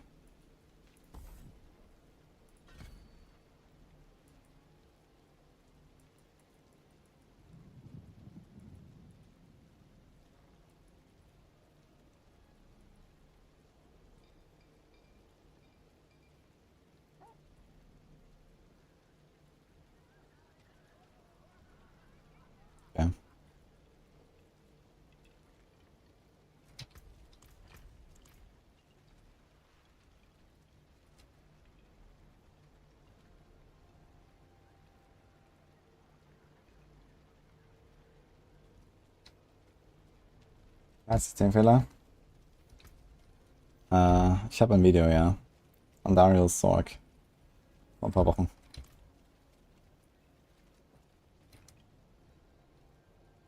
Rax said I really like tacos. I can really eat well. Even though I'm so skinny. Yeah, yeah, we had tacos like on the 18th after all the events and stuff. So there was like a big dinner with everyone. And we went to this like kind of fancy taco place. Yeah, kind of nice. I mean, I have eaten tacos before, but they're not really much of a thing here. I'm not sure if they are in anywhere in Europe.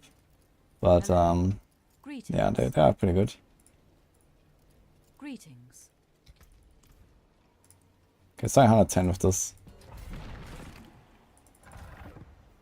We thought it would be twice the size of Rax. Okay. So Rax is a dwarf and I'm a giant.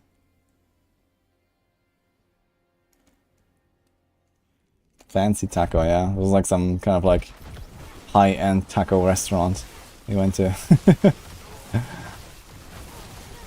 That Blizzard booked for us.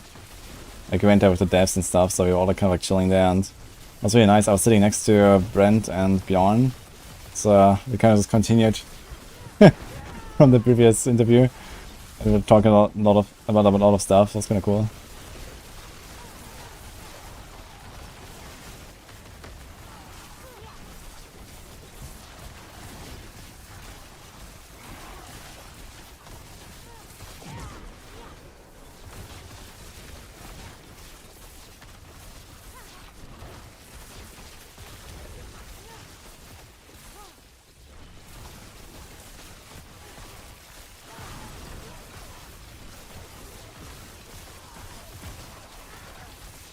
They tried beer, yeah. I don't know what that is. But yeah.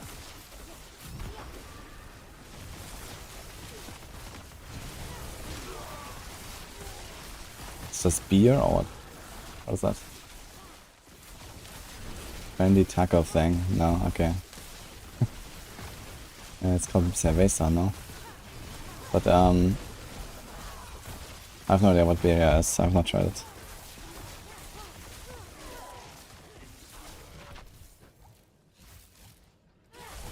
I can confirm if he has hair or not. Okay. So if I'm allowed to confirm that, Rax in fact does have hair. Even some on his head.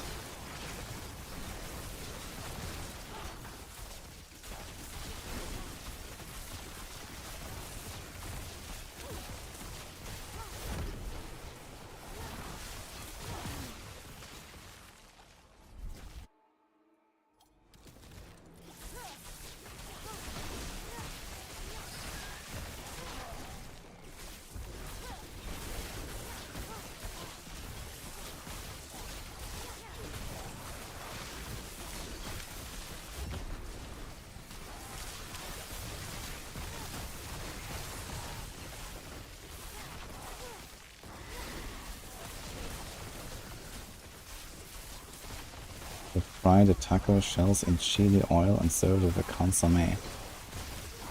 Okay. I have no idea what to expect.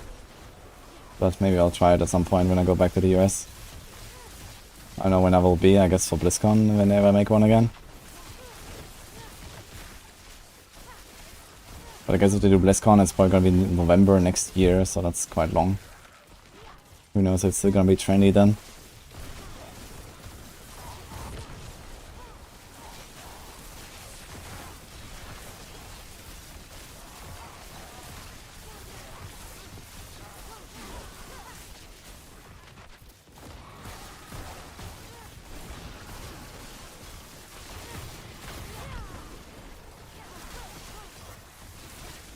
So what did we have last time? 4 minutes to the boss, right? I'll see the boss fight. I know it's gonna be better. We had Spirit Caller with relatively easy shadows.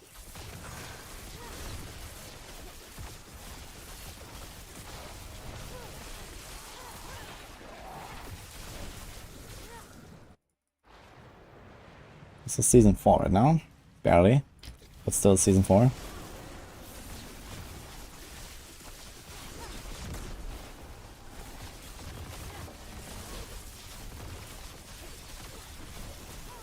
On a scale of 1 to 10, how cool and fun was the Spiritborn?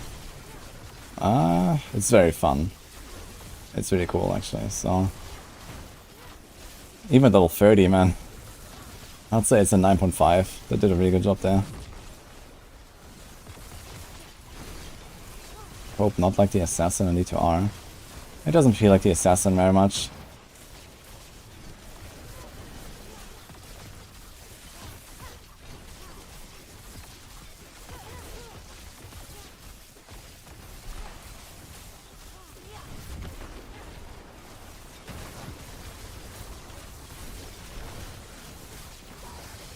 Yeah, I'll play some PoE on Friday.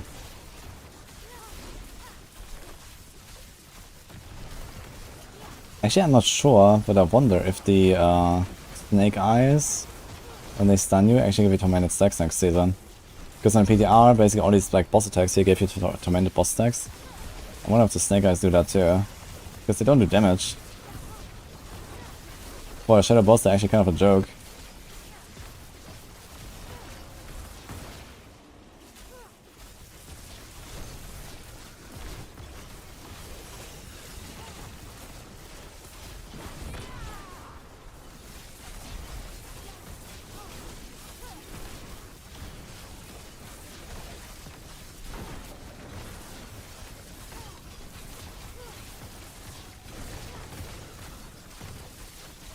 $40 ticks actually. Not bad. I can actually compare the ticks that we had from the previous run and see how the boss ticks were. On stagger.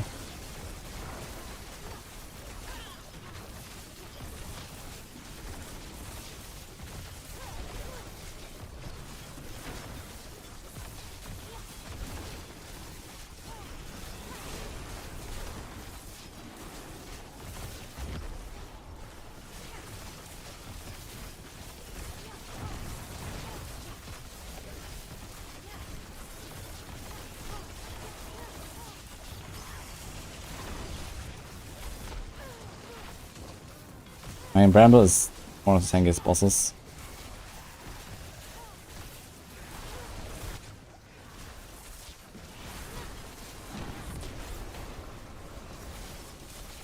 And we had Spirit Caller before, which is like the squishiest.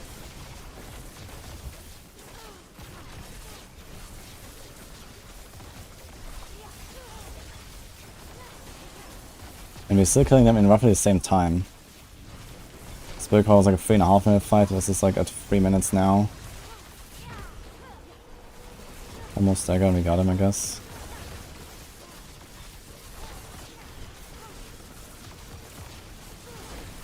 So I might just go with the Chain Lightning build after all. Instead of charge bolts.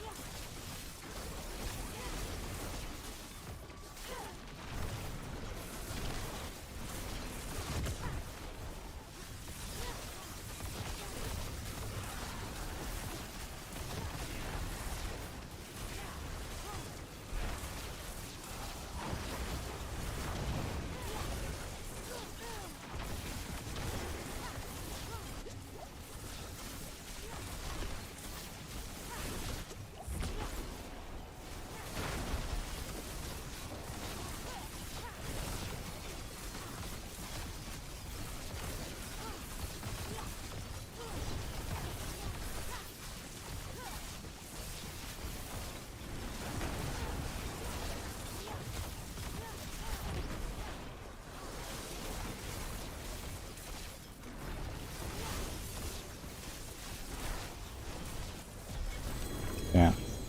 So ended at like 11, that was like almost 4 minutes now, or around 4 minutes.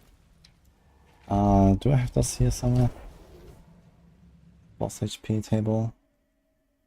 I have this. So Spirit Caller 1.2 and Bramble 1.75. So how much difference is there between them? Bramble roughly 46% more HP. Let's say this was 4 minutes and the other one was 3.5 minutes. It's only 14% difference. So I think this Chain Lightning stuff, I'm gonna stick to the Chain Lightning stuff. To be fair, I have double chance to cast twice and it's also Masterwork to 8 and this was only to 4. Now the question is, do we change this? We have a much better chain lightning roll here, and with a percent damage roll, we give a bit of int. We have a lot of int though, so maybe I'll do that. Should be worth it. Need to consider it here. Magics await your return. And a Grey Warden. Finest jewels in Sanctuary.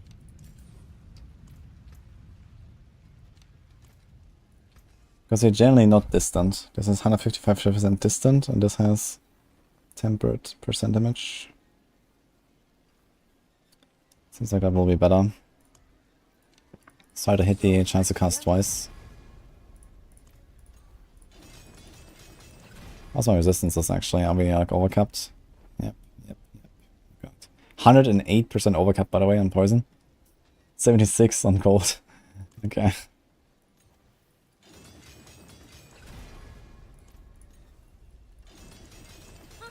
More there than I thought.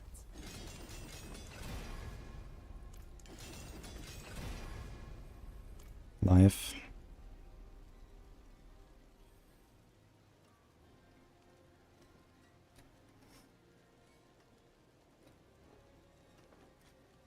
Okay, so the thing is, if I play this now, I'll kill this character. I'll lose the status of the lucky hit. Do I need it for any other builds?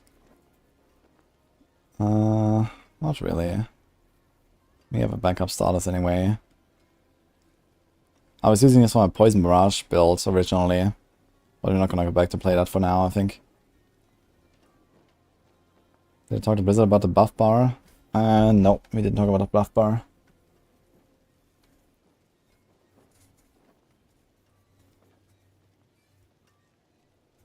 Maleficium seems OP. What is that again?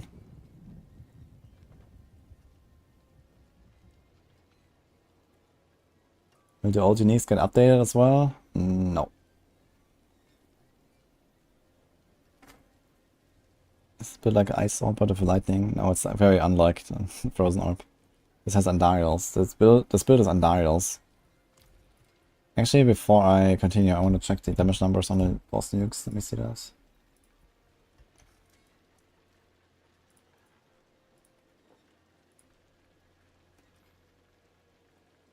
I did talk to them about other future plans besides the expansion, and mostly the expansion, to be honest. There's a lot of stuff that is coming that they have actually not said yet.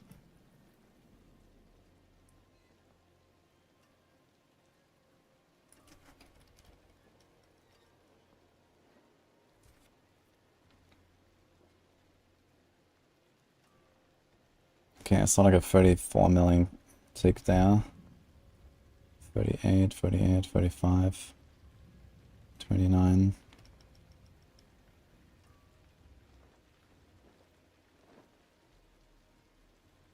This is pretty awful here. We had to stagger right doing the nuke and the little thing.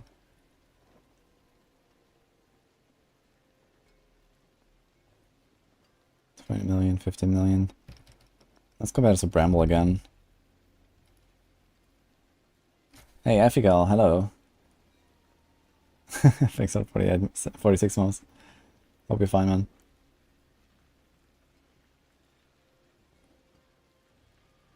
Okay, we got up to like 28 million or something, or 30 million here.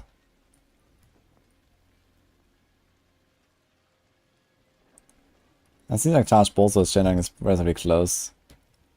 Question is, Charged Bolts like significantly better on AoE? Doesn't really seem so either.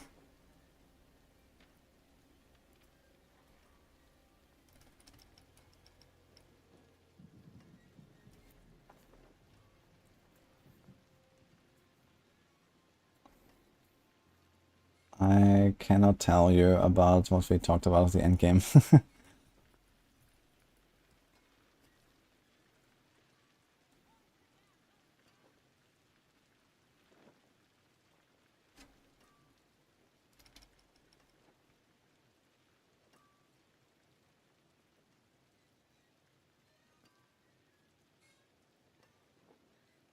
But yeah, we had like a pretty long meeting with the devs for expansion related stuff that you're probably gonna see pretty soon.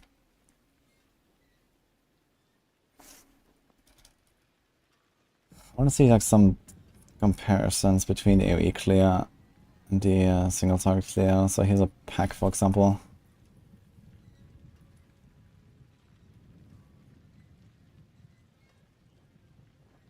I have a lot of NDA info, yes.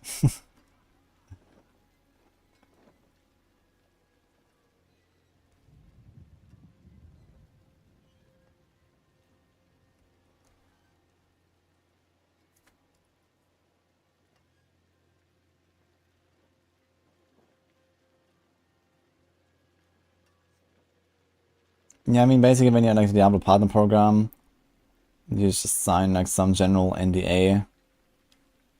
And then, you know, sometimes Blizzard shares something with you. You don't sign an NDA for like every single thing that you talk about with them. It's just like the general NDA that you have with Blizzard. It's just like, okay, stuff that, you know, happens there, stays there. Unless Blizzard gives you the go to, you know, talk about it. So this is like, for example, what happened lately with all the Season 5 changes. You know, we just checked them out earlier on Wowhead and stuff. Like, they just posted everything, one by one, that, you know, was not supposed to happen, for example. So Blizzard just said, yeah, okay, you can talk about the high-level takeaways from this meeting. And then some people went ahead and just kind of like literally wrote down everything down to the decimal. So they might be a bit in trouble now, I don't know.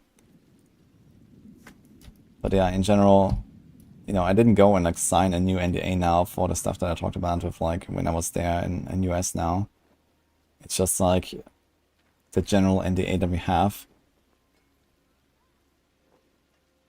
And then they just tell me like, okay, you know, you can't tell that to anyone, and I say, okay, I won't tell, you know, so like some things I know when they will release the information, other things I don't. Some things are just concepts, so they may never make it into the game. Some things are, you know, maybe shifting around, who knows. So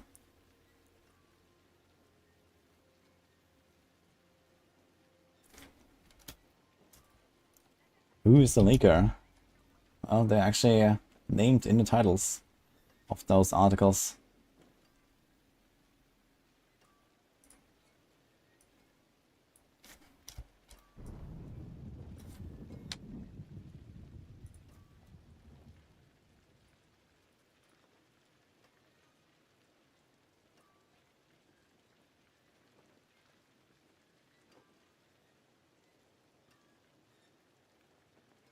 I think the Monk 2.0 is superb.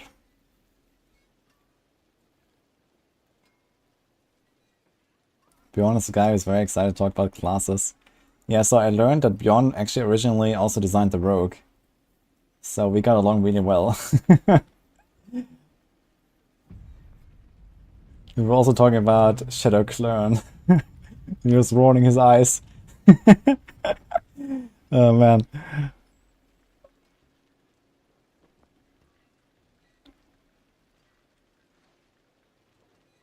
Ah, Maleficium was the boss in the Stronghold. Yeah, I have not understood how the boss works yet.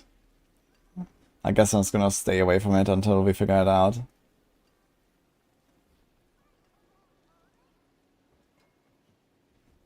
I can't tell you that, Protonus. What jump designed the Sorcerer? I don't know, I think Sorcerer is actually kind of cool. It just has like, you know, this general problem with the defensive skills. If they ever fix that, I think Sorcerer would be actually amazing as well. This is a crackling key passive, yeah. With a cooldown. I mean, he could do VS Mastery, but it's not that good right now until Season 5.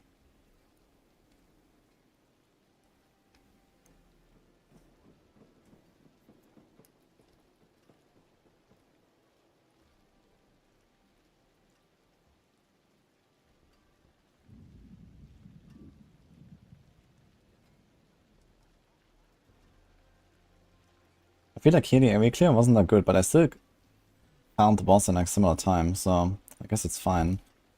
I think it's gonna go with our old like chain build now, and that's it. So let's do it. Yeah, I talked to Bjorn about Shadow Clone briefly. An equitable transaction. And he was not happy with what happened there, it seems. So yeah.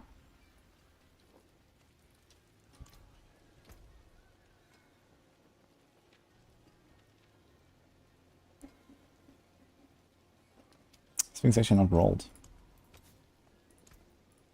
you want the end or do you want percent damage? Let's try to get the percent damage higher.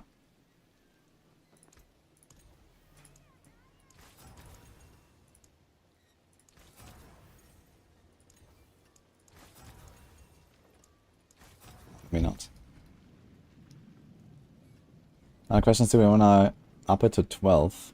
I guess so, right? I never upped this one to 12 anyway.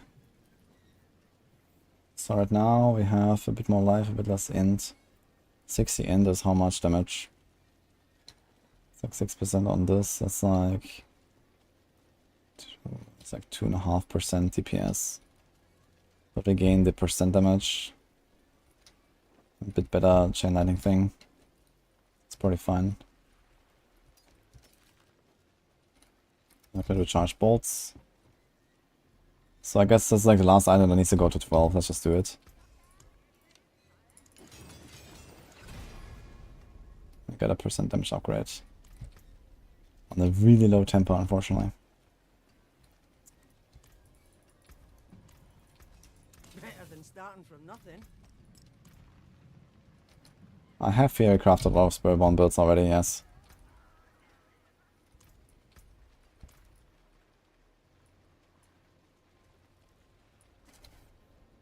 Fix Sorc by giving it a glass cannon temper we can put everywhere. Yes, plus 80% damage taken. Glass cannon rank 30, let's go.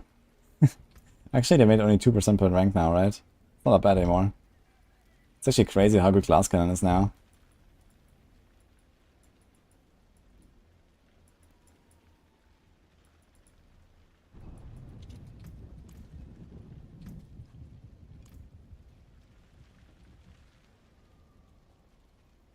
Anyone cleared the 200 pits? Nah, we're kind of far away from that.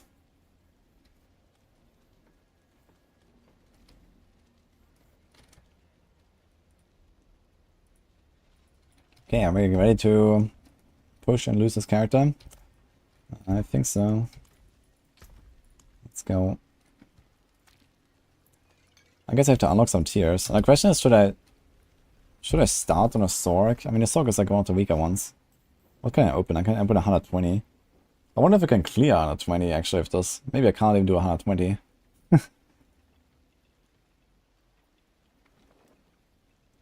I just did 110 in like 7.5 minutes or so. I guess 120 is probably doable. I can try. I should definitely push the rogue soonish though. So rogue I will definitely go the highest. I guess rogue goal would be something like 140. Maybe higher. Don't rip the Sorc. Yeah, I mean, it's actually not that likely that it will just kind of like quit pushing before I die. So maybe I'll not actually kill off all the characters. You know, don't necessarily have to die with all my characters. But I might. We kept at 127 without build.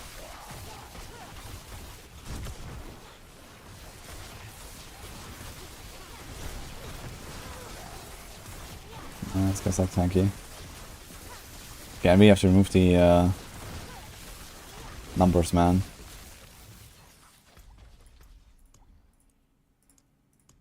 Okay.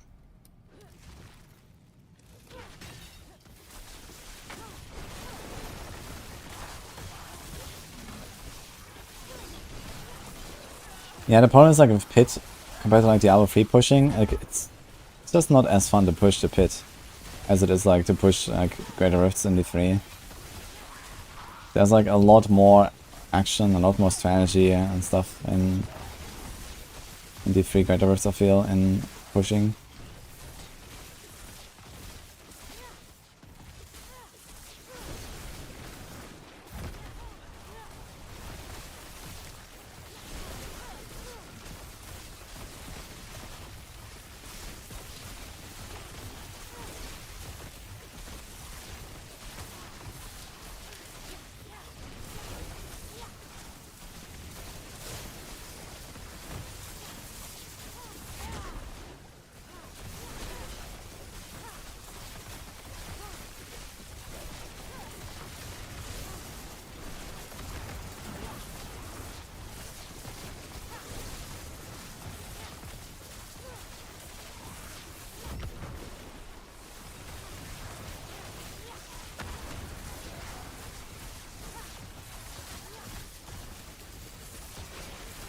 wonder how long I will need for the boss on this level. If I only do like around 4 minutes on a shitty boss in 110, then I might not be able to do this here.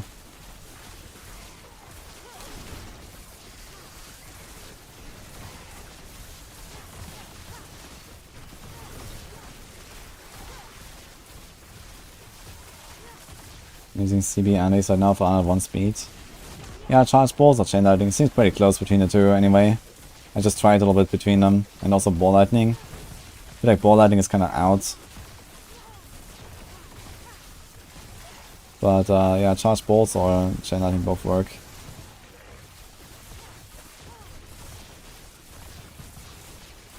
Definitely fun for speeds.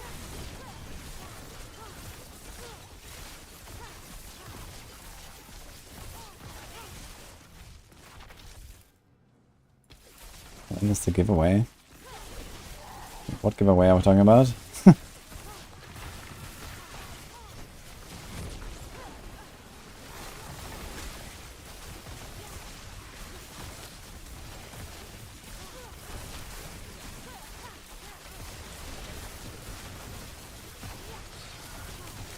Do 101 in 2.5 minutes. Yeah, I feel like you can do pretty similar with chain lightning anyway. So the question is, are you running the piercing static aspect, or are you running without?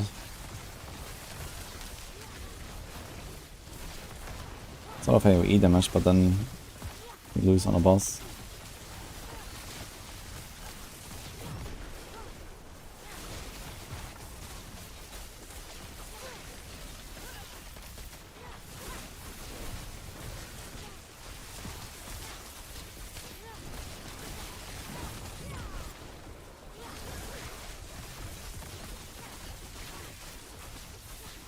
Okay, it's happening more often than piercing. Yeah, I mean, you hit more, so of course you get more like hits. It's pretty straightforward, right? Like instead of doing only 5 hits, you do like 15 or so per cast. So you just get like more hits.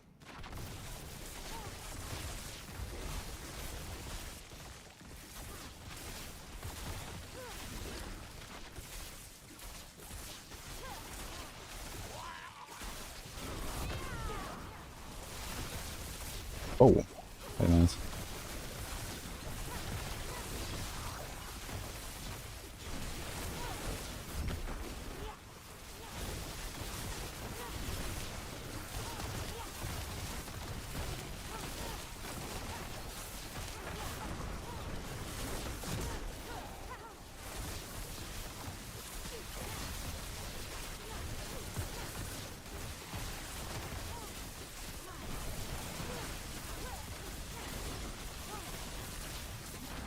Nice Patronus.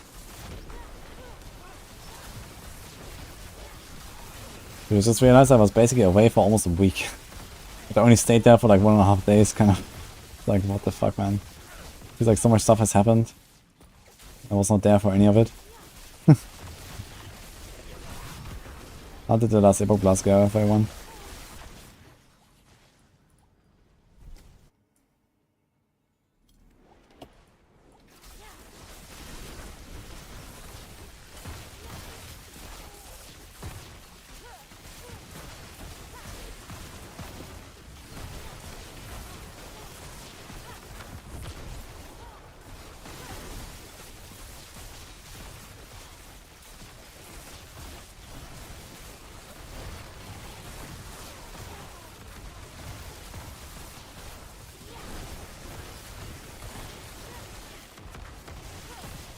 That's only 5 raids.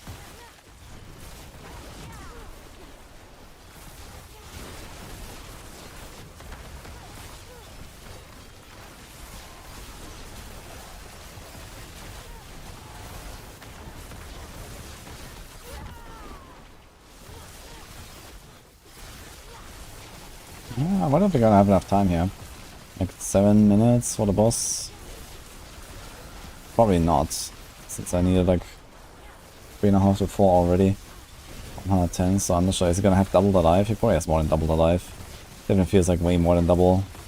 At least elites here. But let's see.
Okay, craft bowling altogether was not so good here. Then mother, 7 minutes. Seems yikes.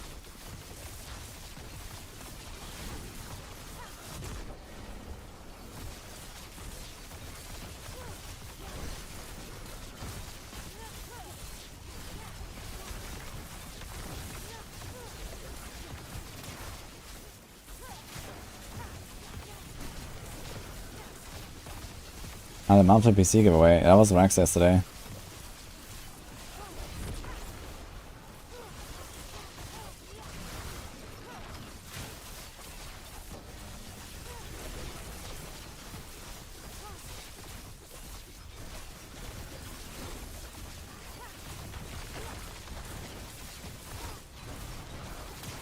think this is like a leaf angle here.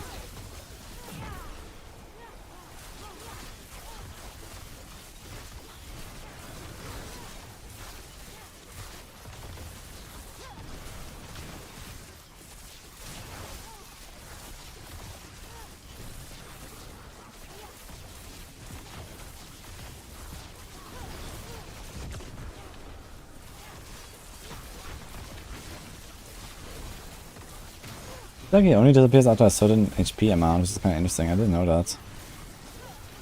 It's not going invisible. I wonder if he only does it like a certain amount of times as well, or if he just like starts doing it after like, I don't know, 70% or so.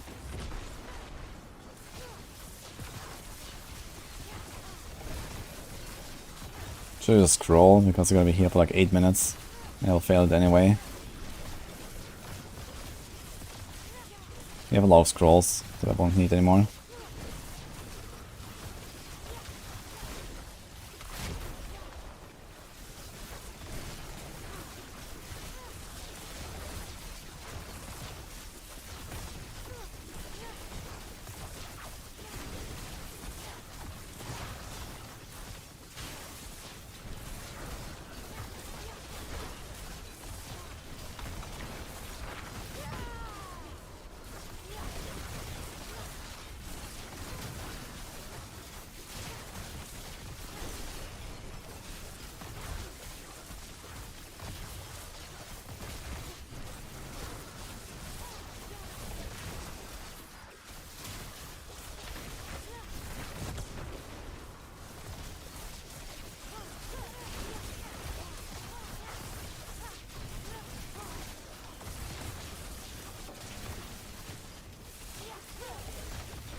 When does he start it?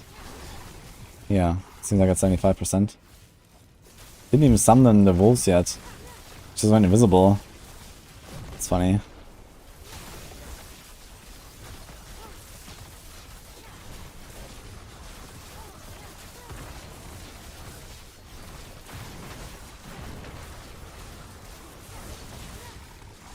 Just goes invisible again.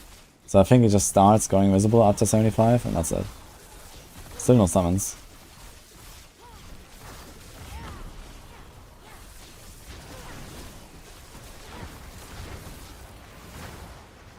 Okay. Let's try like 118, try to make like around 8 minutes or so for the boss, and then see what he can do. This just takes too long there.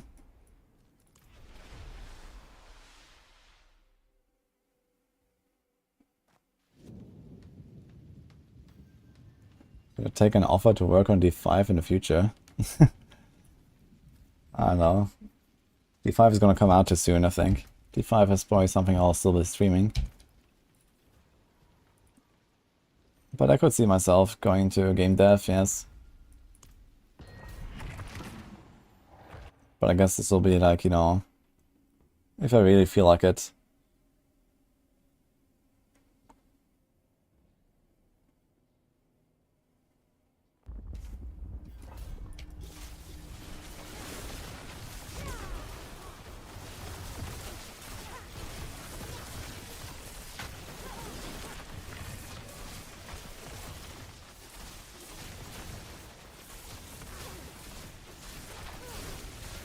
Nah, I don't really have coding experience.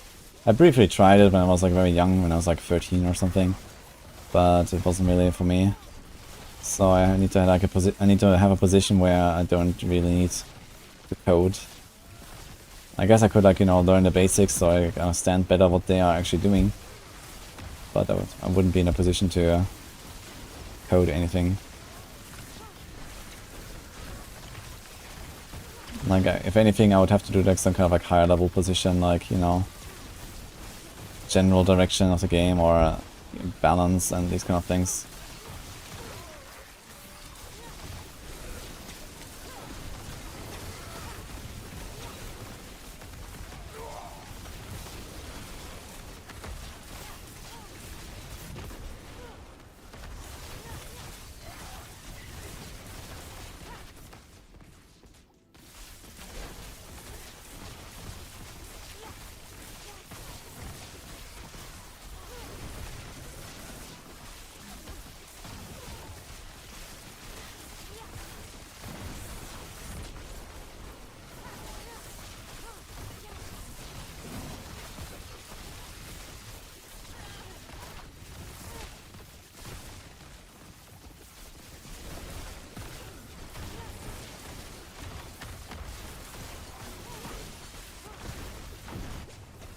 But auch mal nämlich dann erfahren wird.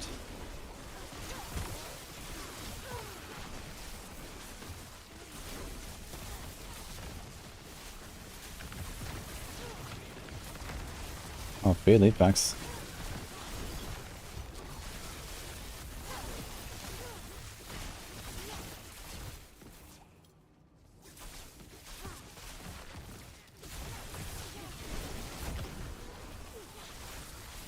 Ja, das sagt er mal.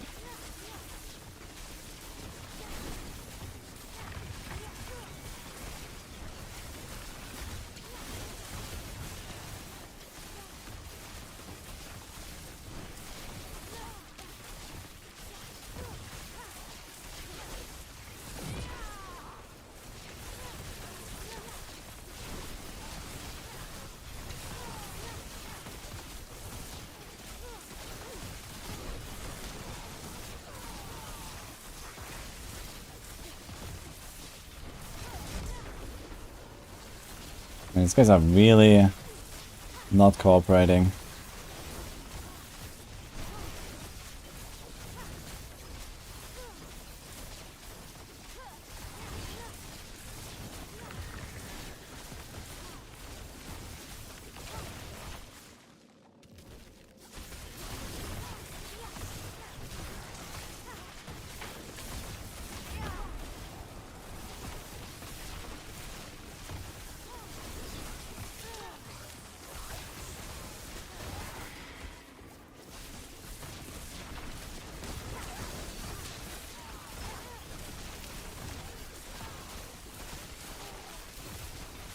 You're a developer, trust me, gaming is more fun. Yeah, for sure, I guess. But it can also be cool to, like, you know, actually make a game happen and something. So, who knows? I would certainly have stuff to contribute.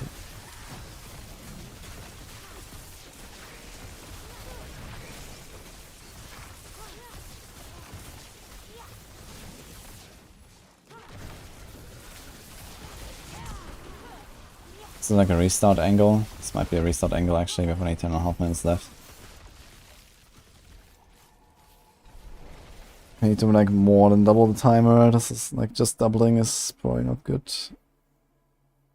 Maybe at this point I should have checked for 2.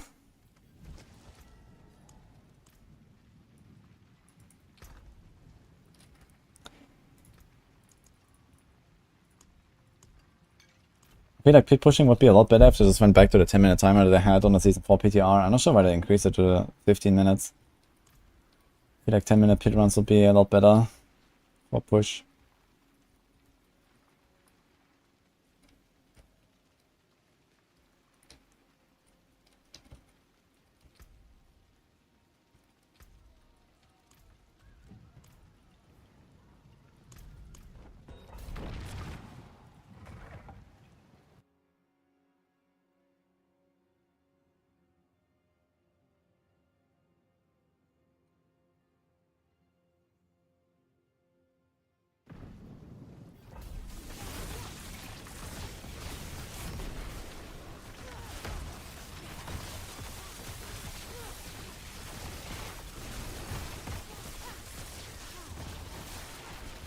That's skellies and spiders. Let's go.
Oh, I had to pull stuff together sometimes, man. Even on a build like this with chain lighting where you can just like throw it the entire screen away.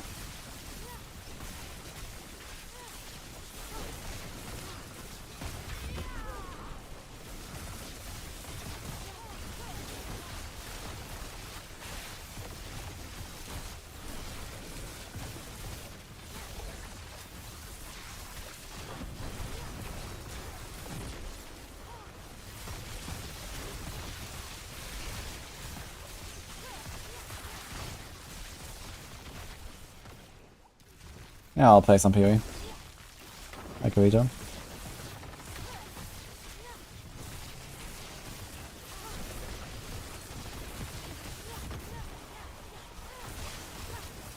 Feels like it's not worth trying to pull enemies together, man. Even though the fights are so long, it just takes so much time.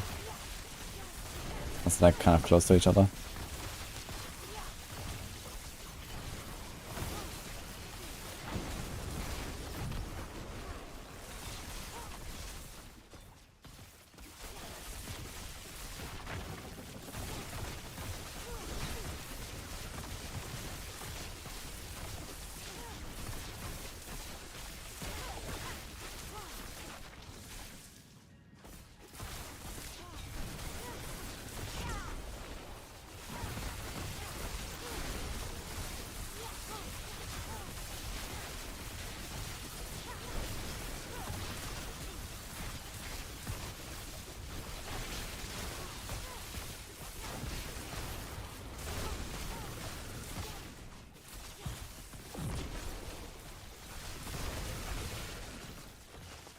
It's trying to push a little bit. I want to try to put the, I don't know, like 120 or so on chain lighting on the Sorc on the leaderboard.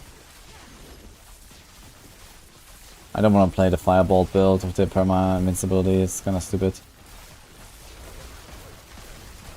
Oh, never mind, who did? Okay. Problem solved. I think I didn't press the flame shield properly. I want to see that actually. What happened there?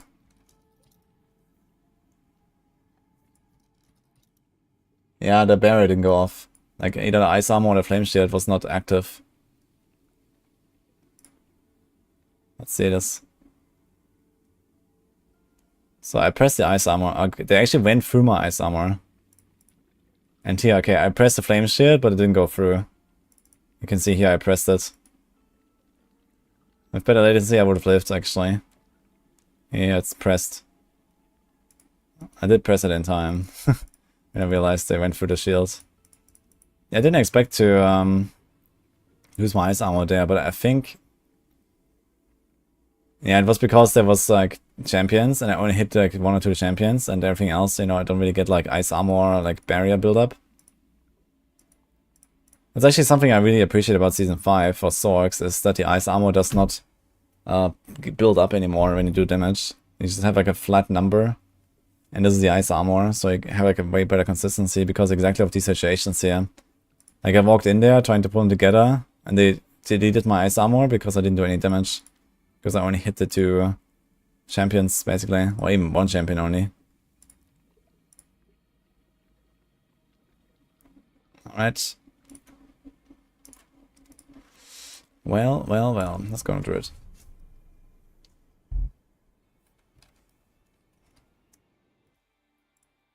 I'm happy, by the way.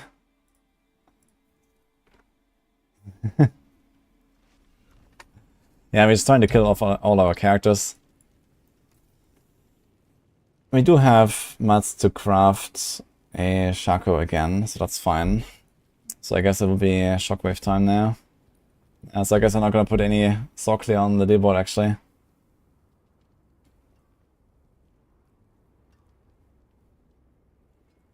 I don't think I'll really change much for push, right? Got a nice Tyraels here as well.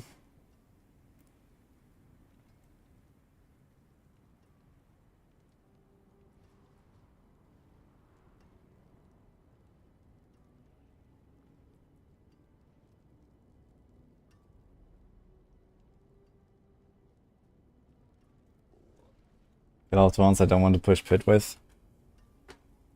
Yeah, I mean, we have the Plancy that's gonna kill everything. Just weak. So.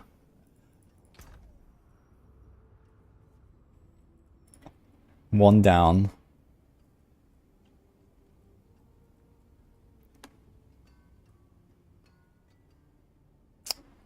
Any last minute adjustments you want to make on this build? I don't think so, really, right? Would I change much for pushing? No. We have meta here. We are probably strong enough to just kind of like tank pretty much everything that the bosses throw at us. Maybe besides the big Lilith explosion, but maybe even that one.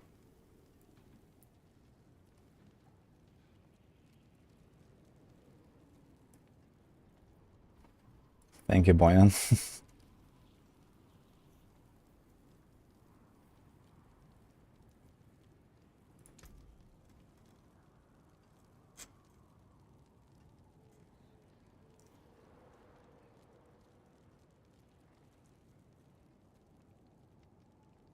Okay. That looks fine.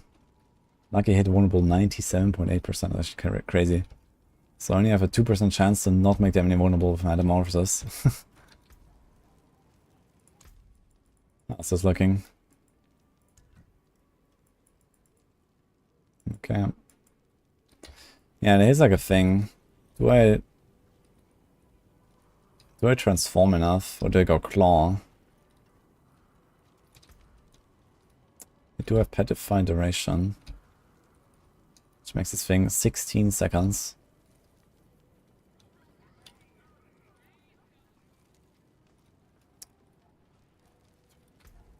We have Pack Leader.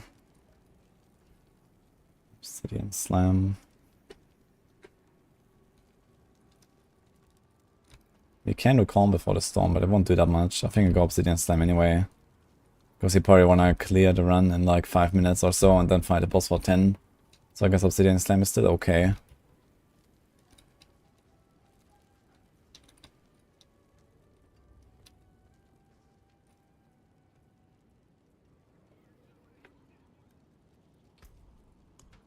You can change here. Dominate, Fine Claw, Art Match, Spirit, Undaunted. Bear. Okay.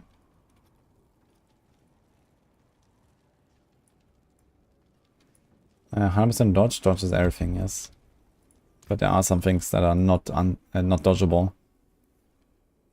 Like ground effects, generally you can't dodge them.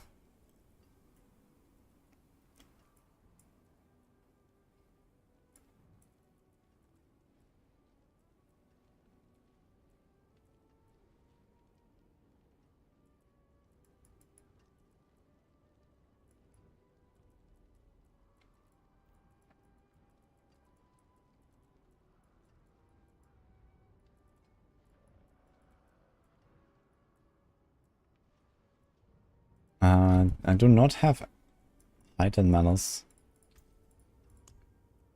Do I? Constricting? Ah, here it is. Item analysis down here, okay.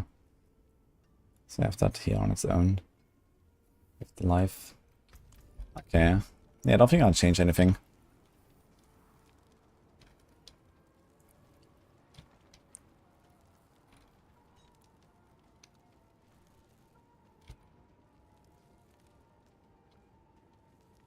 Mythic Unique's getting a big overhaul or just normal?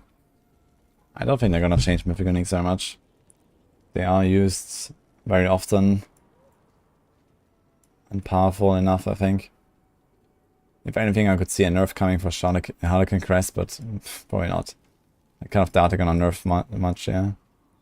I guess all the unique reworks will be buffs in general.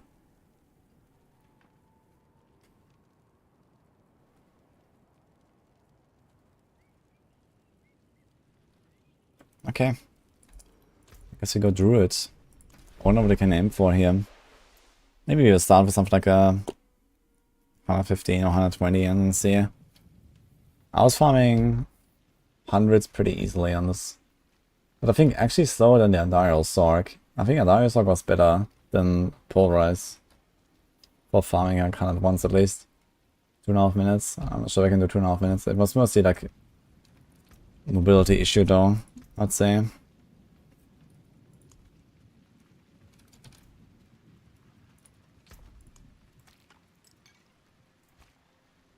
What did you draw mine? Okay.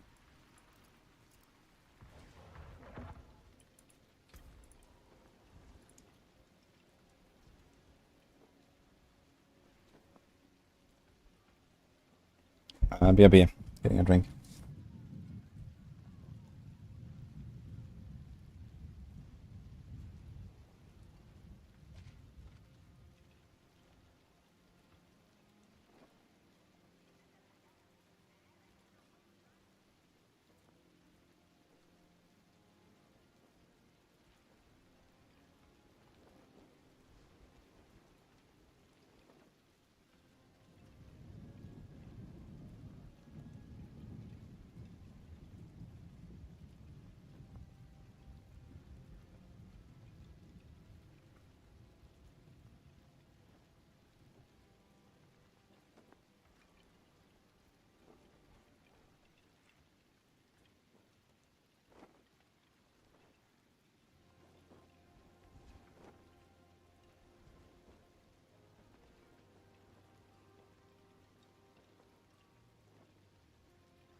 I guess it's time to update the whip command.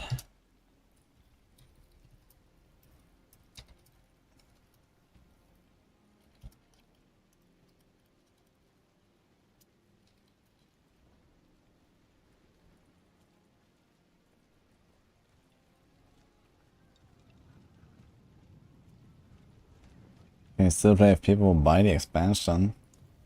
That's a good question. I guess technically you can group up. Maybe. But I guess you won't be able to go into most content with them. Okay, let's try 115. Do we play Bestial Rampage or we play Yosan? No, we do Yosan, right? Yosan, quick shift. No boots. What? There was no portal. Okay.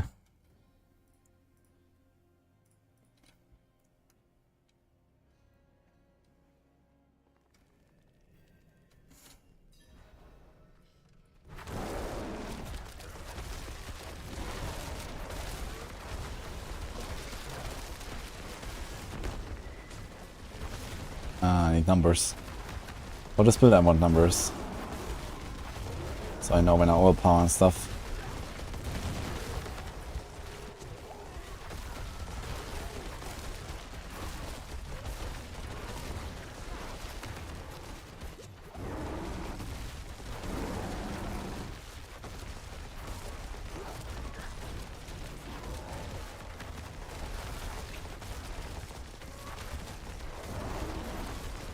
I mean, you have to sound, I guess. Every time you overpower as a pulverized bear, you get like a sound. That's not really the same, I guess. Yo, Cyclist? Thanks for something.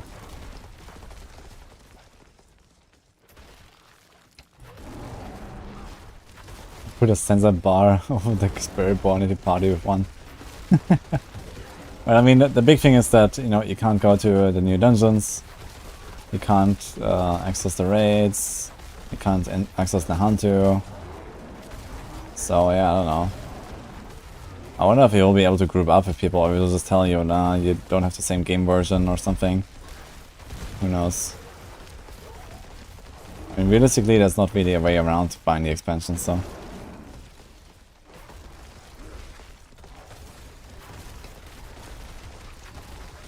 Like in Diablo 2, for example, you actually have like completely different game modes, right? If you play a classic or expansion. Dude, I'm not sure if we can actually do 115 that easily on this. This was a very slow start. Let's start a bit lower.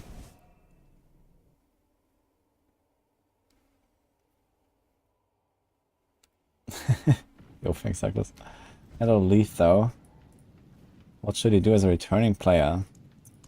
Say you go to Maxwell, you pick one of the good builds, and then start blasting and try to learn the game. Because a lot of stuff has changed. Yeah, we watched the periodic announcement earlier. Let's do a 111, guys.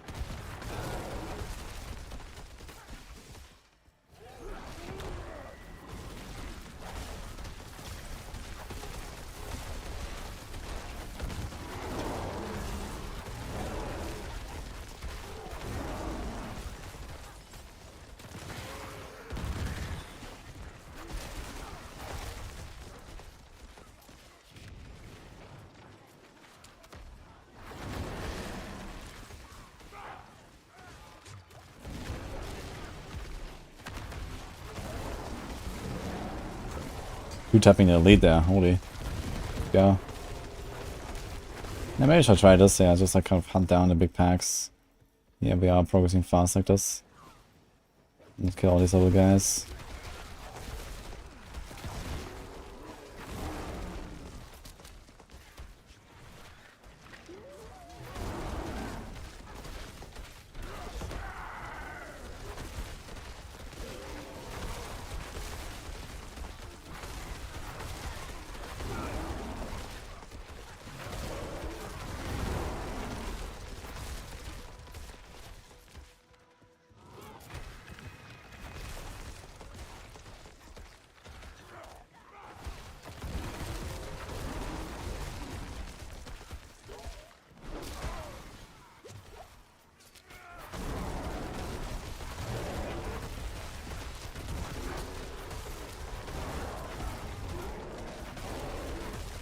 Dude, it feels like so long ago that I played these characters.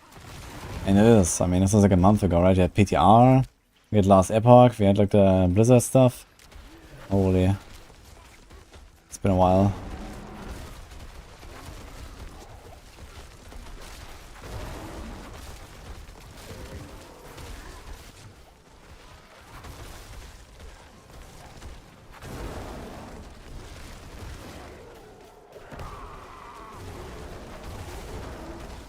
But we're pumping.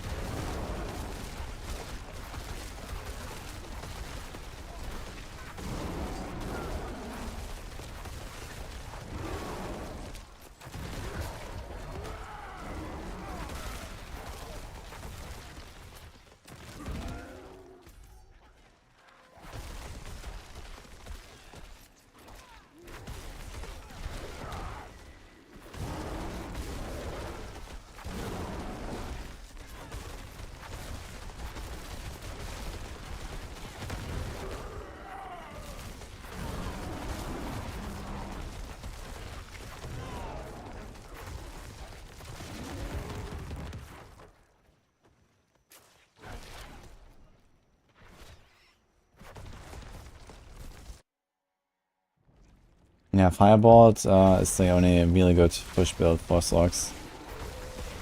But for farming there's a lot of options. You can play this, you can play Frozen Orb, you can play Andy, Blizzard.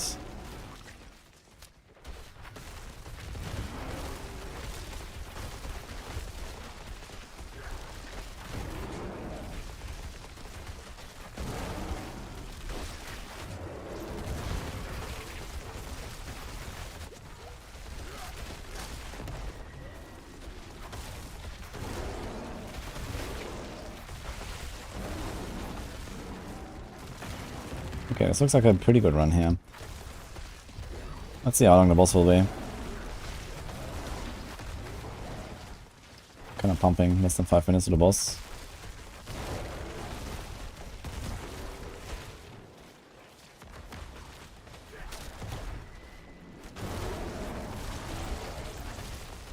Like just 2 shots here.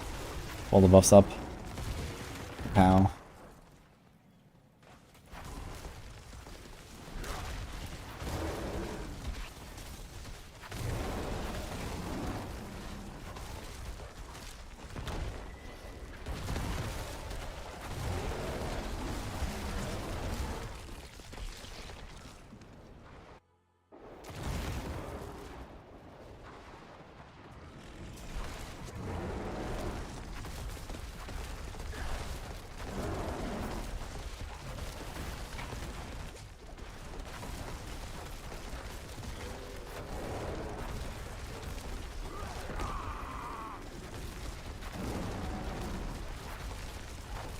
Okay. I guess like a 3-4 minute kill. 4. We don't rely on stagger on this build, which is good. So you can kind of just do damage to him all the time.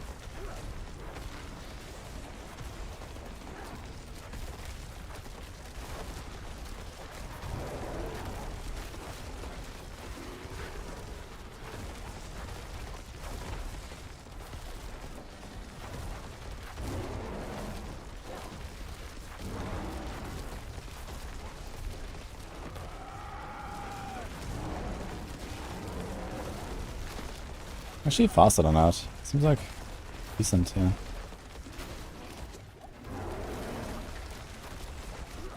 Some of these bonks are legit.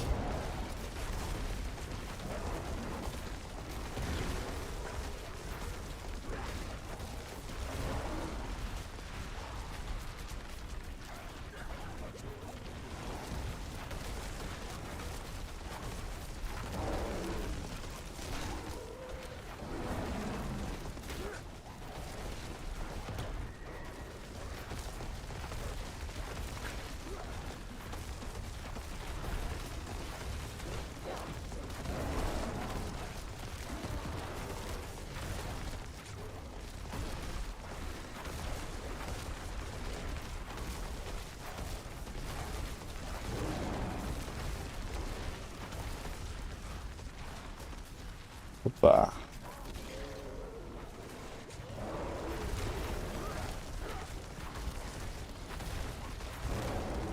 Okay. So this was like, how much time left? 8 minutes or something. It's a lot of time. Okay, let's go like 115. Let's go from there. Someone drop build for hardcore Heartseeker. I have my planner on the Discord. You can check that.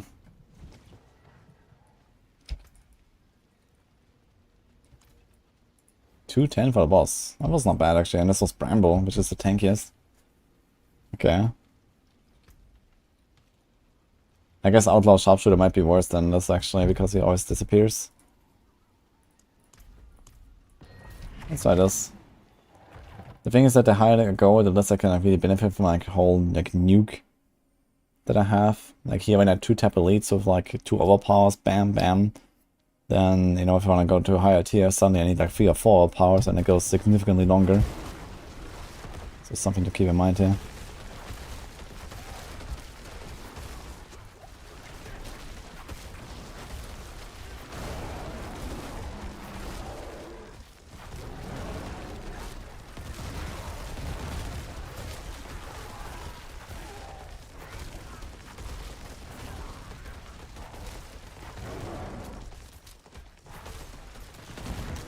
Yo, Brzaki. Thank you. I'm just trying to kill my characters. Let me get some nice clears on the way.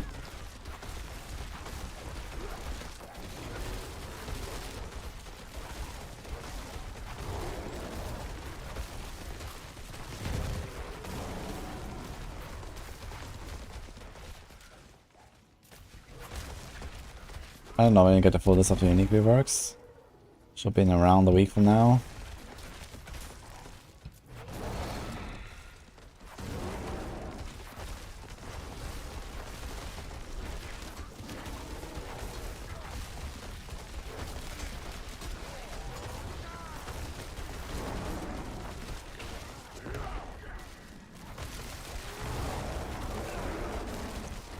Actually, I wonder, does Petrify only boost the damage against targets that are actually stunned by the Petrify? And then against the bosses? Or is it also if they are Soulball or something? I'm not 100% sure about that right now.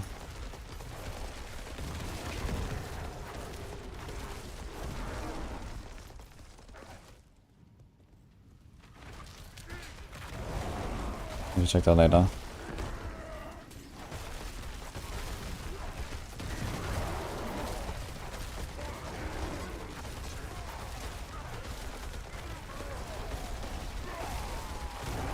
Yeah, that's what I mean. This is like 2 overpowers, kapow, kapow, and these guys were chilling at 20%, and then I see like another 10 seconds to finish them. So we kind of like very quickly get to the point where we hit a wall, I guess, because we need those extra overpowers, and it just takes forever to get them. And then I will just not have enough time for the boss.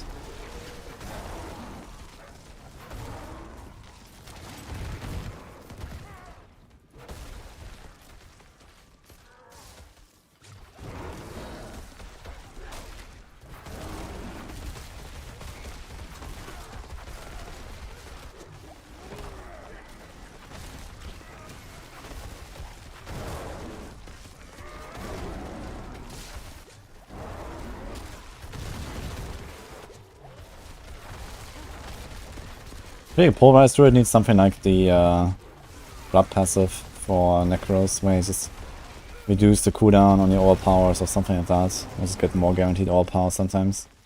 I feel like just like waiting every 12 seconds to get those 2 guarantees is kinda not cool enough.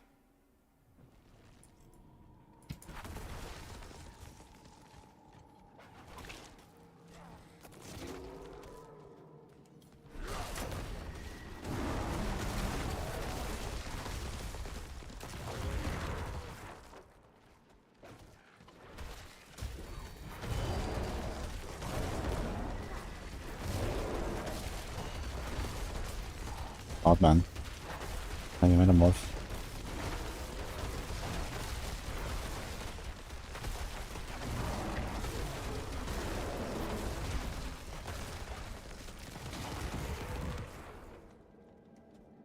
Yeah, Rogue is looking pretty good for Season 5, but it seems like the victimized deaths are all completely dead. So, Pincher victimized, I guess Pincher will be just positioning again, which is fine. But Heartseeker seems to be dead.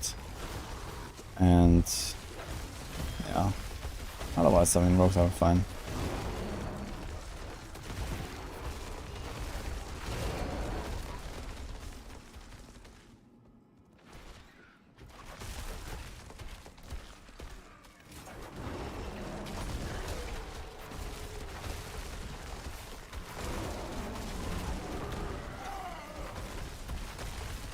Yeah, Sorc is dead. Bit unexpected to be fair. Was a bit early. Okay.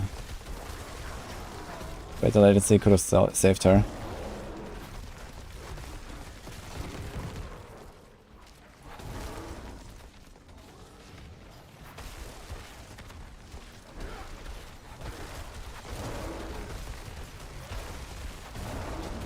No.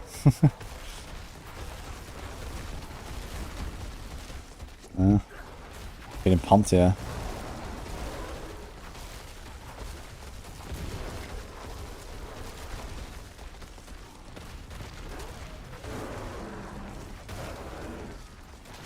Okay, we're gonna have like 9 minutes for the boss. That should be fine. Just here.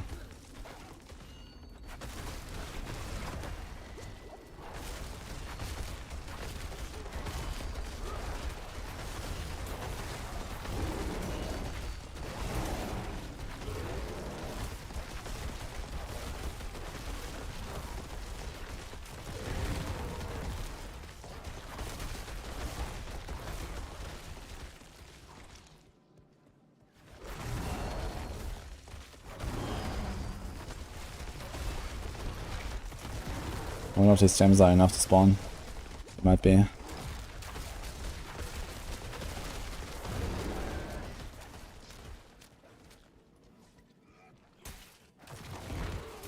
Ugh.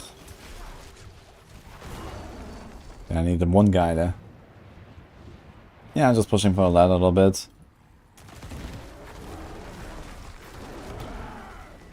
With both my all powers before pressing Rectify. Nice.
I lost my quickshot bonus, man. What the hell?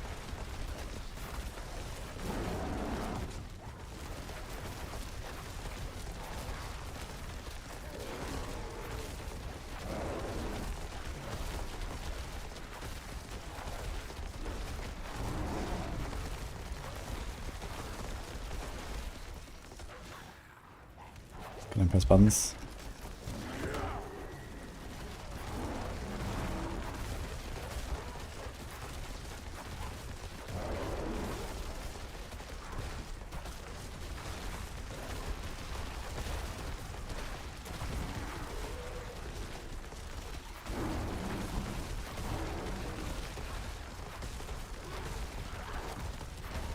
Alright, some of these ads, if some of these bosses actually spawning ads, Obsidian Slime is not that terrible even on the boss.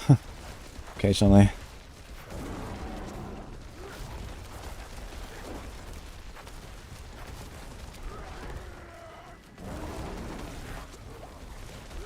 There's like 4 or 5 ads.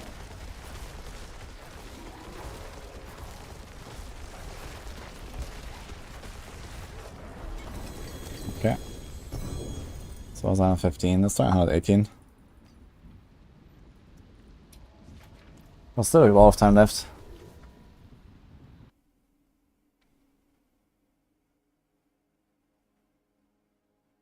Yeah, I'll play some PoE. But I don't have much time for it, unfortunately.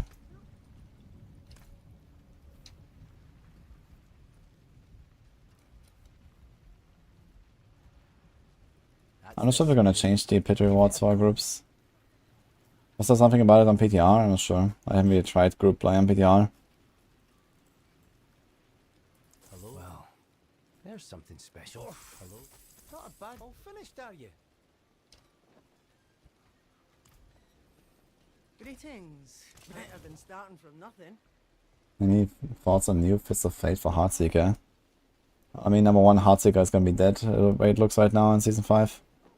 But for Andarios and for like any other like kind of proc-based build, Fist of Fate is gonna be very powerful for sure. Especially if it's not a core skill build at all. Fist of Fate is gonna be a good item.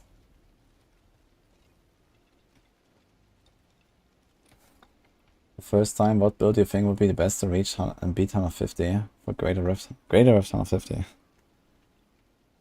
Well, Nova is usually the way.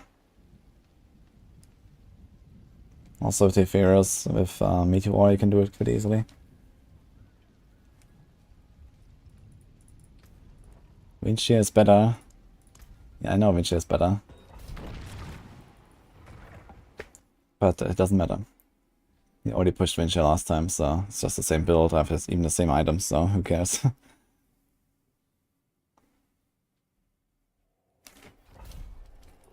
Yeah, I don't really trust him fixing Victimize for Season 5. Maybe, maybe not.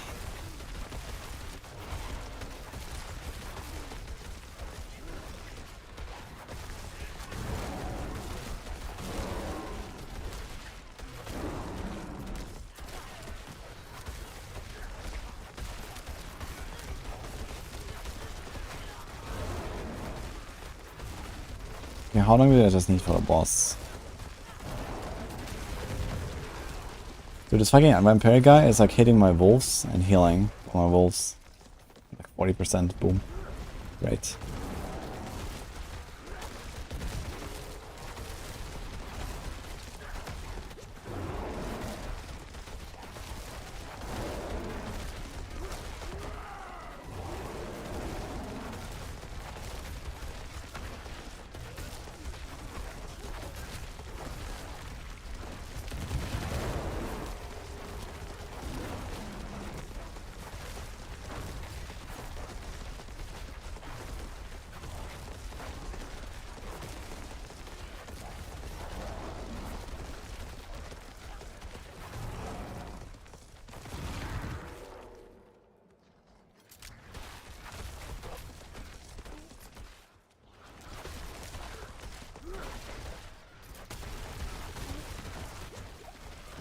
Now we don't really know if the Sorc class will be enough, but it seems like Sorc is gonna be the best or second best class, I'd say. Just like judging from what I know.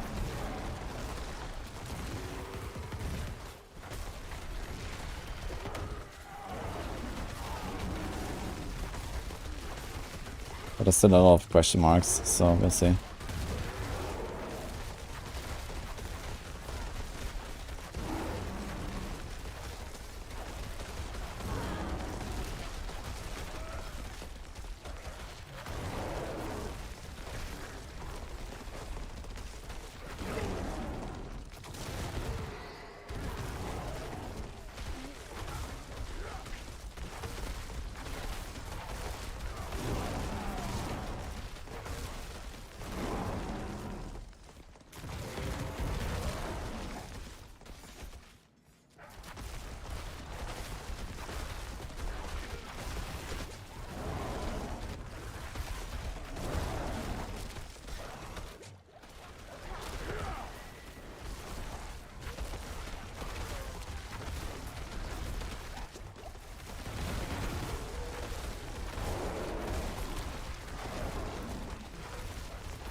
My metamorph is kind of bugged out or something. It didn't move me. That's cool. Man, this guy's hurt.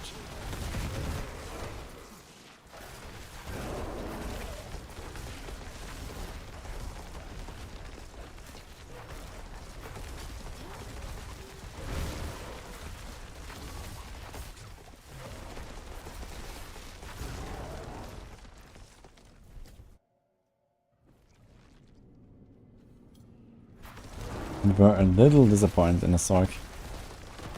A little.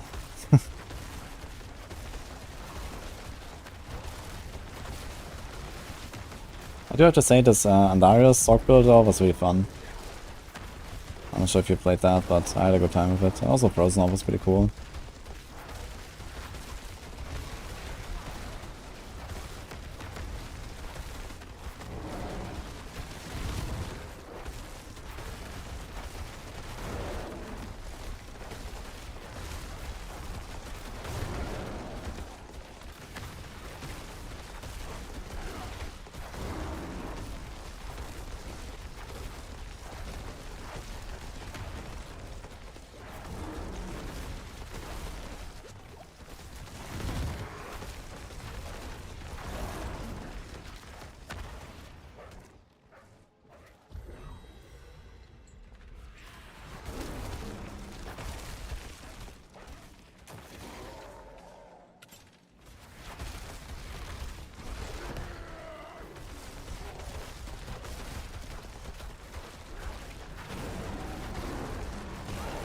Oh man, lots of these guys.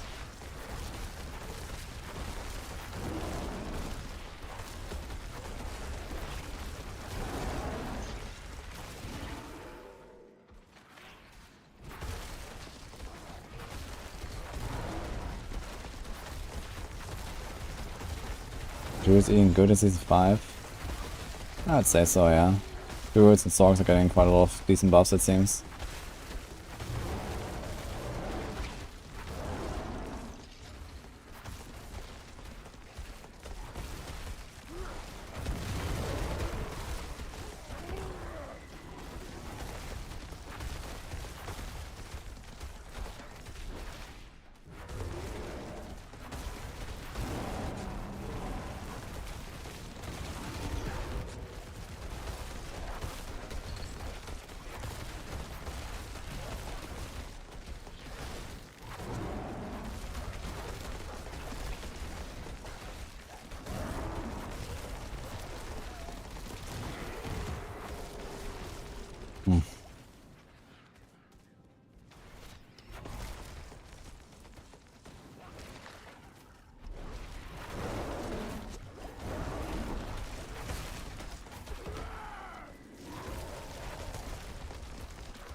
Fortitude.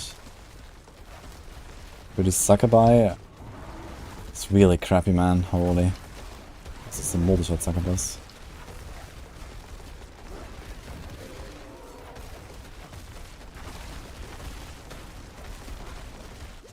I remember my one rogue rip at like level 30 or something when I walked into a bull tier 3. First Helltide. Worm comes out, spits out a multi-shot Succubus in my face, boom. That's it. It's hilarious. That's a very funny rip clip.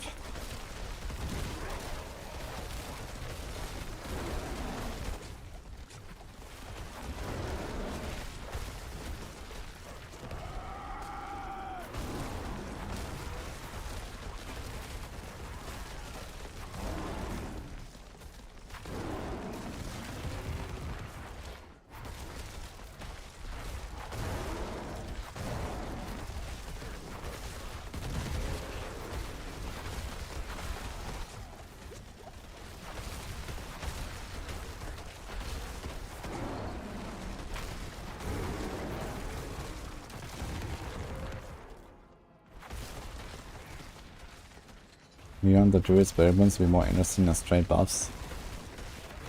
I could do that, but I think the Druid Spiritborns are okay. You know, they are not just buffs, right? There's some procs, these kind of things. can get cooldown resets, you can get healing, you can get the guaranteed overpower. There's some interesting effects, I believe.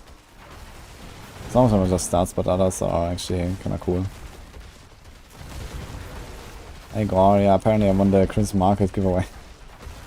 I mean, it kind of makes sense, I guess, since, you know, I've been sub to them for, like, basically ever. So I guess I actually did have a relatively decent chance.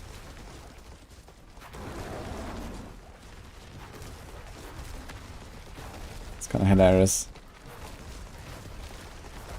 Okay, we have 600 for boss. That actually turned out to be a very slow run, as I realized. What the fuck? Wait, where did the time go? It's actually kind of fine in floor 1.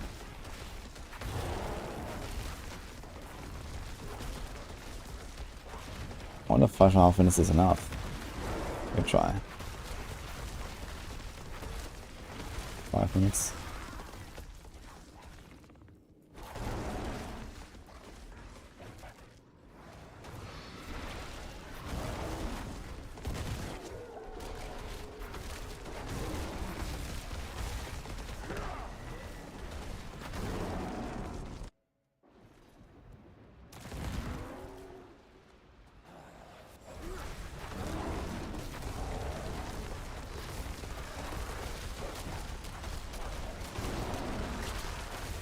Yeah, problem is, this is kind of crappy boss, yeah.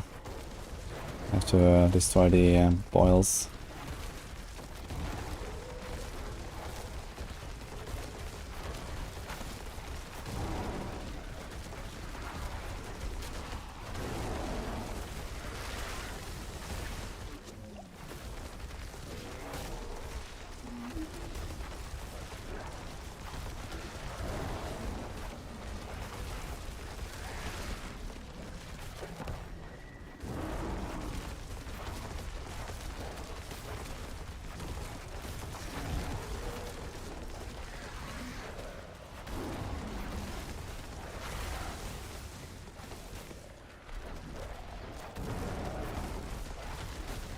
Blah.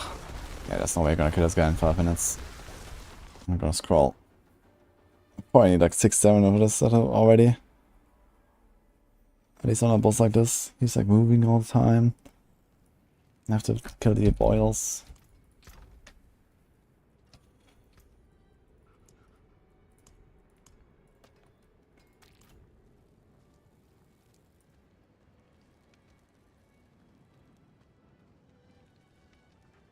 So stats switch implemented, do I think damage numbers will be back to thousands for top builds? Nah, it's not gonna go that low. Like just the base damage on your skills can be already thousands, I guess.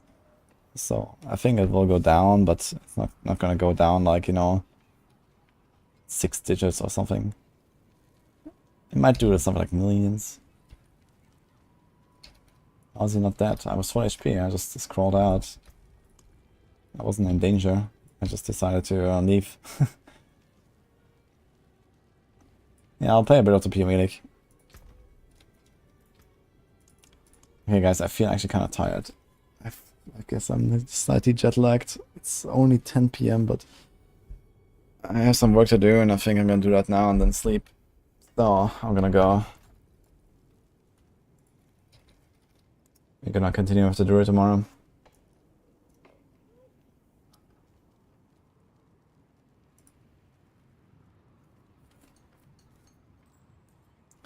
Okay, so Rax says I owe him a raid for a month straight, so let's start with that today. He's doing some PvE apparently already.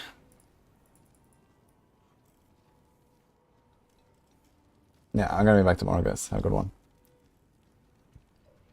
Appreciate the subs today. See you then.